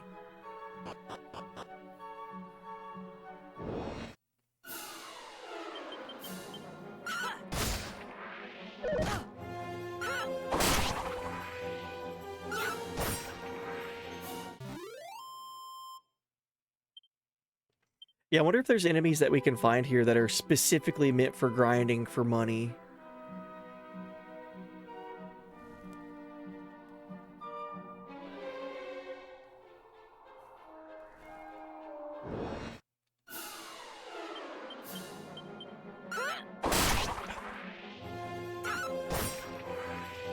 I thought allergy season was over with, but my allergies have been acting up on me here the past couple of days.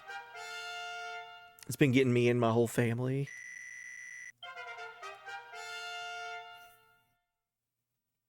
Even if we don't get enough money to buy what I want to buy, we are at least leveling up while we're doing this little revisit to Dreamer's Tower.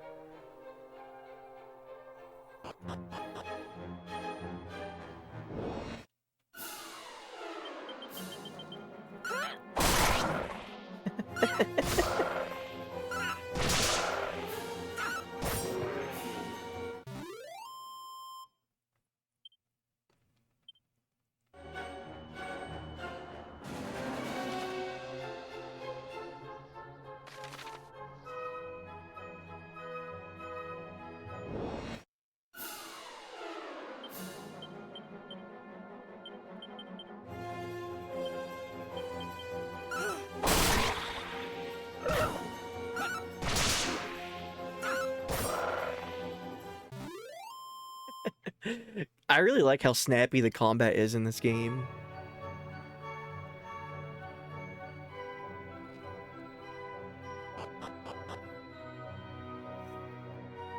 Yeah, there wouldn't be any fights inside there, because that's where an NPC is. What about up here? I don't think I can get into an encounter.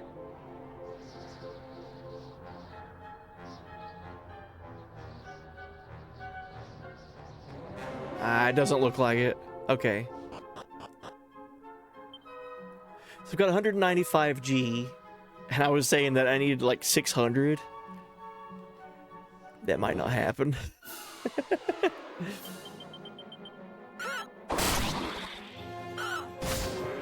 We might get enough money to where we can get the weapon. The Divine Dagger. I think that was like 230 or something.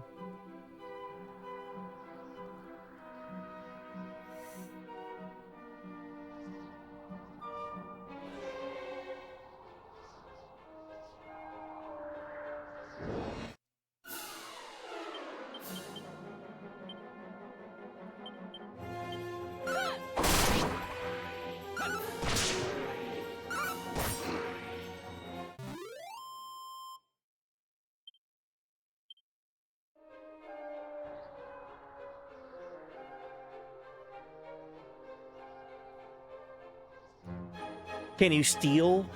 You might be able to. I don't have like any character that can steal though.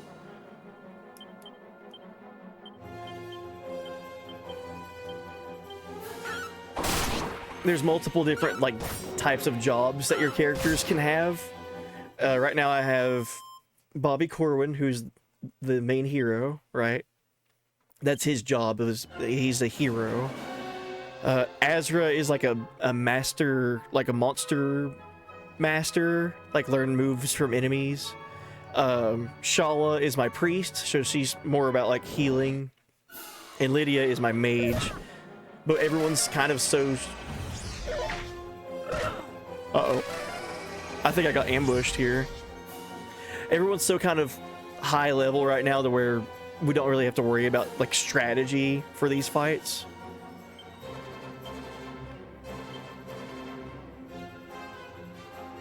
Let's just defend with these two.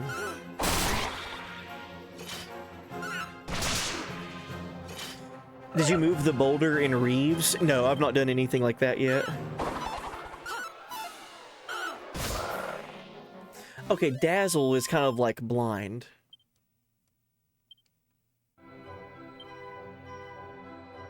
Where it lowers your accuracy. Gotcha.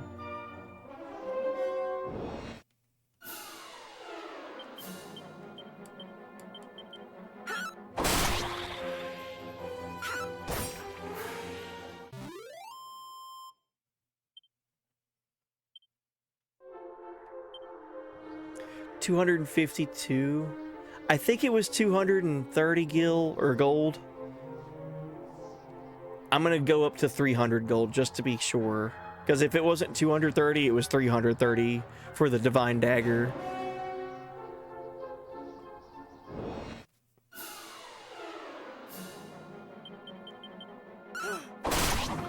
Oh, the boulder has money under it. Cool. Yeah, who the hell is Gil? Sorry. Bad habits.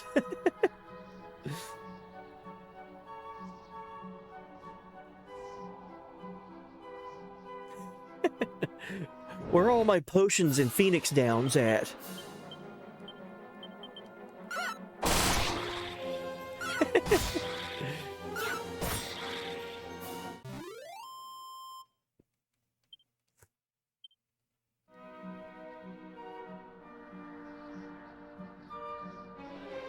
These older Dragon Quest games embodied the term grind. I remember there was a interview. I remember hearing about these games in an interview. I can't remember if it was with Yuji Horii or who the interview was talking to. But they were talking about like the older game design aspect of like being very grindy. And one of the like original ideas was it wasn't to keep the game like from being short or anything like that. It was more along the terms of this idea of the journey being more important than the destination when it came to like working your way to the next story moments in these older RPGs. So like playing the game and the journey of getting your characters leveling up, or being like, oh, I'm so many experience away from leveling up, maybe I should try to level up first before, you know, doing this boss. The journey of that type of gameplay they thought was more important than just the destination of getting to where you were going. So yeah, the grind was intentional. It made whenever you reach the peak of the mountain more impactful because of the grind that you went through to get there. Basically, was their mindset.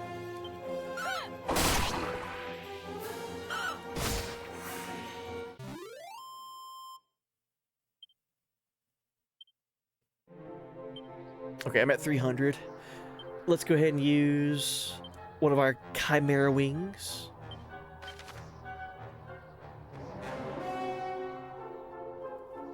I'm getting FF Brain too. Tree to the west of Reeve is a Divine Dagger. No, wait, the dagger is in the Path of Promise. Oh, I don't know if I've been there yet.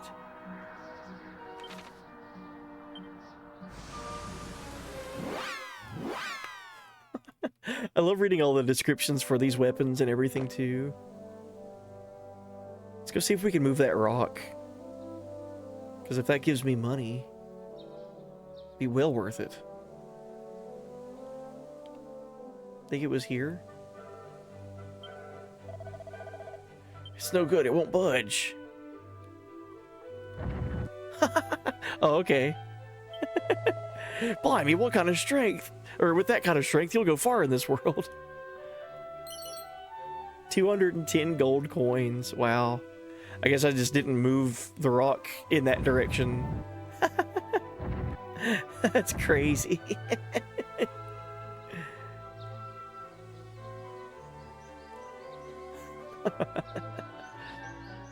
Alright, well, let's go spend some cash.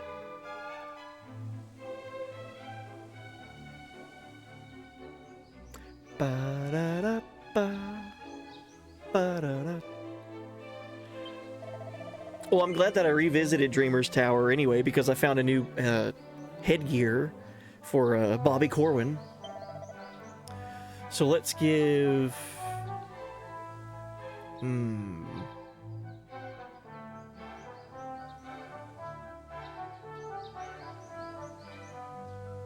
Let's definitely give a dagger to Lydia.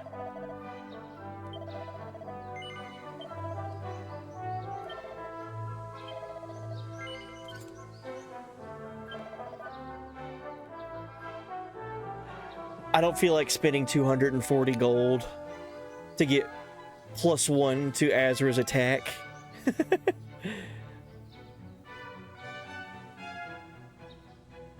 I will spend 190 gold to +6 to Lydia's defense, though.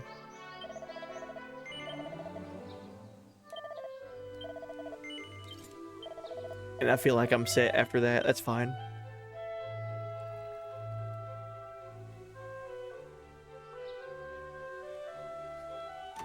Alright, continuing story. I miss the old Chimera Wing animation where you used to hide in something with a roof. It would bonk your head. That's great. A suspicious looking liquid is bubbling away in a big pot. Let's go upstairs.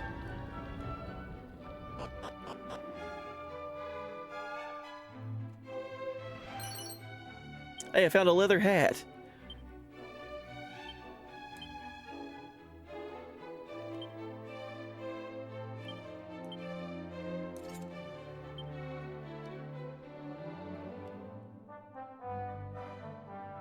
Alright, let's talk to this guy. What are you doing in here? I could have sworn I locked the front door. Did you find a key somewhere or something? You trespassing so-and-so? Why, yes, we did find a key. That the thief's key? My goodness, to get your hands on that, you'd have to be... You are, aren't you? You're Ortega's child, the one we've heard so much about. Yes, my name's Bobby Corwin. Oh, my. Then I'd better give you a little something to help you on your way. Now, where did I put it? We received the wrecking ball. You can use that to break the seal on the teleportal. Once you're feeling suitably prepared, make tracks for a spring to the east of Aliahan. Okay. But be careful with that ball now. Those things go off with an almighty bang. And good luck. You'll definitely be in need of it. But to think that you will never again lay eyes on the great Ortega.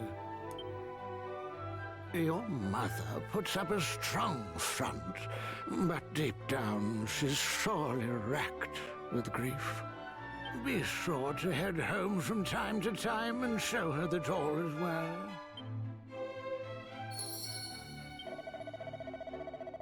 The wrecking ball will allow you to continue your journey, but no, it will not be an easy one. You must steel yourself.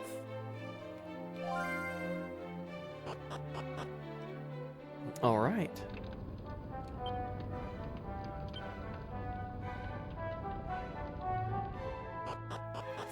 I'm still not... I don't know if I fully understand what the recall thing is.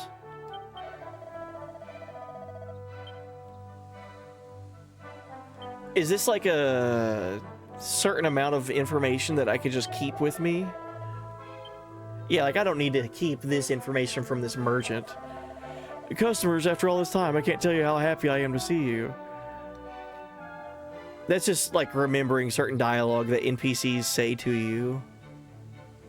For the sake of remembering it, I guess. Alright, so we need to go east. But I'm gonna go the opposite way because I want to explore. I've not gone over here yet. Dude, look at this water. The sun setting and everything. Look at this purple and orange sky. Oh, this game's so pretty, dude.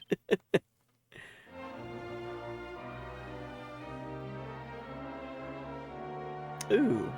Stuff. Things and stuff.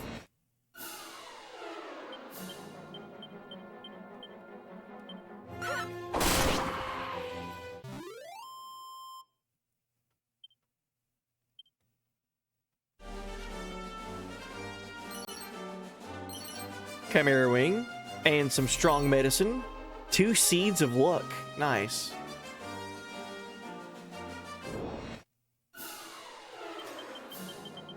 I'm really comfortable with the idea of like finding the seeds as well. I just wish I knew what more of them like specifically did. Like what's the difference between like a seed of strength and a seed of endurance or whatever?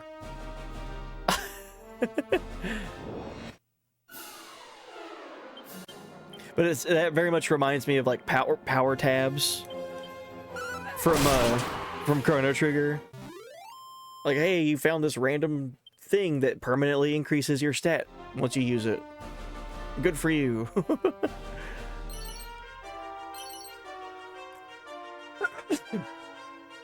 Oh, excuse me.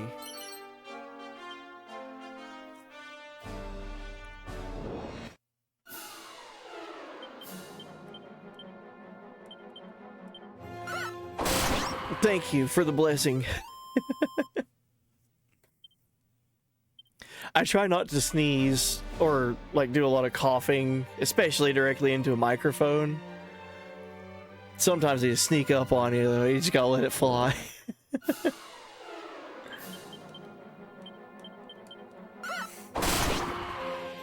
Dude, giving Shala a chain scythe, so cool. Training togs, a leather hat, copper sword. That'll be good stuff to sell.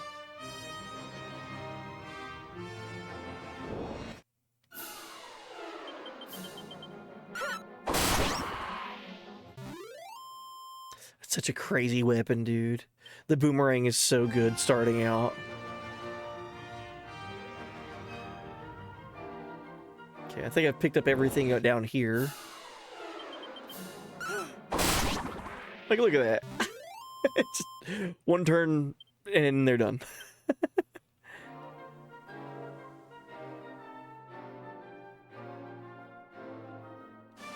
When we get 8 mini medals, I need to go and get the next boomerang.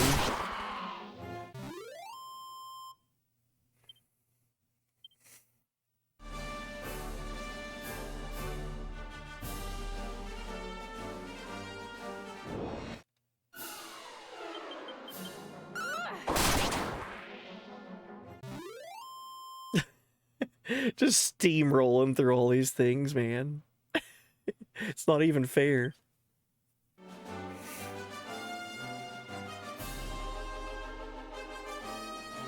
Okay, I feel like we found everything on this western part of the map.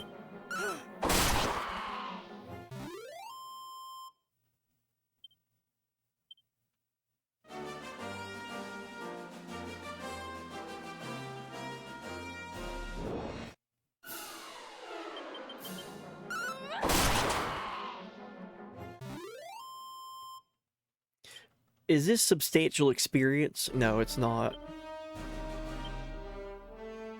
Okay. I'm gonna use an item. The holy water. So holy water wards off weaker enemies consumed upon use. Bobby Corwin rubs himself down vigorously with holy water. So now I won't run into lower level enemies, right? For a while. Just help getting to our next destination a little bit faster.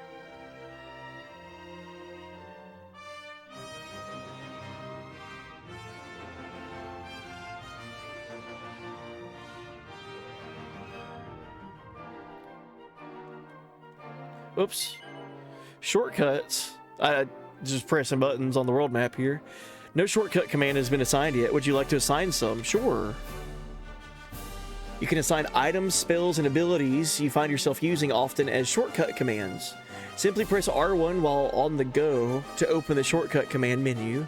You'll then be able to use your registered commands with a quick press of buttons on the D-pad. You can register commands by selecting shortcut commands from the miscellaneous menu. Okay. Make a point of assigning any item, spell, or ability you use often, and your adventure will be a bit easier. That's cool.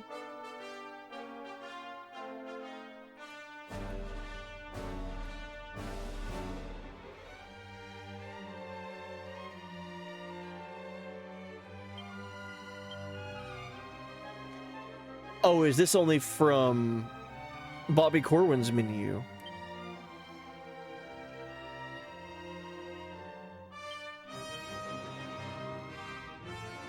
I think so. Okay, well that's fine.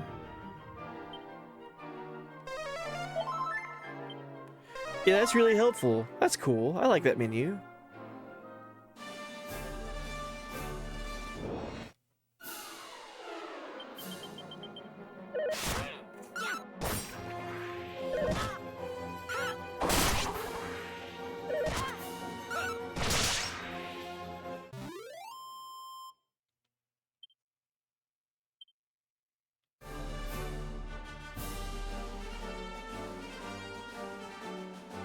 Checking to see if there's any items I could pick up on the world map here. Doesn't look like it.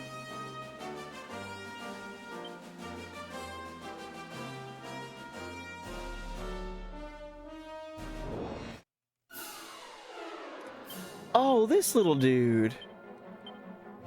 A heel slime. I'm familiar with these.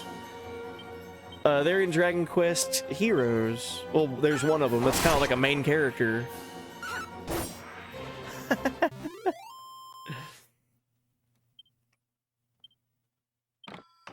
The heel slime. It dropped a seed of strength? Whoa. It drops an item that'll permanently increase my strength. Well, I'm glad I did that fight.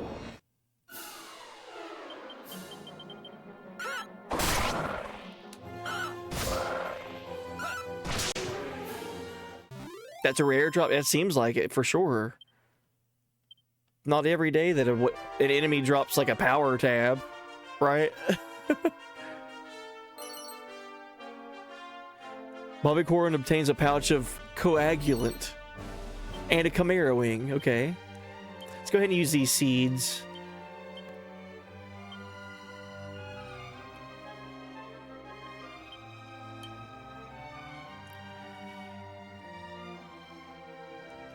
Like Azra stronger. Agility. Bobby Corwin's kind of slow. Seed of luck.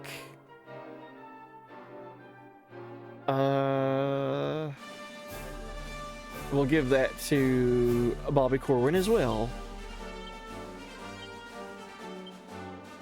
Seed of magic. We'll give that to Lydia. That's our mage. Okay, that's fine. Hey, welcome in, Greggles. Case's theme gets louder as I approach chat. Happy New Year. Hey, buddy. That theme song slaps. By the way.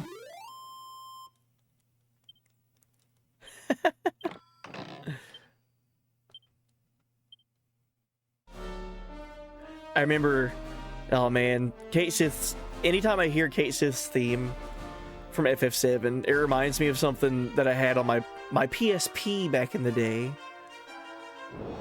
Oh, I can't get down there.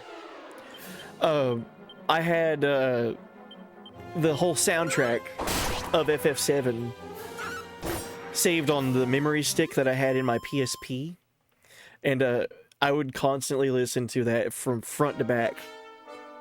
I did that with a couple of games that I was just like obsessed with listening to the music in. But Kate Sith's theme, I would always find myself going back to it and putting it on repeat. It's just a good time. It's a good listen.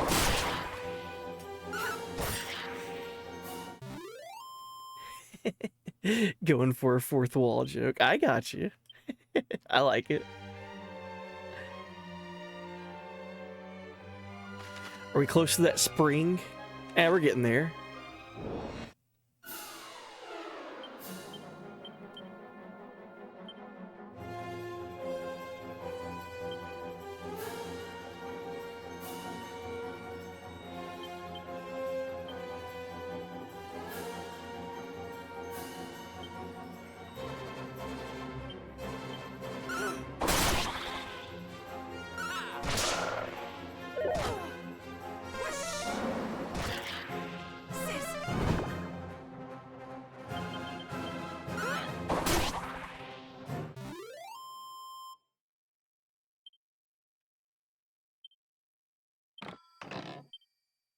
Another Seed of Strength. Wow. That's another rare drop that we've got from fighting another heal slime.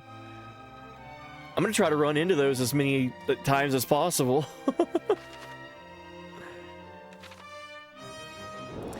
Bizarro Sephi's theme.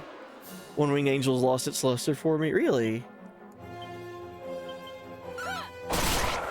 In the FF7 Remake trilogy, are they gonna do 3 different One Winged Angel themes, or did they do that? I can't remember. In from playing Remake and then playing Rebirth, I don't remember if it was 2 different variations of that song. If it was though, that'd be crazy if they gave us like 3 different iterations of the same song.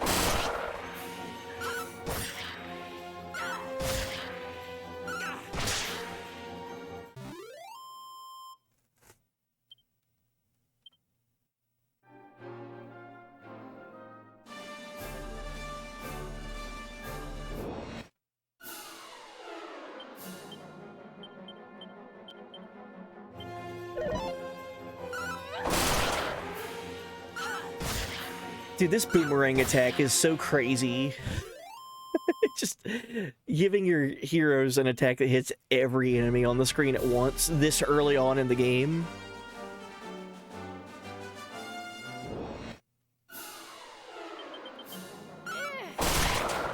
Look at that. Like the fight just started and it's already over.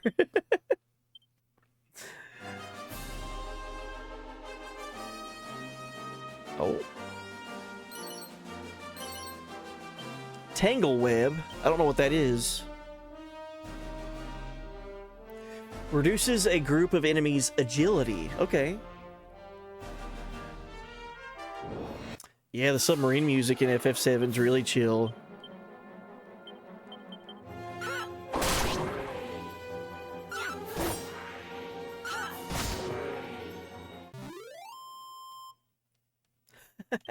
That brings up a fun topic. In FF7 Remake Part 3, like whatever they end up calling it, there's gotta be a snowboarding section and a submarine section and a space, like, zero gravity section. Like, how are they gonna do all that? It better not just be cutscenes.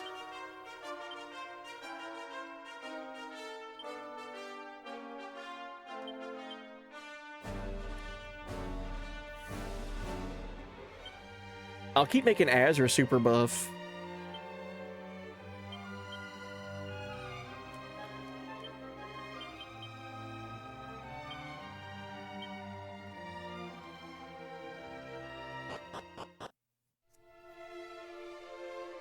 Oh, Little Shrine. Hello. Hello there, youngster. You don't happen to have a wrecking ball about your person, do you? Yes, I do. Well then, what are you waiting for? Get yourself down to the Path of Promise. It's next to a spring somewhere, I think. It's a book about boomerangs and whips. Do you want to read it? Yes. Whips and boomerangs allow their wielder to attack multiple enemies simultaneously. Whips can hit entire groups, while boomerangs will damage every enemy on the field. Though their attack may seem somewhat limited, used tactically, they can confer a great advantage.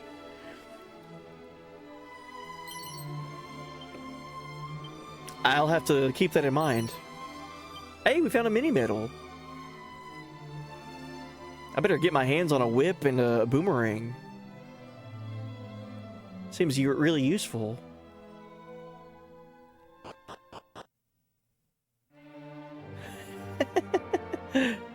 I'll go underwater, take a nap, see the game over screen. So the submarine music in FF7, it's got a little hint of like eeriness to it too, right? Like it's chill, but it's also kind of like unnerving in a way. That might just be me. I think that way, at least.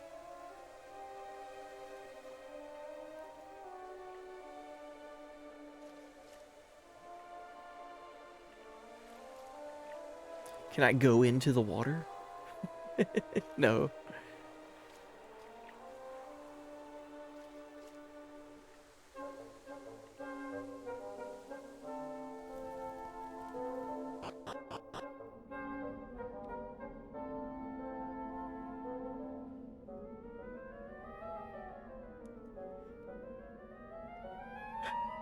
This music, dude. It's so good.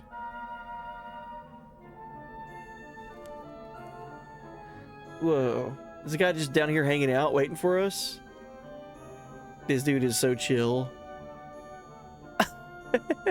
What? We just learned a new spell, by the way. I need to check on that.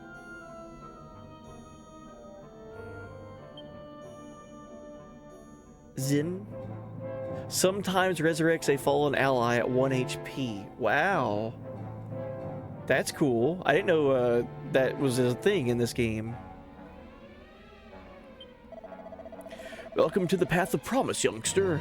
You won't find it too promising right now, though. The way through has been blocked up.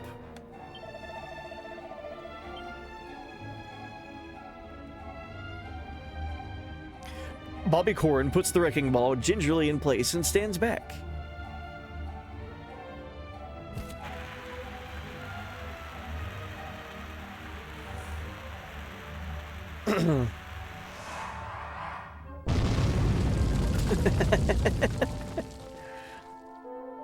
Huzzah. That looks like a path that we could go through now. The path is clear. Oh, and you might want to take this, too. Bobby Corrin obtains a world map. Just know that there's an entirely new world awaiting you on the other side. Keep your wits about you, and don't do anything I wouldn't do now.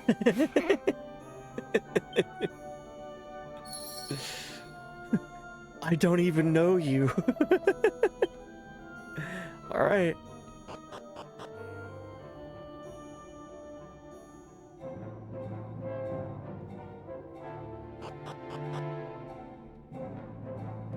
Whoa.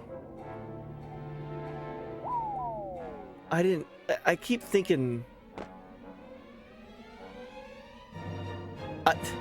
I keep thinking I could just like walk into walls and it like bonk me backward. Whoa. Hey, yeah, this is a world map. Whoa, cool. What we got going on here? Big forest right there in the middle. Big desert.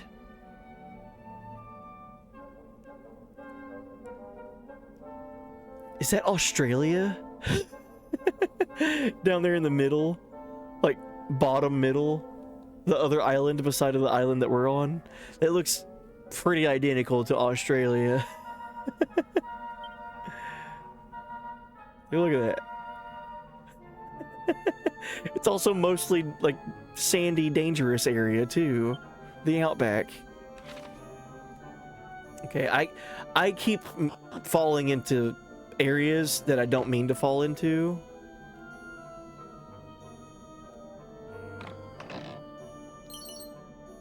A rabbit tail. Personalities personified. Some accessories possess the power to change the wearer's personality, although it's worth noting that they only do so when equipped in the main accessory slot. Well, most of the time. Cursed accessories are a troubling exception to this rule.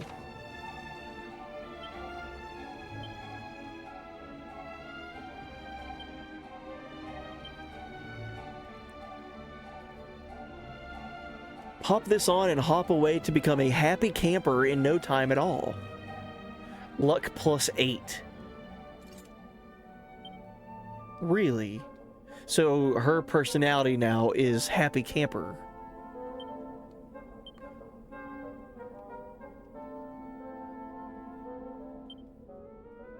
Yeah, personality happy camper.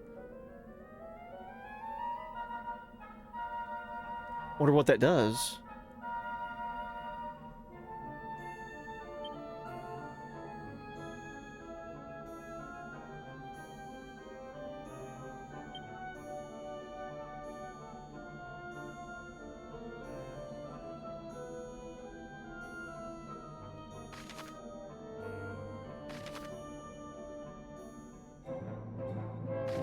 There's so much to this.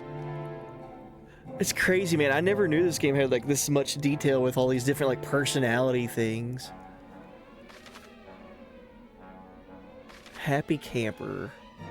Luck increases extremely quickly. Oh, that's cool. So if I were to equip that to someone and then they level up, that would be the way to go.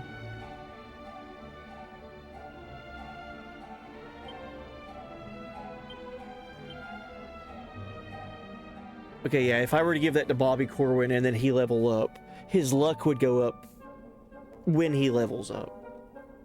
I'm gonna do that.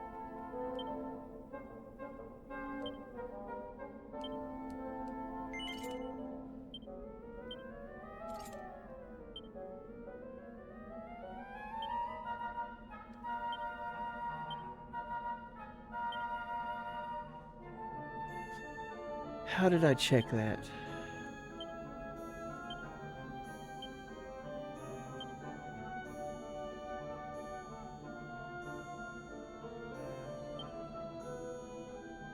Yeah, happy camper. Okay. So I need to try to fight some stuff, and then whenever he levels up, unequip that and give it to somebody else. Whoa.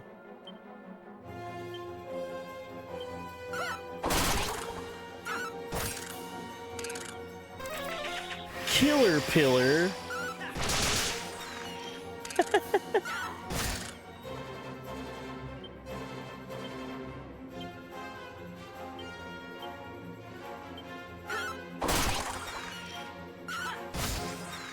Time to get a wig and a dress. Wait, wrong game. 21 experience points from these guys.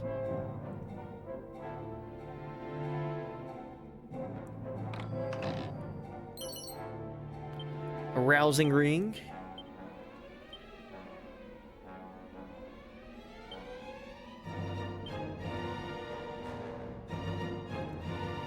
It's another luck beneficial weapon.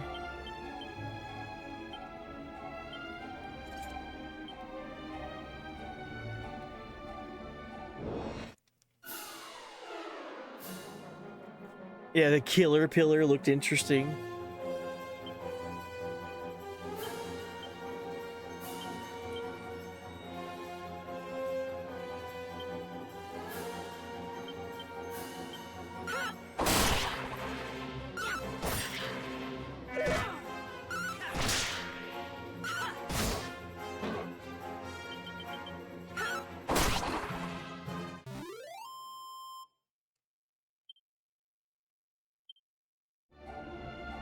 Alright, so we haven't leveled up yet. Let's look at his stats really quick. So, if I were to not have anything equipped for him,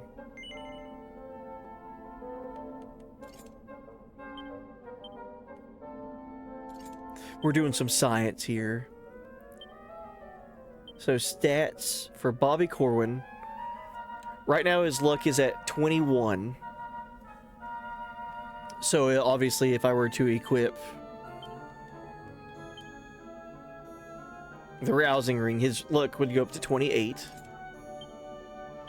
And then if he were to have the rabbit's tail, his luck would go up to 36. So it was 21 starting out base with nothing equipped.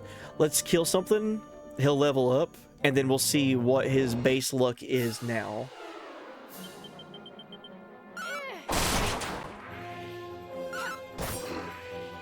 I'm impressed that you didn't name one of your characters Big Joe. Oh, there's time. Trust me. There'll be plenty of opportunities.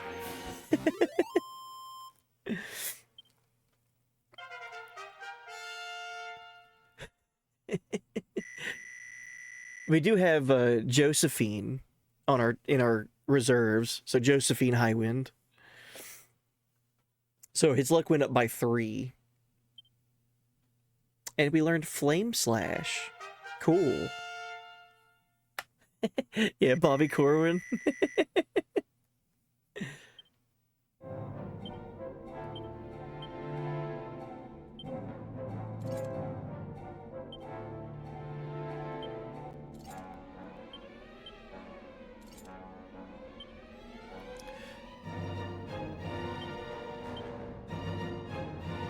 Okay, so upon leveling up with the Happy Camper personality trait, it permanently increased his luck by 3.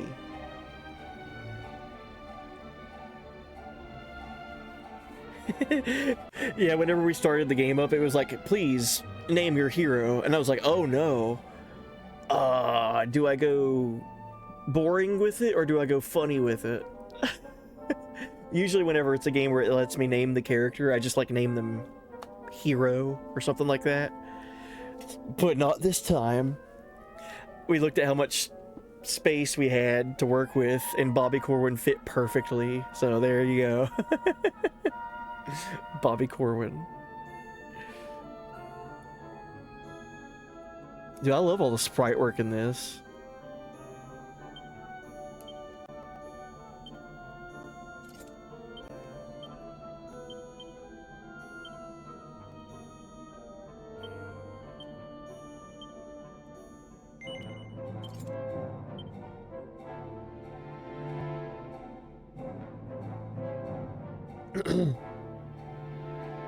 Do you know if the RetroTink 2X Pro actually upscales the output, or is it just a converter? Oh no, yeah, it's an upscaler. Yeah, for sure. You would definitely notice the difference between if it's an upscaler or a converter. Basically, a converter just lets you get the image and the audio. That's all it does, really. It just lets it pass through and translate it to where the output works on whatever device you're trying to plug it into. An upscaler actually makes it look as natural as it's supposed to look.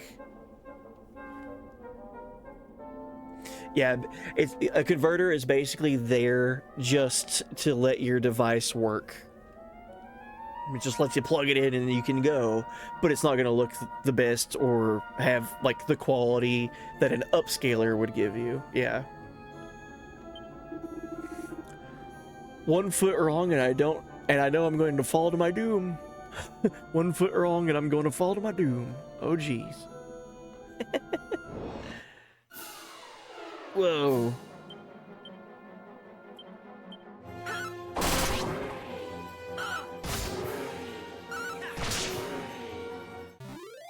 GG enemy.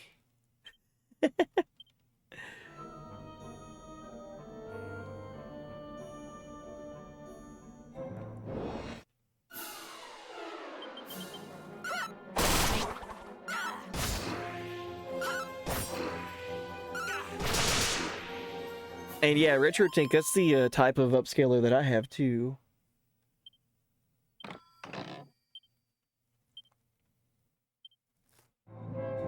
The 2X Pro is good. It basically does everything that you would need it to do.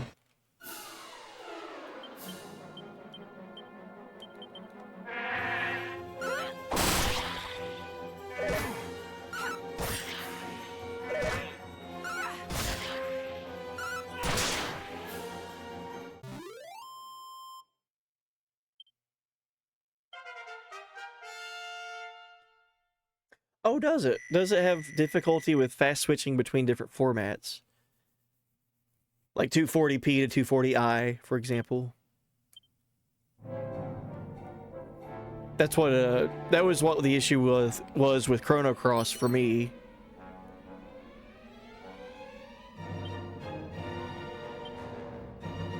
Cower ring.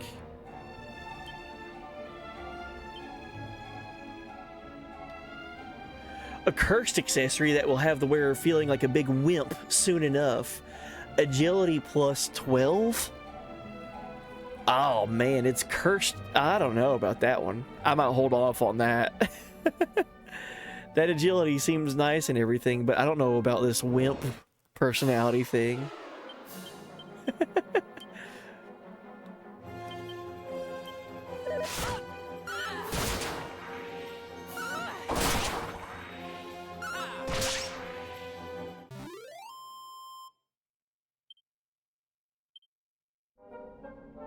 Yeah, that's another thing too, especially with RetroTink.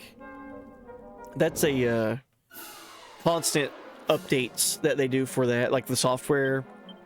You can, I need to do it for my RetroTink, but you can hook it up to a computer or laptop or whatever and check to see if it has any updates, like firmware updates, and it might fix any kind of glitches or add things to it, which is really neat to see.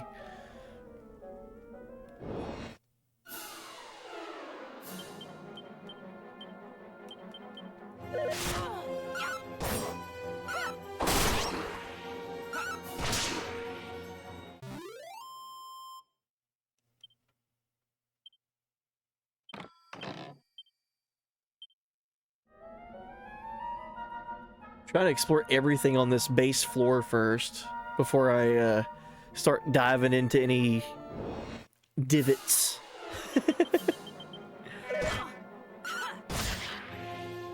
I feel like we've kind of hit a stride now that we don't really have to worry too much about healing a bunch. That being said, we haven't been in a dungeon scenario in a while. That might change here soon. 143 gold.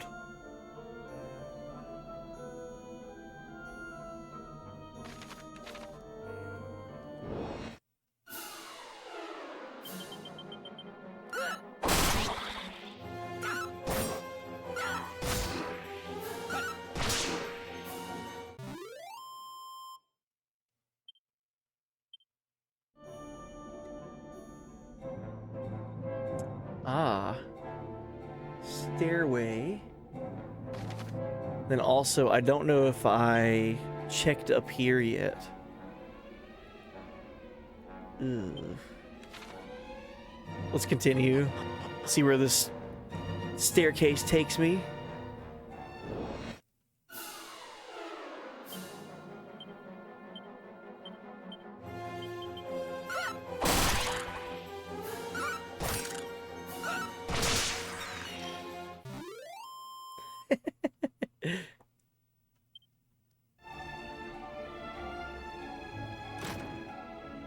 Hey, cool.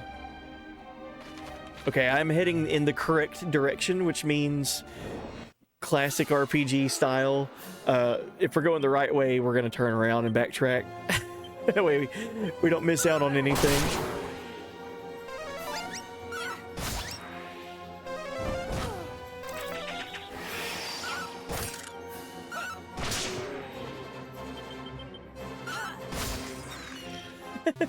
The killer pillar.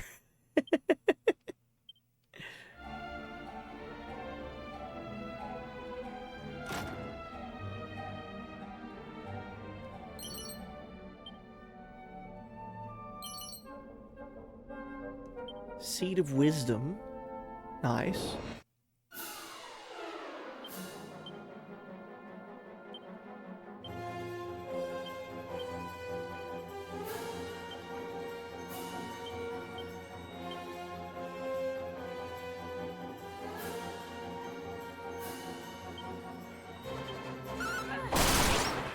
Yeah, the RetroTink 5X is what I have.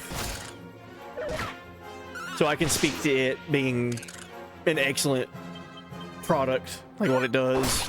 Does exactly what you would imagine it would do. I've heard really good things about the 2X as well, but I've never, like, hands-on had experience with it.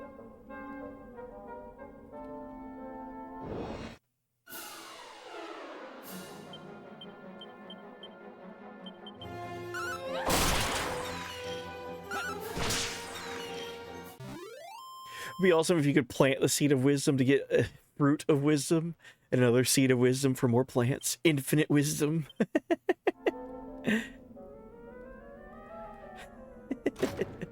I like where your head's at. Hey, we found a tortoise shell. Cool. Shoutouts to Master Roshi. Let's go ahead and equip this tortoise shell. Who can use it? Who needs it now? Defense 51 to 57. 54 down to 53. Alright. To Azra it is. Much big brain, so wow.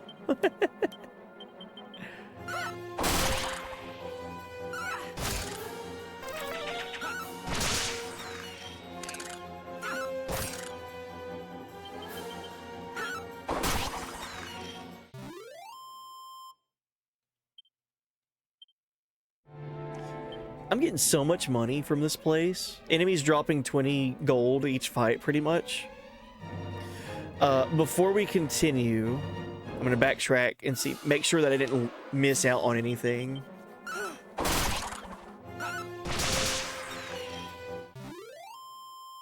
Because obviously I'm still getting gear that's pretty relevant to my character's stats at the moment.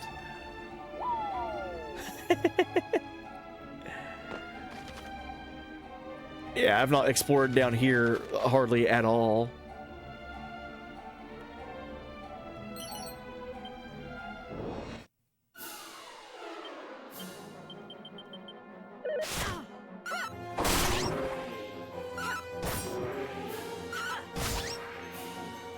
These enemies are really well animated, man.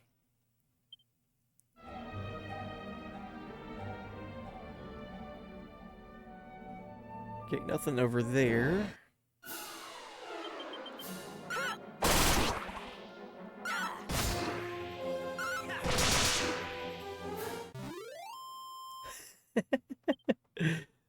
I love that it's got the old school sound effects still.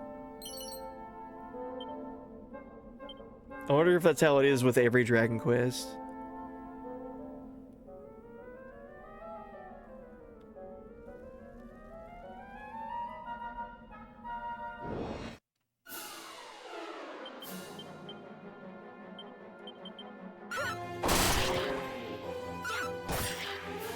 This boomerang, dude, I swear.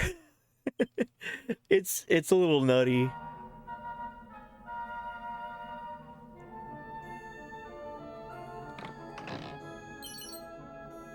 Hey, another chain sickle. Nice. That's what I have equipped on Shala. I love the description of it. No one's worked out yet if this is a sickle with a chain on the end, or a chain with a sickle on the end.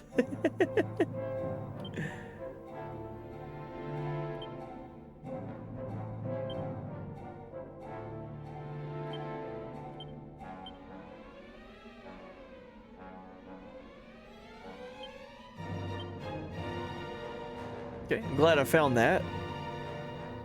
If anything, I could use that to sell and get more money soon.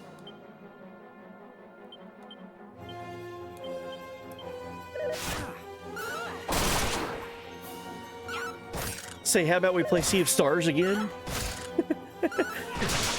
Don't threaten me with a good time. I would love that. I do need to go back and get the Platinum Trophy again on the PS4 version, since I got the Platinum on PS5.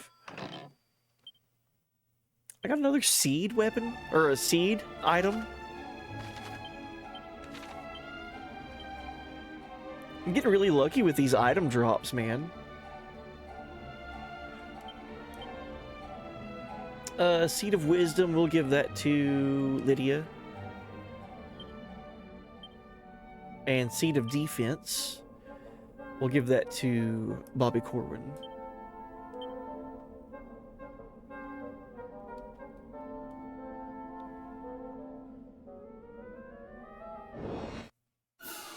More like Doomerang.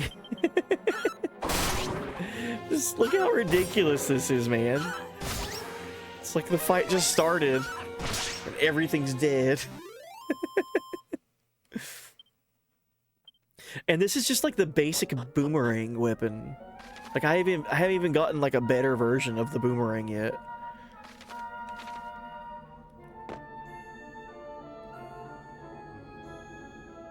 It's just super dank.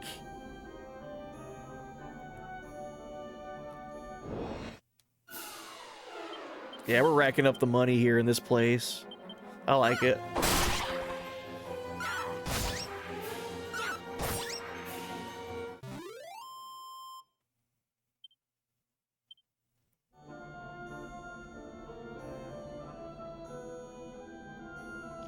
I wonder if this is going to take me to the same spot. Okay, it does. It takes you to the same floor. I wonder if that's true for every zone, like every chasm you could fall in.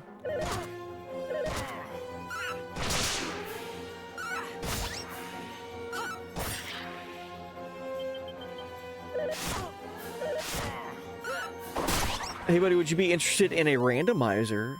I've always heard about those. I've never tried one, but yeah, I'd be down. Like a Chrono Trigger randomizer or something. That'd be neat.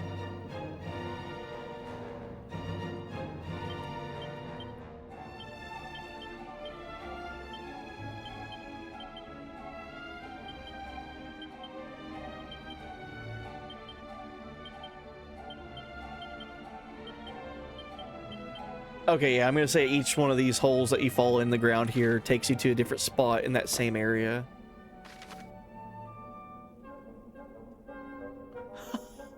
I just now noticed, to get back to where you're needing to go, you have to take the long way around. Okay, there's no short path to get into progress here.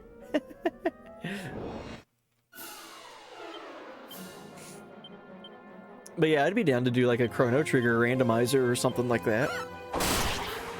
A game I'm really familiar with, you know?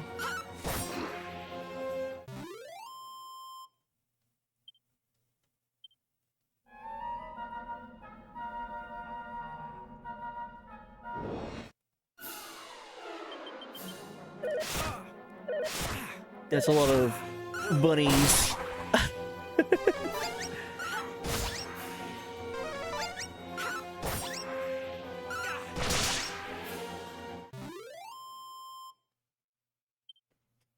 Has anyone in chat ever played a randomizer before? And if you have, what have you played? Was it easy to set up and all that?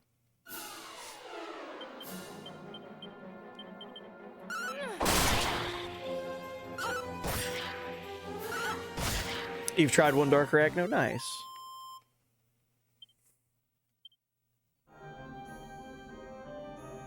Played multiple Pokemon randomizers. Nice. Cool.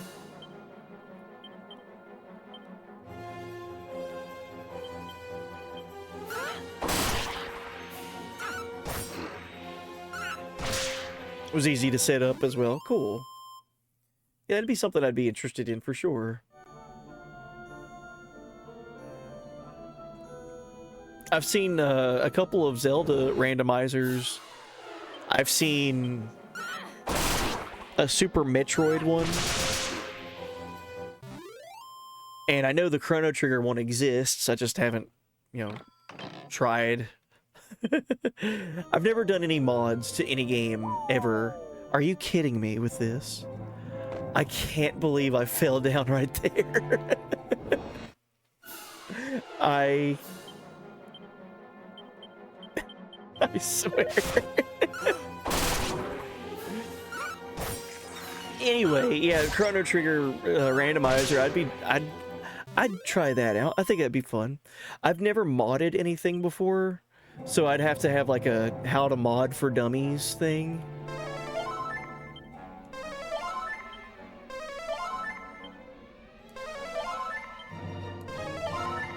Like, I wouldn't even know how to start.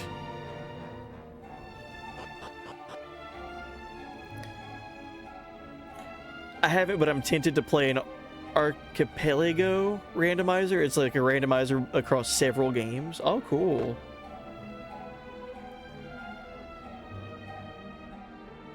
Wow. So like while you're playing it, it's like a randomizer of multiple games at once. So like, how would that work?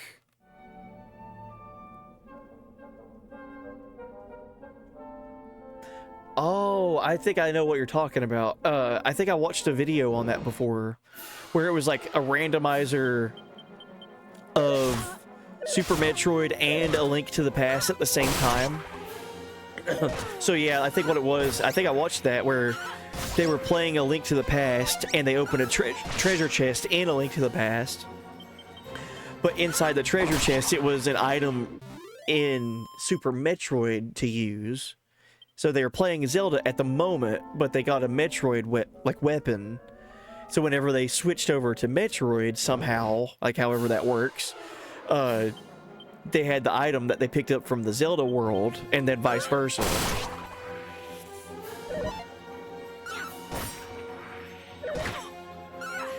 But is there like a multiplayer thing to it too?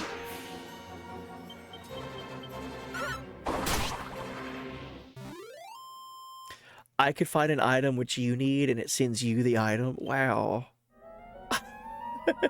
That's crazy. How do people figure this stuff out or even like dream up this stuff? That's so cool.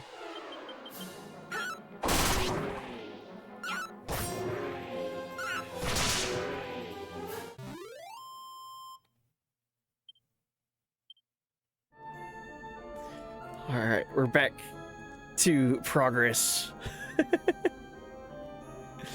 They're not falling in any of these holes.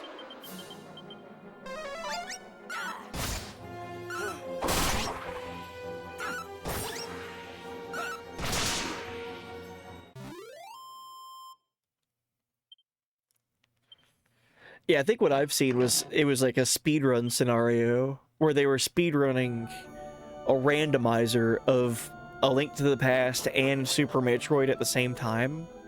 And so as they were progressing, they were finding items that were useful in the other game that versus the one that they were in. So they knew like, oh, well, we're in Zelda. We found this thing that's helpful in Metroid. So they somehow transferred over to the Metroid portion and then was able to continue because they found the thing in the Zelda world. It sounds odd trying to describe it, but basically that's how that was working for it. It was really bizarre to see.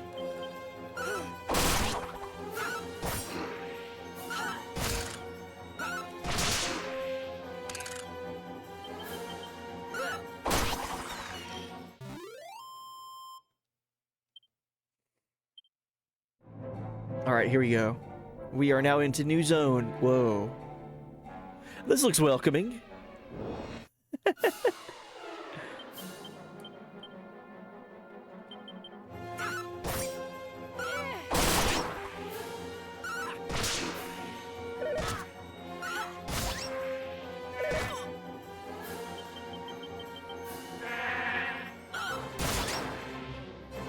That's cool. They summoned another insect to fight me. Alright, what we got here? Is there anything special with these little skeleton skull head guys? I think they're just decoration.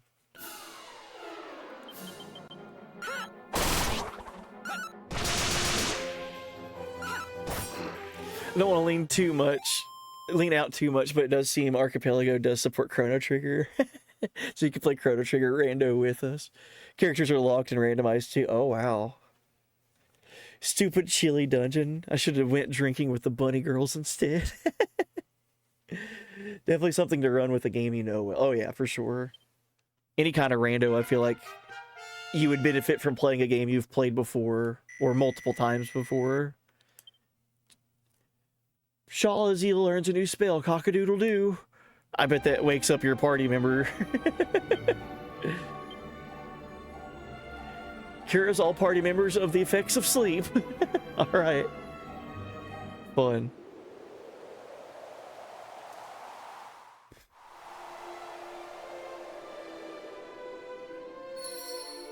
The Shrine of Promise.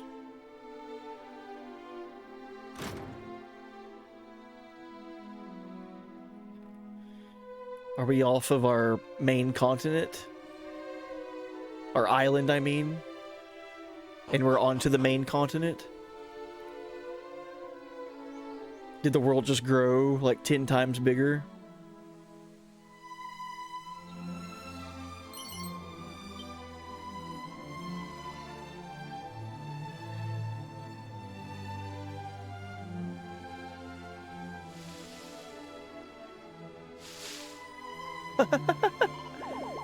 Slurp? The slime looks Bobby Corwin up and down. It doesn't seem to be a bad slime. Wait! Don't do anything silly now!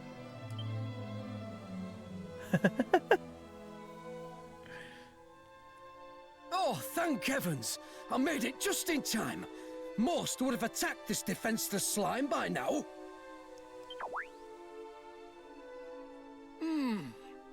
You might just be the one. Don't worry, friend. You've nothing to fear. Slurp. Tell me, have you encountered any unusually friendly monsters on your travels? There are some in this world that hold no ill will towards us human folk. This slime being a convenient example of said phenomenon. Ho ho ho! Look at that! He likes you. At any rate, I've taken it upon myself to look after as many of these cordial critters as I can. Oh, that's right. I haven't introduced myself yet. Though I'm sure you've probably pegged who I am. Yes, the one and only Monty the Monster Monitor.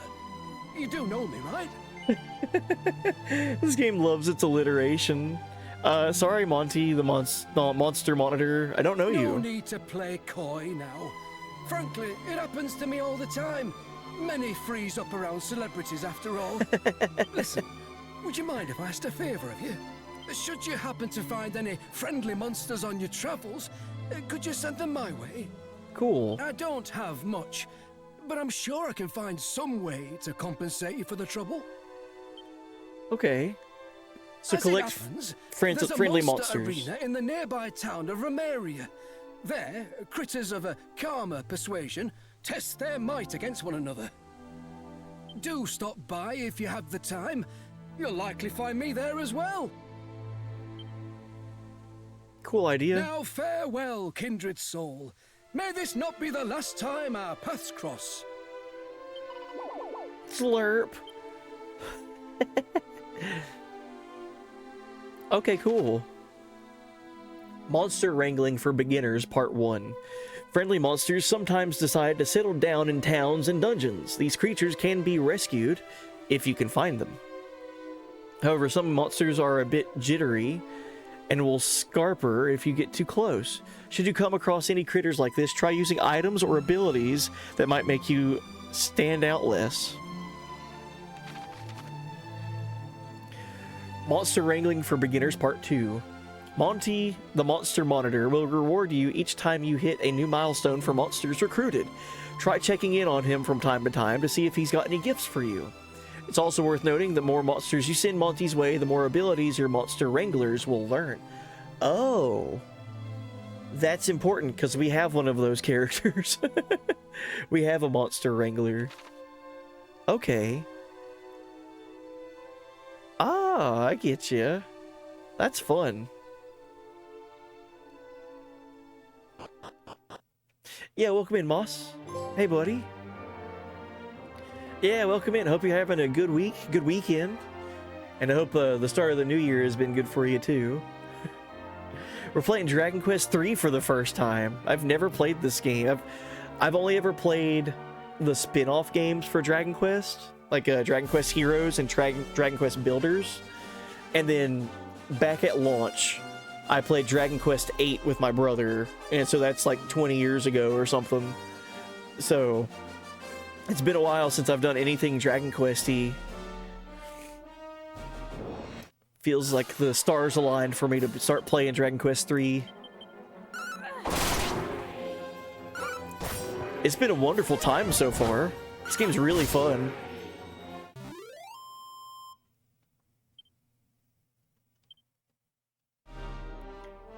Let's go into this town. So we've left our home island. We're now in the town of Romaria. Wow. These statues look crazy good.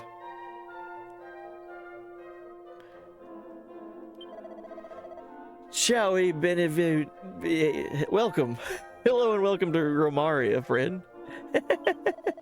Ciao e benevento.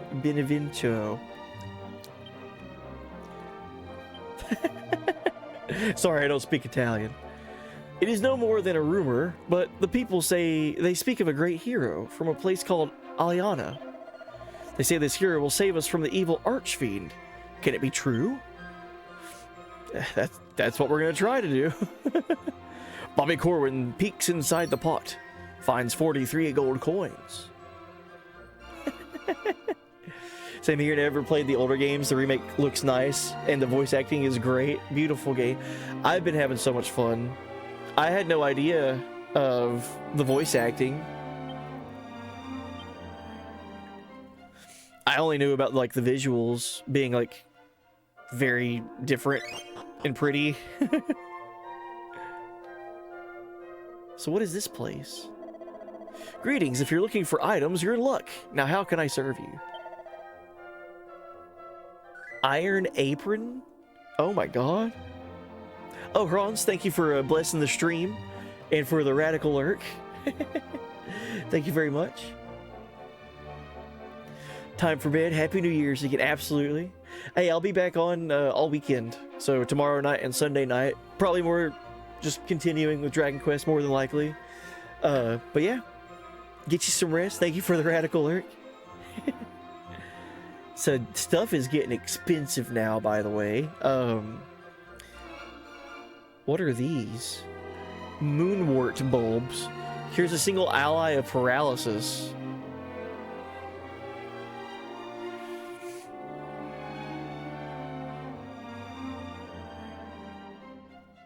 Iron apron. A burly breastplate that weighs down the wearer.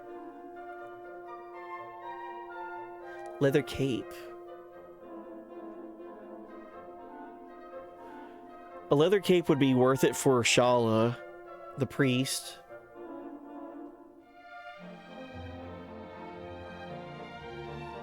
So with the feathered cap.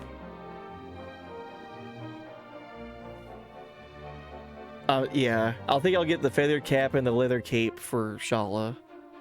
Necklace of immunity. An unassuming necklace that helps prevent its wearer from succumbing to poison. Wow. We already have the rousing ring.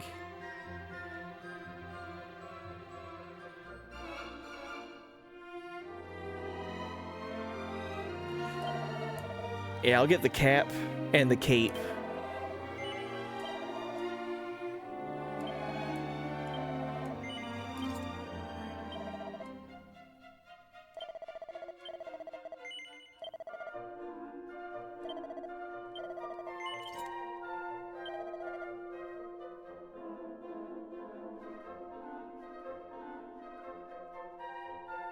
Jeez, just things are just so expensive now.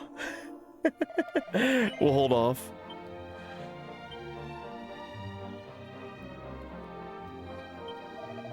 People's eyes are always drawn to weapons and shields, but I say it is most stupido to forget about accessories. They can bestow multi-useful effects and let you boost your agility and wisdom, which weapons and defensive gear cannot. Perhaps it is because of the terrible Miniaka, the, how do you say, menace of the Archfiend, but the people, they seem so down these days, you know? It is vital you remain cautious when visiting the northern mountains. There are monsters up there who can paralyze men. And if you're paralyzed in battle, you cannot act. And if you cannot act, you may meet an end most horrible. Horrible. This is why you must be most careful, see? It would be wise for you to keep many moonwort bulbs on your person if you go that way. Welcome, you're after weapons and armor. You come to the right place. What can I do you for? Iron Lance? Whoa. So we already have the Thorn Whip. I might get another one. Wizard Staff sends a ball of fire hurtling towards a baddie when used as an item in battle. That's cool. We could get another boomerang. Boomerangs are just so good. Scaly shield.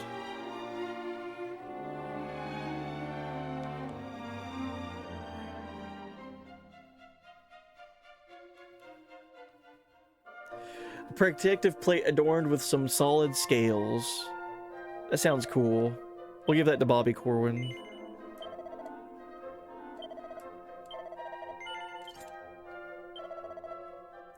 I think I'll sell some stuff to get another Thorn Whip.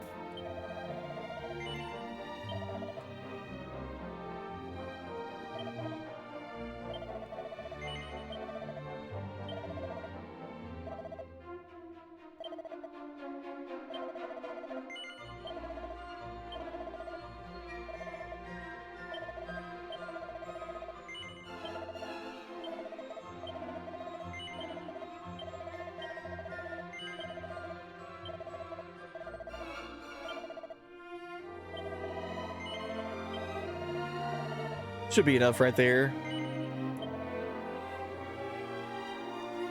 Yeah, Thorn Whip seems worth it to give to Lydia.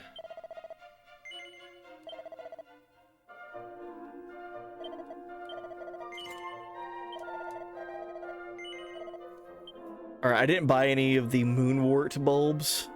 Let's see how expensive they were. I can buy 3, and then I'll have no money. Oh god. I have 2 gold. Alright.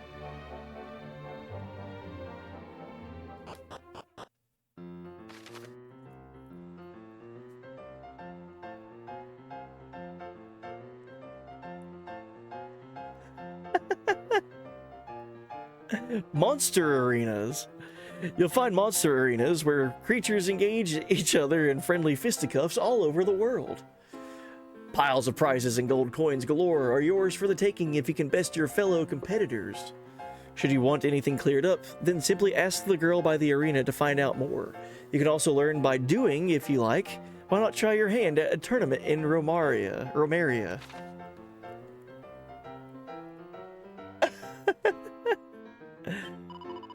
Hey, you're not from around here. Ah, darling.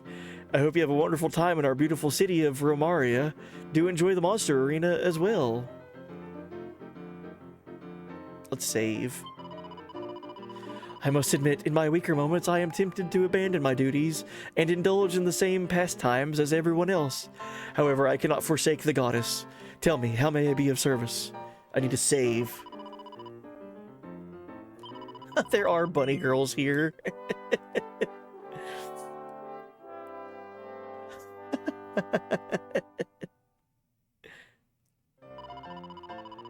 Yeah, it's been like 3. I went from a 3-hour time save to a 5-hour playtime save. I'm glad I saved. Ah, Monty, wonderful to see you again. I hear you finding time to search for friendly monsters alongside all your other commitments. Thank you so much. Since you're here, why not go ahead and check in on the little critters? This is the only monster we have, I guess. It's a slime that's level 10 named Slaptrap. Splatrick. Splatrick. Splatrick has the ability Egg On. Wonderful. Splatrick. Do come back soon now. The monsters love your little visits. Hello, Gooman. Patrick, no, Splatrick. If you wish to take part in a torneo, a tournament, you must go to the counter and pay your entry fee. See? Oh, of course, there's an entry fee. I have 2 gold. Welcome to the Rainbow's End Bank. You can trust us to keep your hard-earned money safe. Deposits and withdrawals are accepted in multiples of 100 gold coins. And of course, our services are entirely complimentary. I have no money. Oh, I have 92 gold, so I can't even deposit anything. Good day. If you have any questions about the wonderful world of monster arenas, then you're talking to the right person. So what would you like to know? How do we recruit monsters?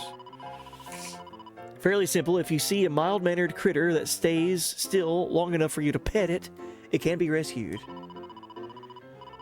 Monty told me he has high hopes for you, so I'm sure you won't have much trouble getting monsters on side.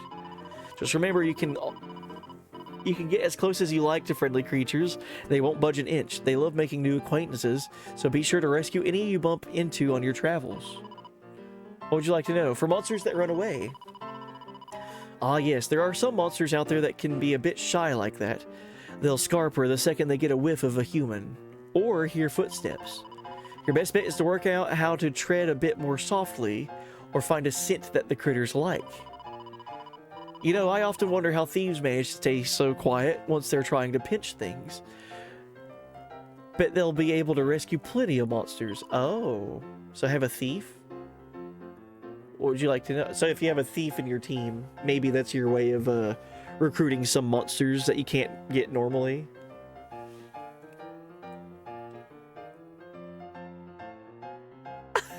This music. Taking part in tournaments. Oh, it's easy. Just go and talk to the receptionist by the arena entrance. Worth mentioning that there is an entry fee, but win enough fights and you'll more than make it back. And just so you're aware, there are monsters arenas throughout the realm, and each one has its own ranked tournaments. The first arena's initial series of brawls are classed rank 1. When all the rank 1 bouts in, you'll be allowed to test yourself against tougher opponents. Oh, dude, this is fun. Dealing with defeat? Sadly, you'll have to withdraw from the competition if you lose. Don't worry, though, you'll still get the prize money you earned up to that point. Just keep coming back and testing yourself and your monsters.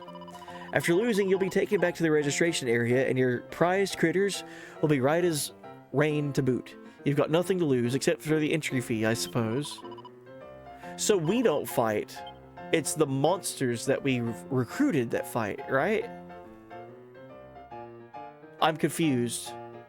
So it's not for me to fight in, it's for me to gather monsters and have them fight each other.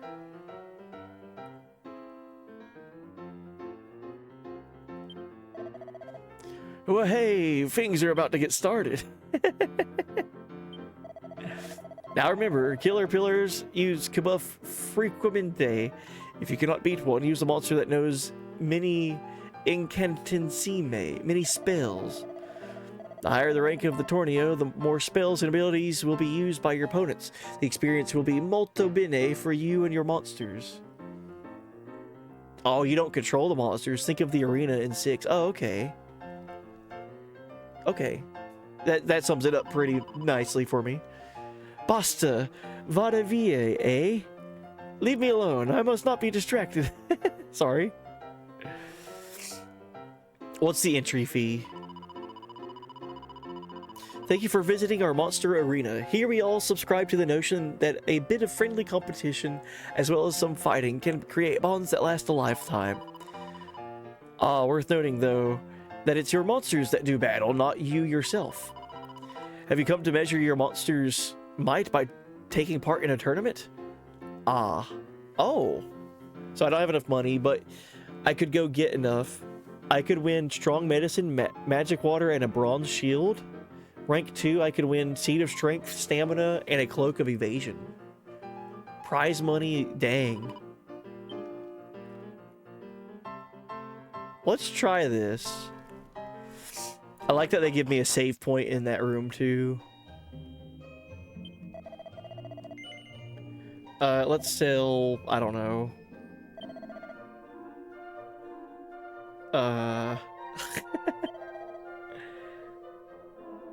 Let's sell a chain sickle. Now we've got plenty of money.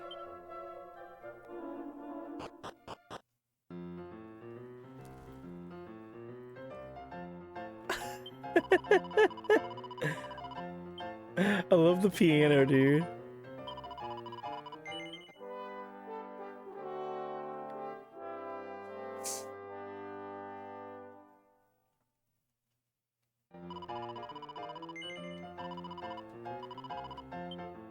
Alright, let's try the 100 gold entry, rank 1. Lovely, if you'd be so kind as to hand over your entry fee, we can get underway. Your team's looking slightly depleted at the moment. Why don't you try signing up some monsters? Who's gonna battle today? Well, we only have Splatrick. Ready to rumble then? Feel free to change up your team now if you think it's worthwhile. So obviously this is intended for you to come back after you've recruited more monsters, but let's just see what this plays like.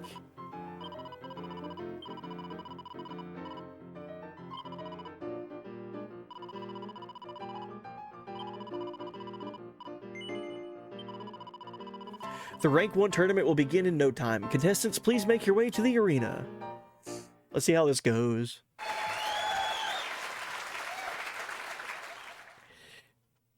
Bienvenuti. Welcome one and all to the rank 1 tournament. Today we receive a new challenger, the team of Bobby Corwin. I must now ask all spectators to give their applauso for our competitors today. Now is the time to begin match numero 1 of the tournament. Combatenti, please step forward. You are the rookie wrangler that Monty spoke of, see? Your monsters, they seem very lively. Bene, bene. We will have a good match, I think. On your marks, get set, fight. Fighting with my monsters. In the arena, your monsters will battle it out in line with whatever tactics you've told them to follow. You can't give them any direct commands once the battle has begun. Feel free to switch things up depending on the situation to show your opponent who's the true monster master. All right.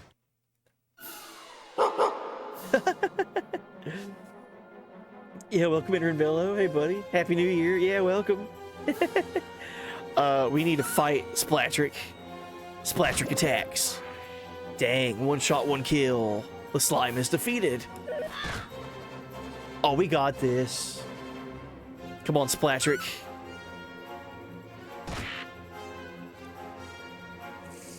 There's gonna be no problem right here. Thank you for the Torgal fan club and the seed party redeem. Nicely done. You won. Easy. So this is the newcomer with the bright future. Easy win. Victoria, we have a winner in match numero 1. Now we will continue on to match numero 2. Combatente, step forward. On your marks, get set, fight. I wonder if my health carries over. It does. Okay, health carries over. So that's not good. Go, Splatrick. Oh no.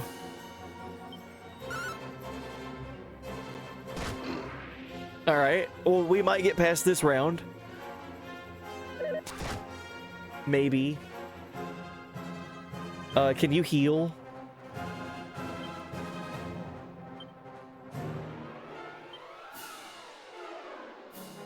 Cheering on Splatrick?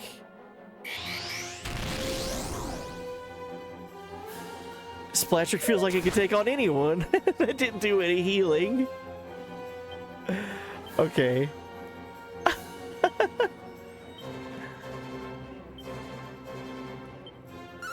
He just psyched himself up. This is so funny. Alright, where there's no way we're getting past round 3 if there's a round 3. Victoria, we have a winner in match numero 3. The next match will be the final bout in this tournament. Of course it will be. We hope that both teams will give their very best and make a good contest. Combatinte, please step forward. It's time for the deciding match in rank 1. On your marks, get set, fight. He's gonna have like a full team. Yeah. This is intended for you to come back, but I'm glad that we're here, so we could have at least tested this out and see what it's like. Kabuff. Oh my god, everyone's got buffed defense. Come on, Splatric, at least get one kill. I believe. GG. We went down swinging.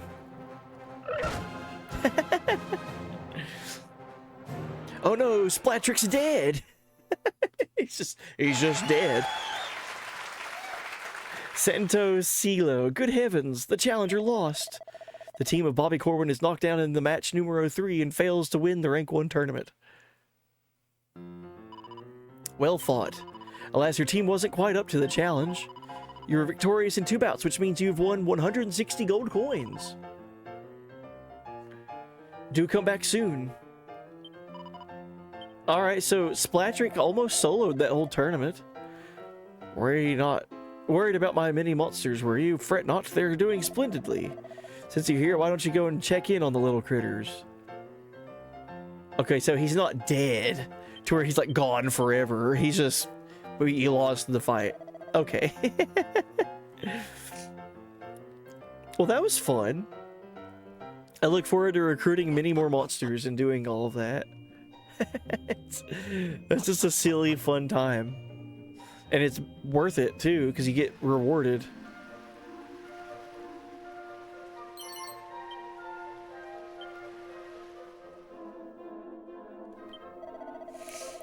You're a stranger to our land, see? Benny, then will teach you something of great use. The king of our country, Ilray, he's a very, how do you say, fanciful man. Is his name Ilray? He's a very fanciful man. If he have a whim, he follow it. Be careful of this. Okay.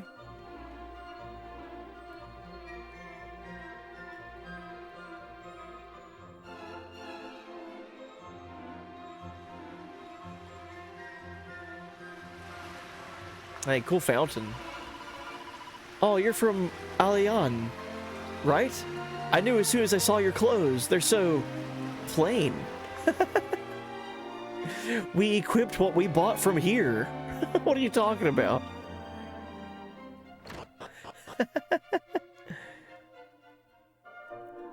I decided I'm gonna get a small CRT, more in my price range.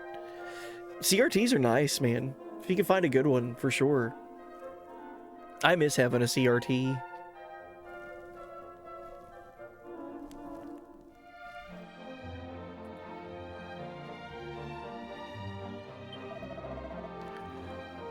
But the world, it has become so dangerous. We must trust Ilray, our beloved king, to guide us through these times difficile.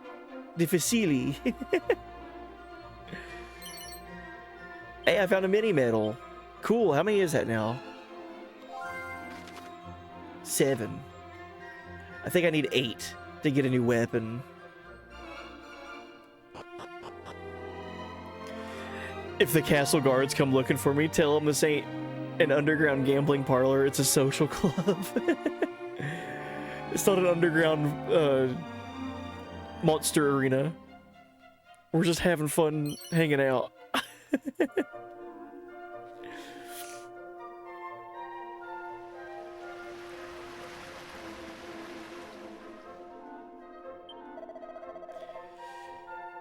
Poof.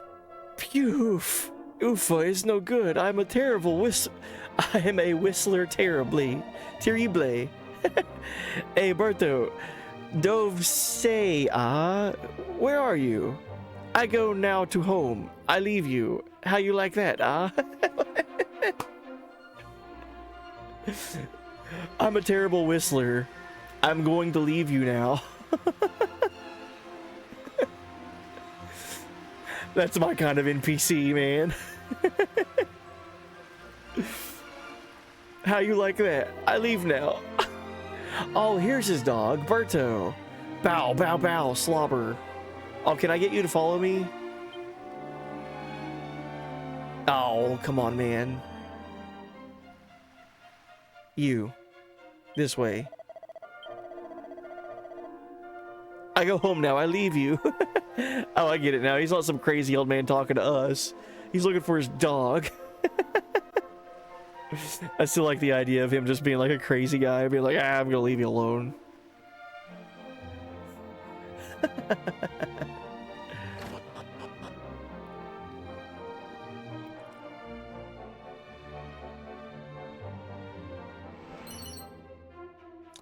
It's a restless heart. What is that? The ideal accessory for anyone who wishes to be a plugger who won't give up when the going gets tough. Plugger. I don't know. I guess that means like a defense buff. Whenever you level up. Okay. The Eureka moment. Okay. Finding all kinds of books. Let's go ahead and save.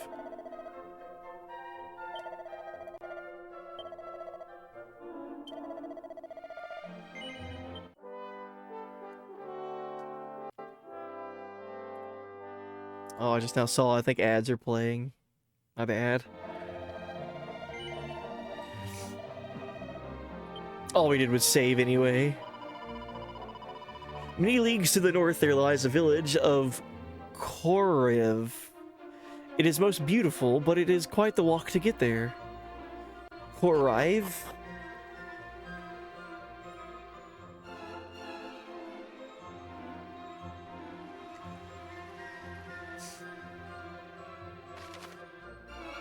Okay, I feel like it's intended for me to go and talk to the king of this area.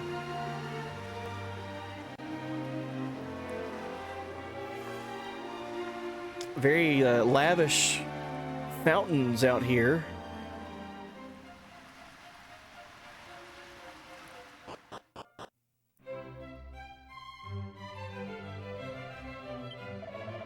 Ciao, friend. You are our visitor from Alian, sir. See?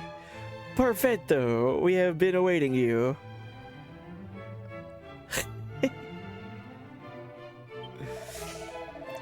I've heard there are fantastico people in this world who get close enough to wild monsters to befriend them.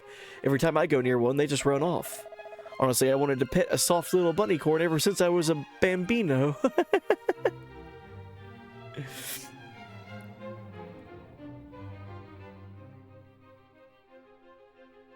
Wonder if that means there's any monsters here in this castle.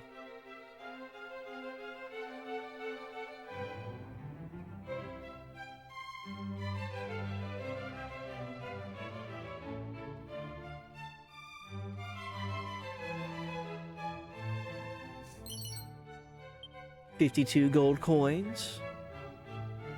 Am I streaming all weekend? I will be. I'll be back on my normal work schedule resumes coming up soon. So that means my normal stream schedule will be coming back up soon.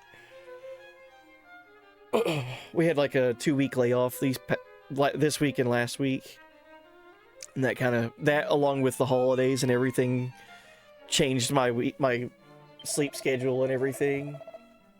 So yeah, this weekend, all weekend, I'll be streaming, and then I work Monday and Tuesday, so then I'll be off Wednesday, Thursday, and then I work the following weekend. So yeah.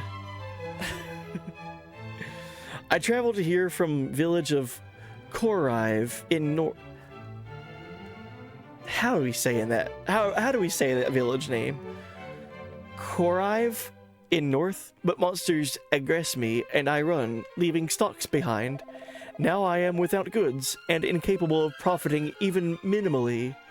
Yoy, such luck. Sob. Yoy. Korif?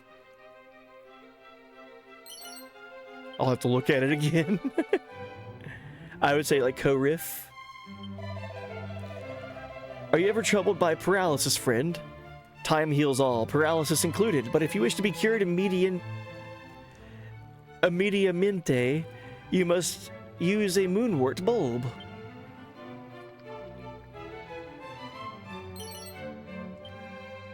Chimera wing. Those are nice.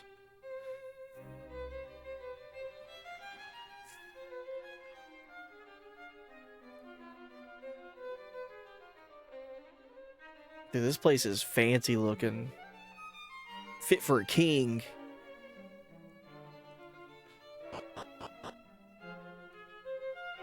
Oh.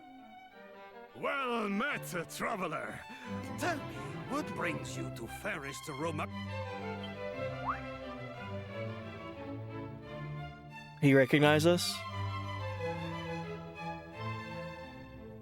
Ah, I see. You must be the hero of Aliahan. Your king sent word that you were on a mission of great importance. Aliahan. That's how you say it. I think that's what I've been saying. Aliahan. Ah, it is an honor to at last meet the scion of Ortega in the flesh. Your reputation precedes you. Now, there is something I must ask of you. That despicable brigand Robin Hood has stolen from us our most sacred and regal crown. I remember this from Dragon Quest Heroes. Robin Hood. It's not Robin Hood. It's Robin Hood. He's a thief. Were you able to return it to us, you would prove yourself a true hero. He's like, all his character design is just like a dude wearing a big green hood or something. Believe me, you will not get a better chance to show just what a descendant of the great Ortega can do. Go forth, and may luck travel with you. Robin Hood. Yeah, it's a recurring character. Yeah. So that's why I remember that, because it's I think I've seen the character design before in Dragon Quest Heroes. Please do as His Majesty asked, friend. Tell me, Bobby Corwin, have you ever traversed the desert south of Romaria? Believe it or not, there's a kingdom down that way. No, I've not. To get there, you must first travel east of Romaria, then circle around southwards. You will know you are in the right place when all you can see is miles and miles of desert. The kingdom of Ibis itself features in many of the realm's myths and legends. I have no doubt you will learn something of use should you pay it a visit. He also appears in 8 and 11, at least. I bet there are more appearances, for sure. There have to be. The Queen. My courtiers tell me that Aliahan is a great place of great beauty. Tell me, is there beauty in the hearts of its people too? Sparrow DC, I hope it is so. That despicable brigand Robin Hood has stole from us our most sacred and regal crown. Were you able to return it to us, you would prove yourself a true hero. Go forth and may luck travel with you.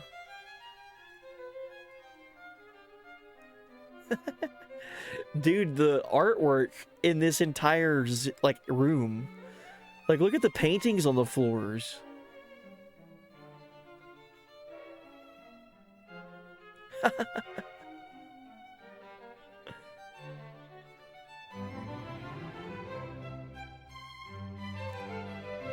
So impressive, dude.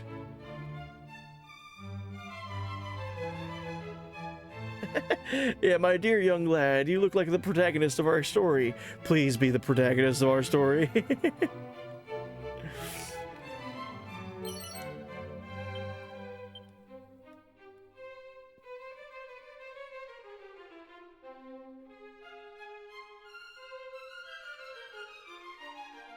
Oh, I gotta know what all this looked like back in the day. Like in the original version. Like, it's just how much of a crazy visual difference is this compared to the old, like, original Dragon Quest III?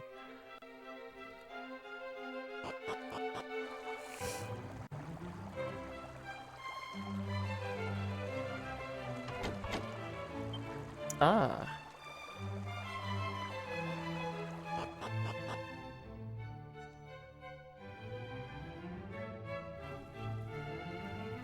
To answer your question from earlier, yes, the newer ones have the old school sound effects too. Oh, that's fun.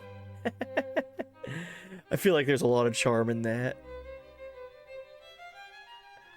Like, after a while, they were changing consoles and changing to like upgraded systems and everything, and they're like, what do we do for the sound effects? Nah, just leave them alone.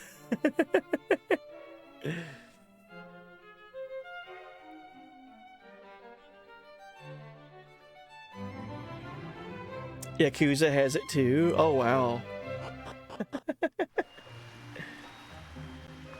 Somebody, if you ever want to know more about the randomizers and Archipelago, hit me up, I'll explain. Good deal, buddy. Thank you for the lurk too, Dark Arachno.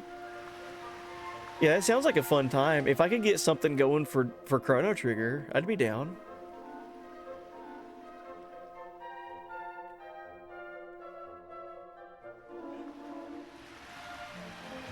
So we have Robin Hood that we have to deal with. Let me go in here and save.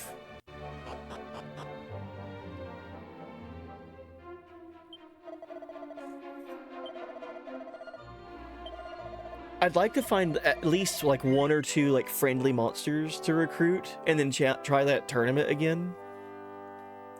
But as far as like continuing story, I think I might have found a spot that would be a good like stopping point for story. Maybe. If I could find some monsters, that's what I would like to do.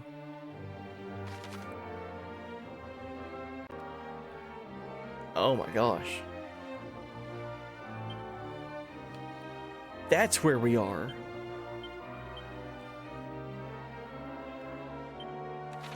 Okay.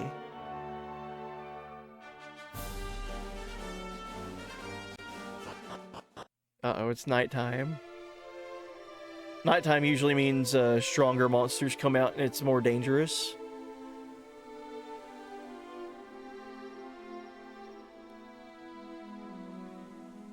Nothing terrible so far.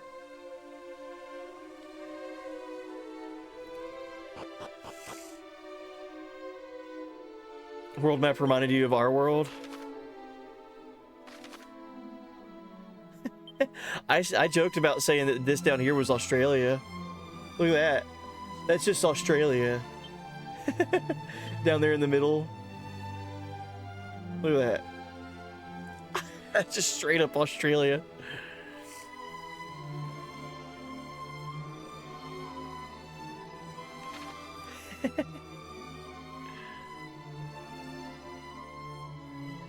I don't know if there'd be any friendly monsters if we backtracked. I think it's all meant to be like press forward and you'd run into friendly monsters.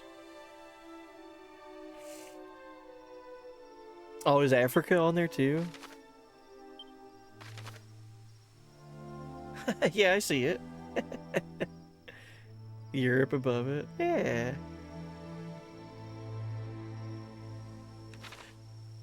I feel like it's a 1-to-1 though for Australia. Like it's just straight up Australia.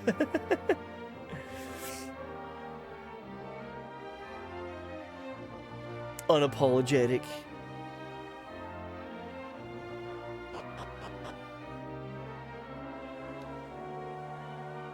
At last we have tracked down those banditti. First, we will make our way north to the village of Koriv, before heading to the old tower. Koriv. Koriv is how you say it. Now march, Cavalieri!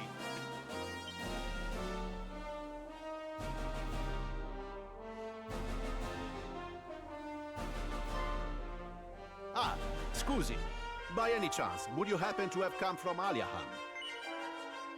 Then it is as I thought.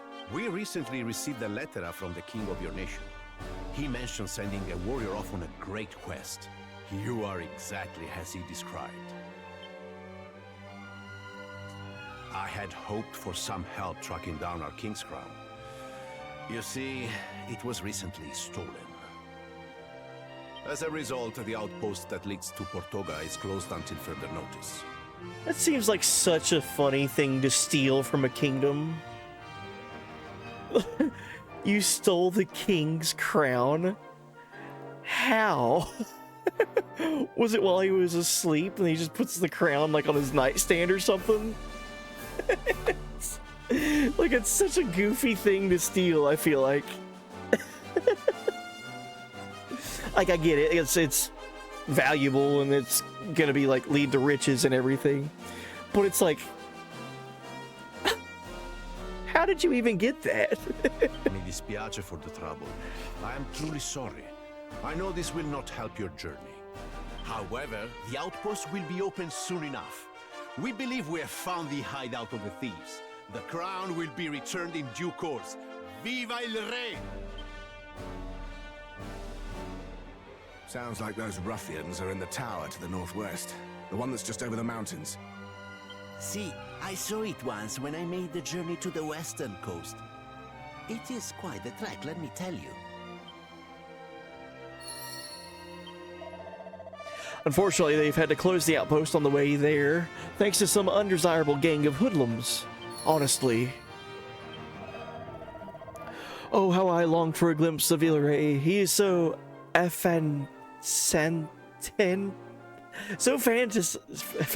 to me. Little horse. Banditi have been menacing these parts of late, robbing travelers on the road. Mamma mia, truly we live in lawless times. Ah, now they are for sure Italian. He said Mamma mia. That's a dead giveaway. Have you ever had the fortuna to witness a belly dance? No. Ah, such a shame. I heartily recommend it. Heartily recommend it. You'll never believe this. I saw a monster over by the fountain in town the other day. I was so worried trouble might break out that I went to fetch the castle guards, but it was gone by the time we returned to the fountain. Now I know there was no way it could have seen us. Maybe our footsteps scared it off. So in the town, it's a monster by the fountain. I would like to recruit this monster.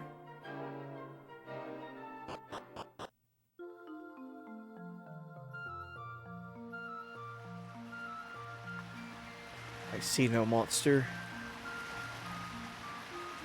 I see a monster. I see it. Don't run away. I'm just a homie.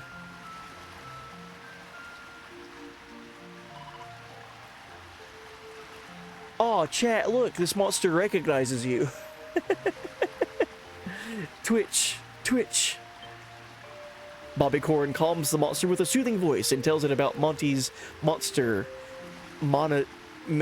menagerie. Pew pew, hop hop. The monster happily heads off to go and greet Monty. Monster rescued. Harry. Upon meeting with Monty, the monster is given a new lease on life and a new name too. Harry. Let's go see if we could win this tournament now that we've got one other monster. This will be the last thing that we do on stream. So, heads up. Let's see if we can win this tournament with Splatrick and Harry. We're gonna save first, though.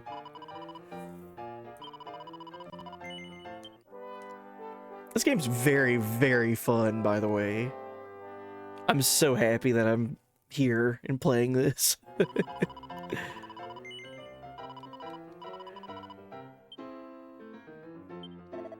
Why, hello again. Worried about my mini monsters, were you?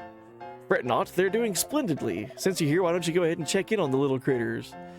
So, Harry the spiked hair has Zap and Snooze. 59 HP. I wonder if there's any way to level these guys up.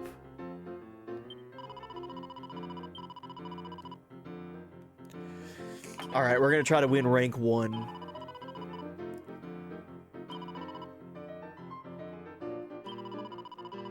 Two monsters.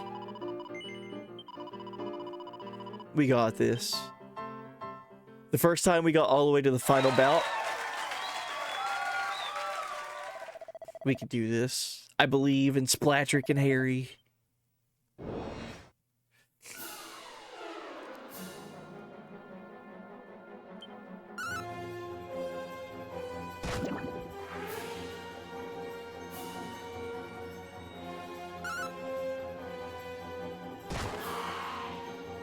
That's what we like to see. No damage taken whatsoever in round 1.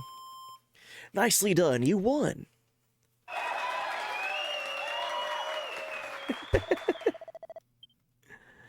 This dude's pompadour is incredible, by the way. What a wonderful hairstyle. Oh. I don't remember this team. Is this a different team?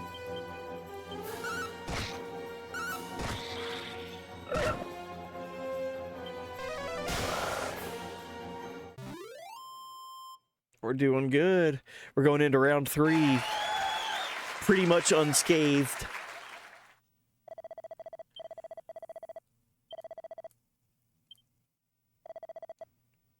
Deciding match of round 1, rank 1. On your marks, get ready, fight. All right. It's the same team as before.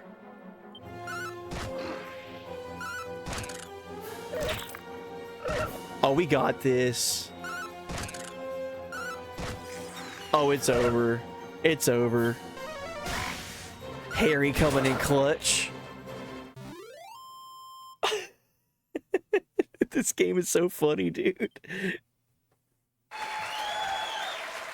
Finito! We have a winner in the Rank 1 tournament here at the Monster Arena. It is a magnificent victory for the challenger.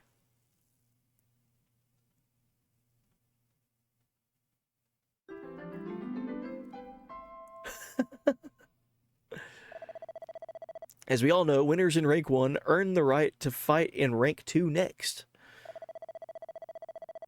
Finalmente, I must ask all audience to give a round of applause to our combatente. They did well, see? That concludes today's tournament in the Monster Arena. Join us again next time and for more fighting action. Did I just get 800 gold? Well fought. Congratulations on taking the Rank 1 tournament by storm. You must be so proud of your team. I also prepared a special gift of 800 gold coins in honor of it being your first time winning this tournament. Oh, okay, so it's going to be one-time only bonus. Bobby Corwin receives 3 doses of strong medicine, 3 vials of magic water, plus a bronze shield as a reward. You're victorious in 3 bouts, which means you have won 240 gold coins. Do come back soon. So I got a one-time reward of 800 gold, and then a continual record of, or earning of 240.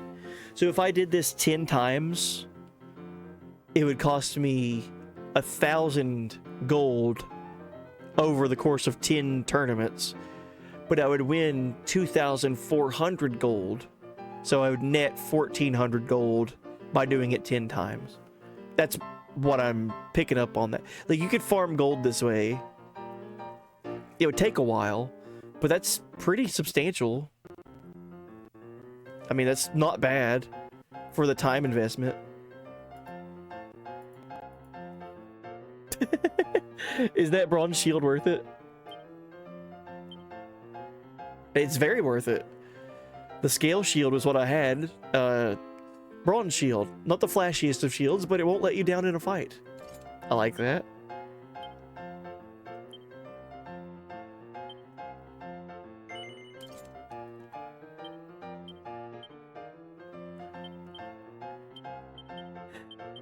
This music is killing me, dude.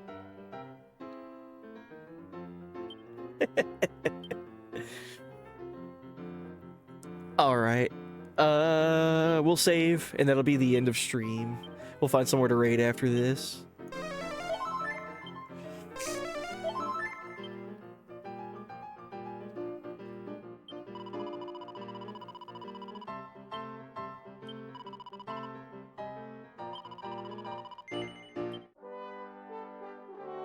Fun game.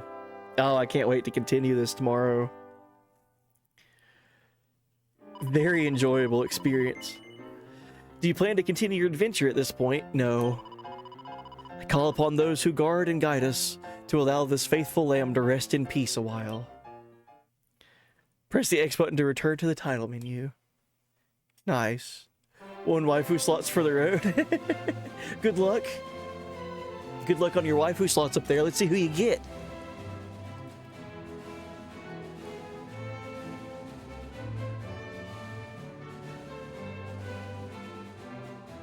Wait for it. Hey! Shun, congratulations. Your waifu slots rolled for Queen Braun from Final Fantasy IX. That's pretty good. All the title menu's different. I guess because of the town that I'm in. Oh, that's neat. Really quick. I love this music. But really quick. If I were to do this and say create new adventure currently unused, just whatever, I can rip these sprites for stream avatar. Both male and female I could have in stream avatars. That'll be cool.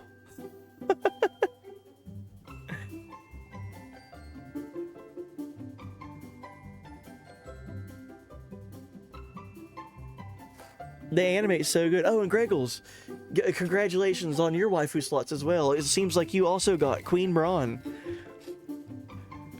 I'm jealous.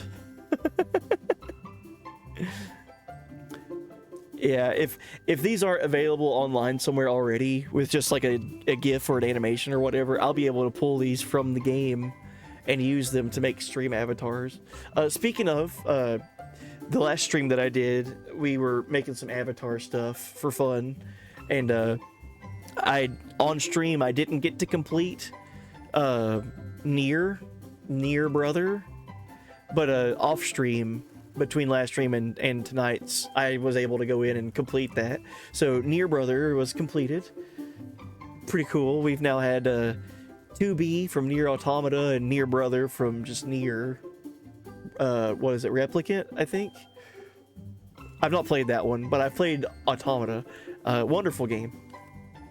But yeah, just add more stream avatars. This was super fun. I really enjoyed doing that on stream the other day, and I got inspired. I made my own dream team avatar, if you can see him up here. So in the style of like Akira Toriyama and Yuji Horii, Hironobu Sakaguchi. They're in the Dream Team ending in Chrono Trigger. They got me. I like it. It's funny. I love that. It's just 2 frames. We get so much character though. The bouncy hat.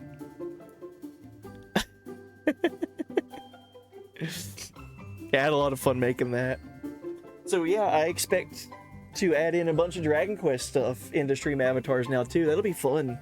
Not only the hero, but if I could get other Oh, did the other characters have animations like this that I could rip? I'll have to go back and look at that whenever we are in the starting town. Hold on. I'm curious. Now I'm curious if I can go back to the main town, Aliana. My prayers have been answered. You've joined us again, Bobby Corwin.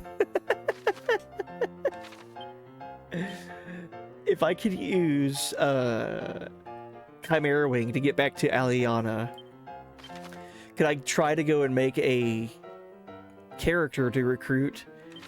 And do they have animation?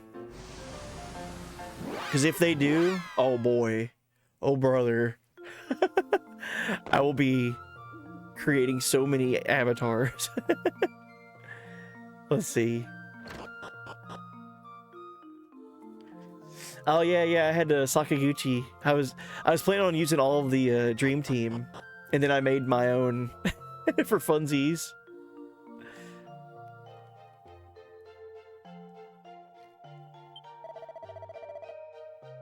Welcome to Premier Adventuring Listing Services. With pals, you're sure to build a winning team.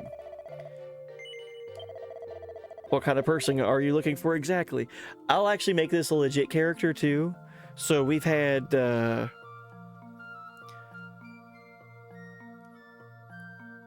mostly FF14 stuff that we've added in, and some Chrono Trigger stuff.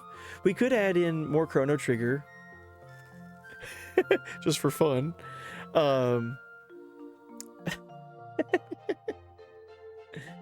Or we could add in, I'm down to add any character in that chat would recommend too.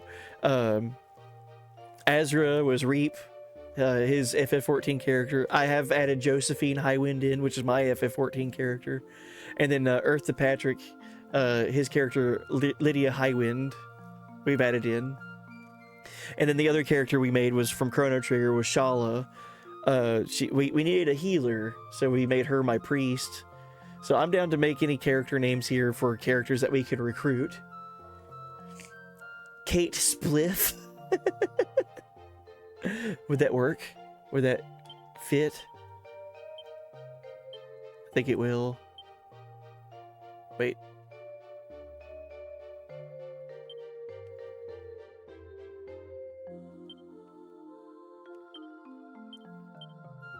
It sure will. There you go. All right, we'll make this a legit character. But I'm curious to see if these have animations right here. Oh, brother. Look at that. Oh, I'm going to have so much fun creating these characters, man. So the only thing is whenever you customize them, like there's different hairstyles. I don't know if I'd be able to capture that, because after that you get to like do hair color and all that too.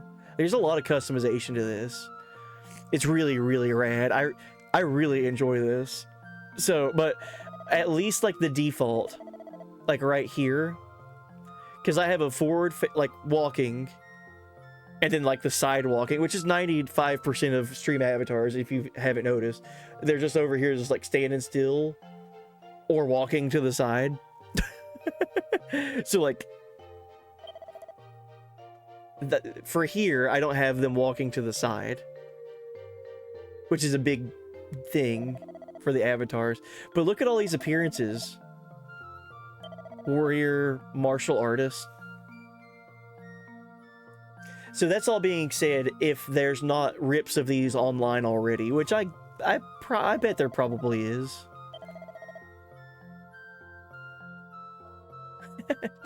They just look so cool, man. I just think they're neat.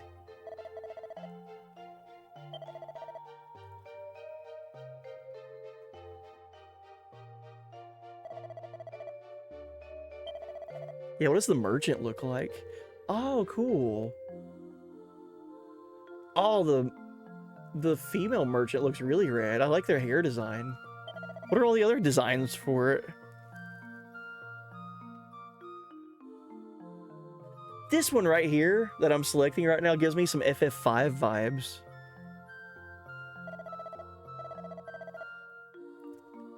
What's the gadabout look like? Okay. So male gadabout or female gadabout? Which one are you going for, chat? We all know which one chat looks like. Collectively. Obviously, it's the appearance B. This one's bozo. This one's actually bozo material. Oh, these are wonderful.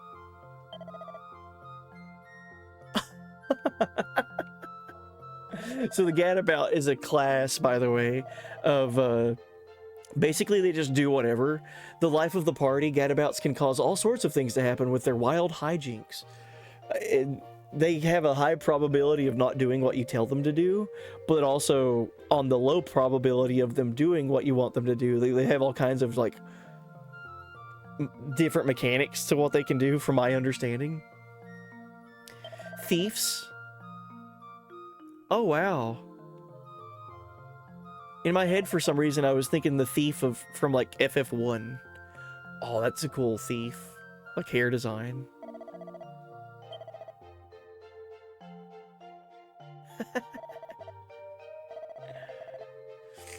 I guess only running / walking animation is in game itself, not in creation. The side scrolling, yeah.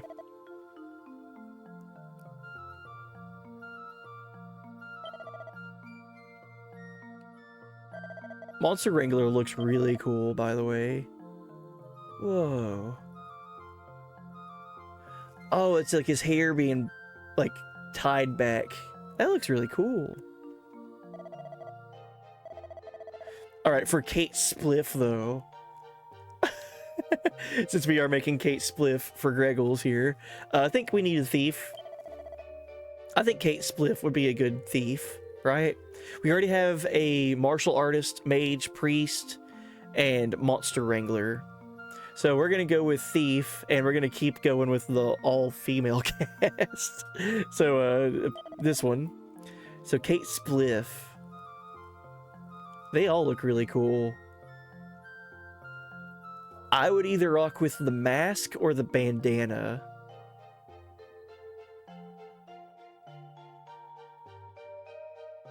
I think I'm gonna go with the bandana. That just looks rad. Whoa, okay. Kate Spliff. What hair color? Greggles, I'll let you pick. Yeah, what hair color do you want? So we got black, white. I like how I mentioned I was gonna end stream like 15 minutes ago, and then I got distracted by character customization. So we got white, black, red, pink. That's brown. I guess that's light brown and blonde. Green, dark green, dark blue, light blue, purple, gold, and then silver. Honestly, this is very neat. This is any Pixel fan dream. I agree 100%. You're saying turquoise? Which one is that? I'm colorblind. This one? Light blue?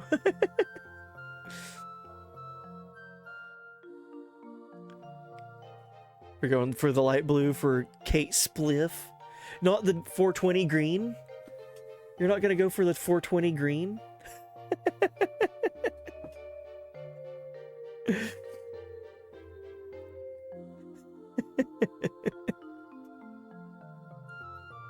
No, it's your call. Your call. I just thought where you said Kate Spliff that we were going with a theme here. Don't let my comments influence your decision making, please. I'm just here to have a good time.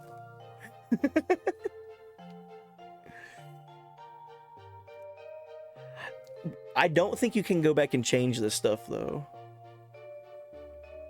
So I think for the character design, it might be locked in, but I don't know. I honestly have no idea. Green looks a bit better though. The dark green, I feel like you can't even really tell that it's... Like the bright green, I feel like is very like telling of how green it is. We'll go with that one. Sure. All right. So what I've done for all the characters, you can either use 5 seed allowances for yourself or let basically let the professional do it. I've been leaving the professional to do it, so we'll just do that. So Kate Spliff is going to get some strength, some stamina, some defense, another strength, and a 3rd strength. Okay, all done. Kate Spliff, the thief. Personality, daredevil. Seems like quite the daredevil, eh? People with that personality often find their agility and stamina increase quickly, but their resilience tends to be slow to improve. Okay. Last but not least, can you give me an idea of what they sound like? Okay. So all the voices on the right are for girls and all the ones on the left are for boys. So we can have Kate Spliff sound like this.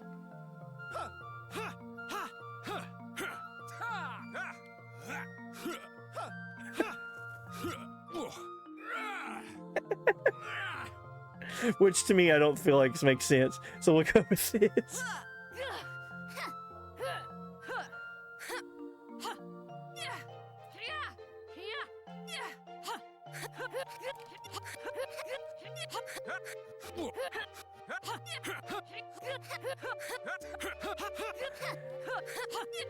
We'll go with alluring.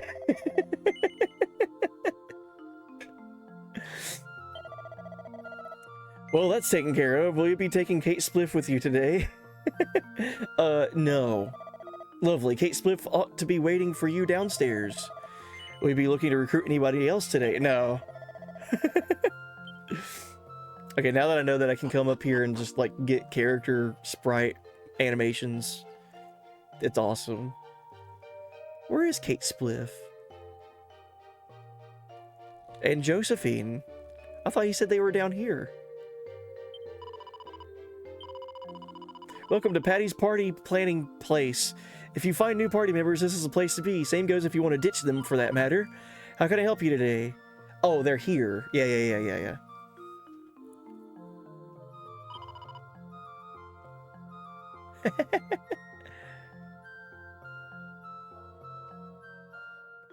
Yeah, so there's Josephine and Kate Spliff, the 2 characters that we've made. And then Nelson, Merle, and Nikolai were the characters that were, like, already created. Like, these were, like, the default allies that I could have rocked with, but I did not. I instead made my own characters. I do like the idea of having a thief in our team, though. It's bad because we're at level 1 again with them. So we would have to level these characters up to get caught up. What does Helping Hands do? Have you noticed the Aid an Adventurer and Ask for Assistance options at Patty's? You can use these features to lend and borrow characters called volunteers between adventurer logs. What? If you fancy learning more, take a look at the Aiding Adventurers and Asking for Assistance Traveler tip entry. Feeling like helping out another adventurer, or is it you that's in need of some aid? Is this like sending one of my one of my party members to another save file type of thing? Like, let's say I'm playing this game and then my son picks it up and he wants to play. I could send one of my high level characters to his game to help out. Is that what that means? I don't think it was like an online thing. I think it was like specifically like save files. That's really cool. Oh, this game's really cool. Really, really cool. Oh, I don't have another save file on here, so we don't need to worry about that.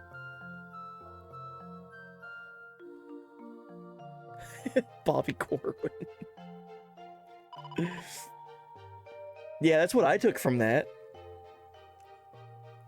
And by the way, Dark Arachno said, I looked into Chrono Trigger for Archipelago. Looks good. We could do an Archipelago rando together with you playing Chrono Trigger. So I would be playing Chrono Trigger, and then other folks would be playing other games. and you could potentially find something in your game that could help me out in my game. That's how that works, right? For your Archipelago rando thing. Would we have to be online at the same time? Or could it be like just progress that you've made would be understood to be sent to player A's progress would be saved and represented in player B's playthrough, even though they're not happening at the same time?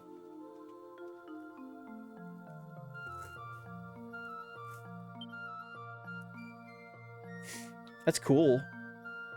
That's cool that it works regardless, though. Alright, we're gonna save now.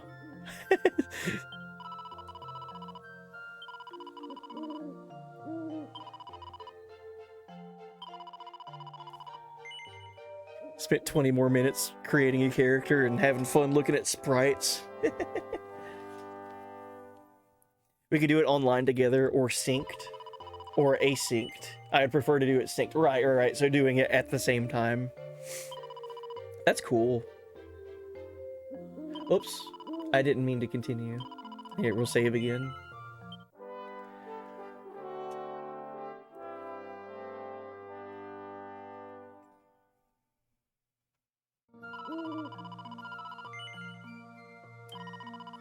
I call upon those who guard and guide us to allow this faithful lamb to rest in peace a while.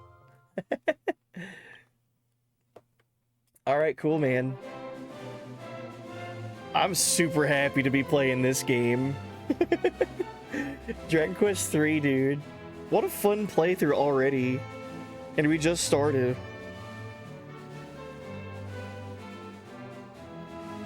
I had no clue about all of the, like, personality trait stuff and the creating your own, like, party members, basically. So, the hero that I've named Bobby Corwin, right, that's a story character, but the other characters that are with me are, like, created characters. Like, I had no idea about that. That's awesome.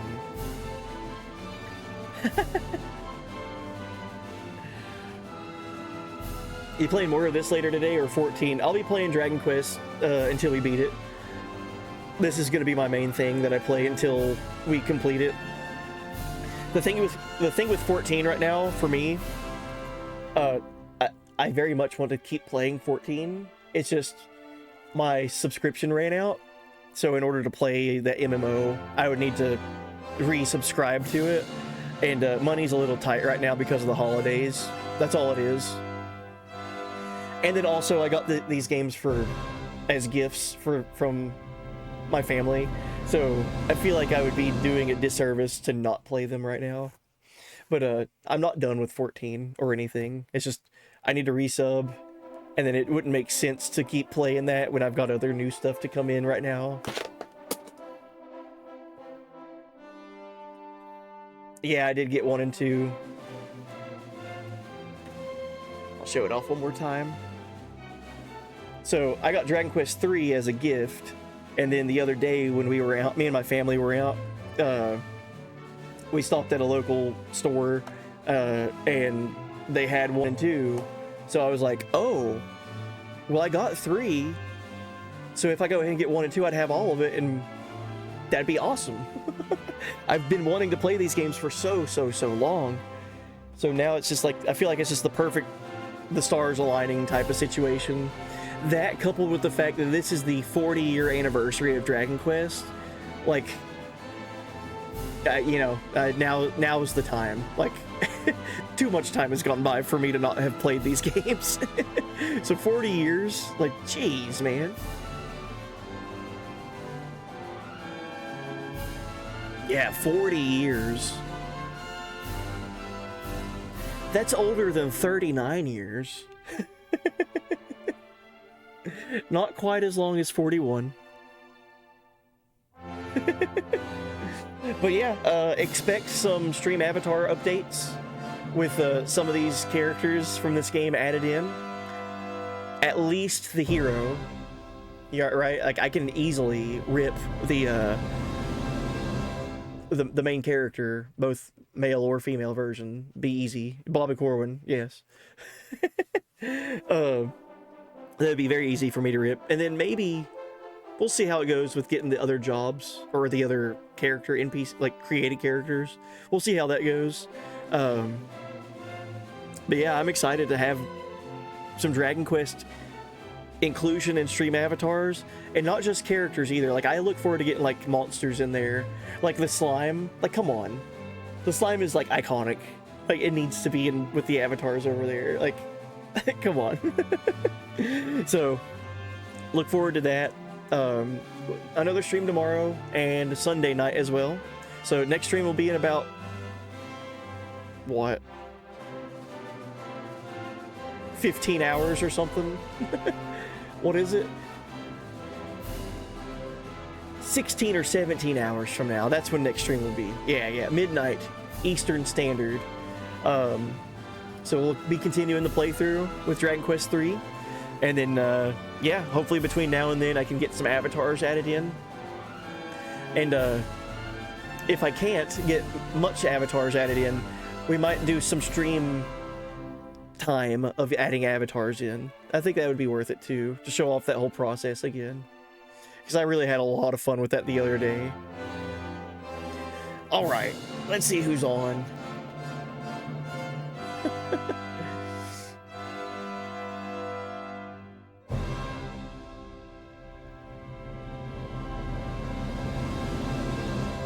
Loving this music, man.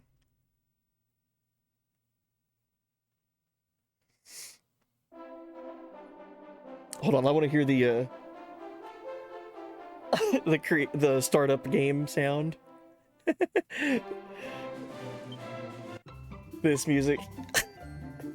This music is perfect, dude. This feels like you're tiptoeing through a shopping mall. And you're excited to look at everything. Right? This feels like you're so stoked to be where you're at, but you're also in kind of like a hurry. Yeah, it very much is Always Sunny in Philadelphia. It's very cute and silly, I agree. Alright, close your eyes and imagine me, like, tiptoeing as fast as I possibly can, to, like, a food court in, like, a shopping mall. And I'm just, like, so stoked to eat, like, what? Like, chicken. What do you got? Gremlin energy.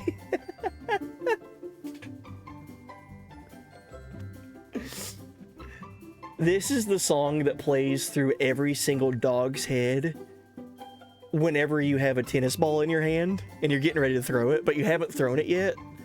They're just like... They're just like, oh, he's gonna throw it.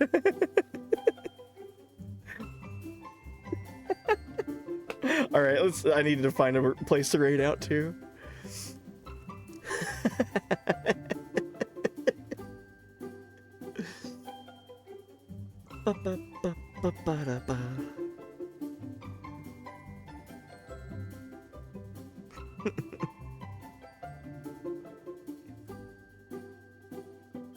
Yeah, or they hear the word walkies. Yeah, if your dog ever hears the word walk, or like hears the word like go out, they're like, and this is the music that starts playing.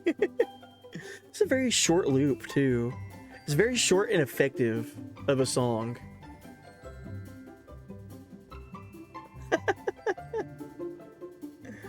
All right.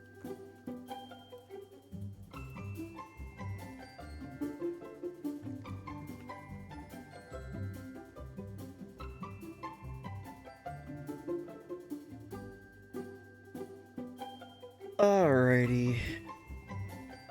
Let's find where we're rating.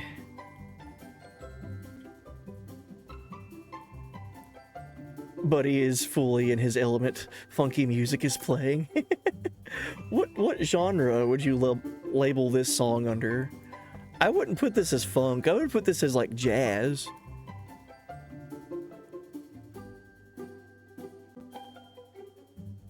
Or like it's almost, What was the genre of music back in the 1950s? It was like show tunes. Was that a term? Yeah, it's very elevator music. Yeah. But there's like, I think show tunes was an actual genre for a while.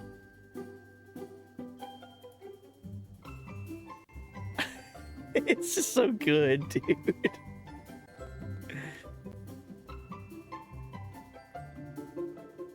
Bum, bum, bum, bum, bum, bum, bum, bum.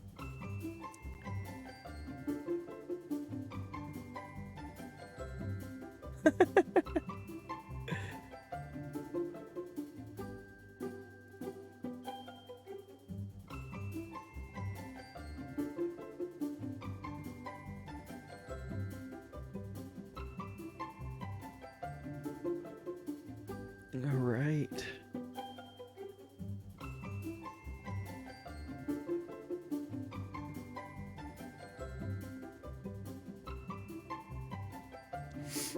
Neon Genesis just went live. FF7 OG speedruns. Nice. Heck yeah. Garuda just did more than 10k damage to one. Way too OP. Dude, Garuda's tough. This music with that fight.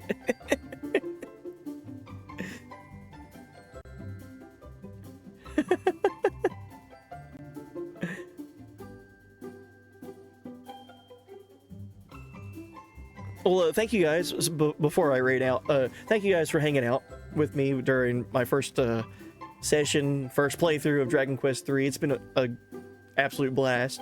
And for hanging out with me, my first stream of 2026. Lots of firsts today. First stream of the new year, first playthrough, the first session of the first playthrough.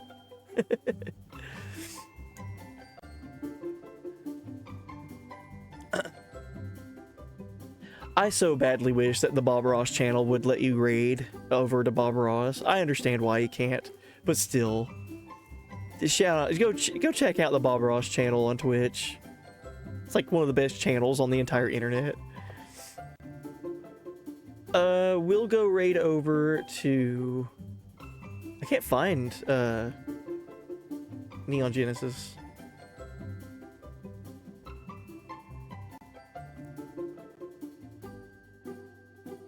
Did he just start? Maybe that's why it's not popping up.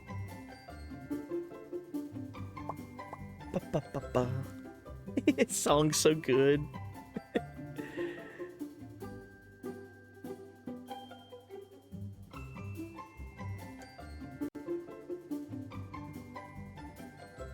He's on the starting soon screen? Okay.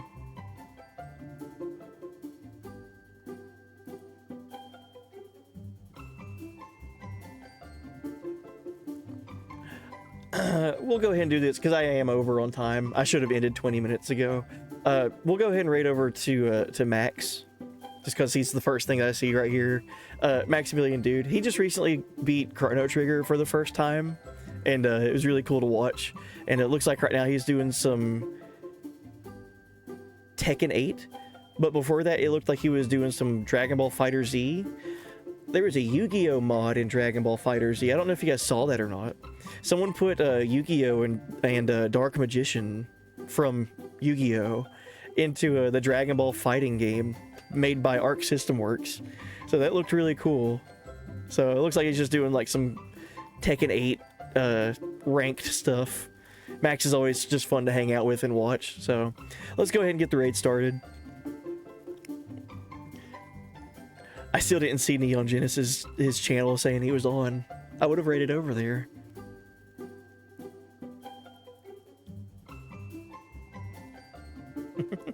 Yeah, buddy raid. Oh yeah, use your Chrono Trigger emotes, since he finally beat Chrono Trigger. He was gushing about Chrono Trigger for a while. It was really fun to watch. He's seen the light, as I like to say. He made some really astute observations that I felt like in a first playthrough someone might miss in a Chrono Trigger first playthrough. Max had a really cool viewpoint on it where he it's been 30 years of Chrono Trigger existing, and he never like fully played it and beaten it, so he never really like got the full experience of it. But he has played other Square games like Final Fantasy VII and the FF7 remake and Tactics and so on. So he's coming from the perspective of like, I already know like Final Fantasy VII is my favorite RPG, favorite Final Fantasy. So he finally beat Chrono Trigger, and he's like, oh my god, I get it. I get why Chrono Trigger has this following.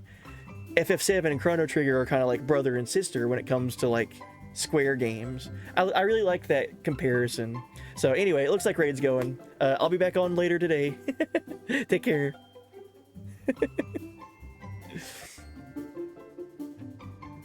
This song is so fun.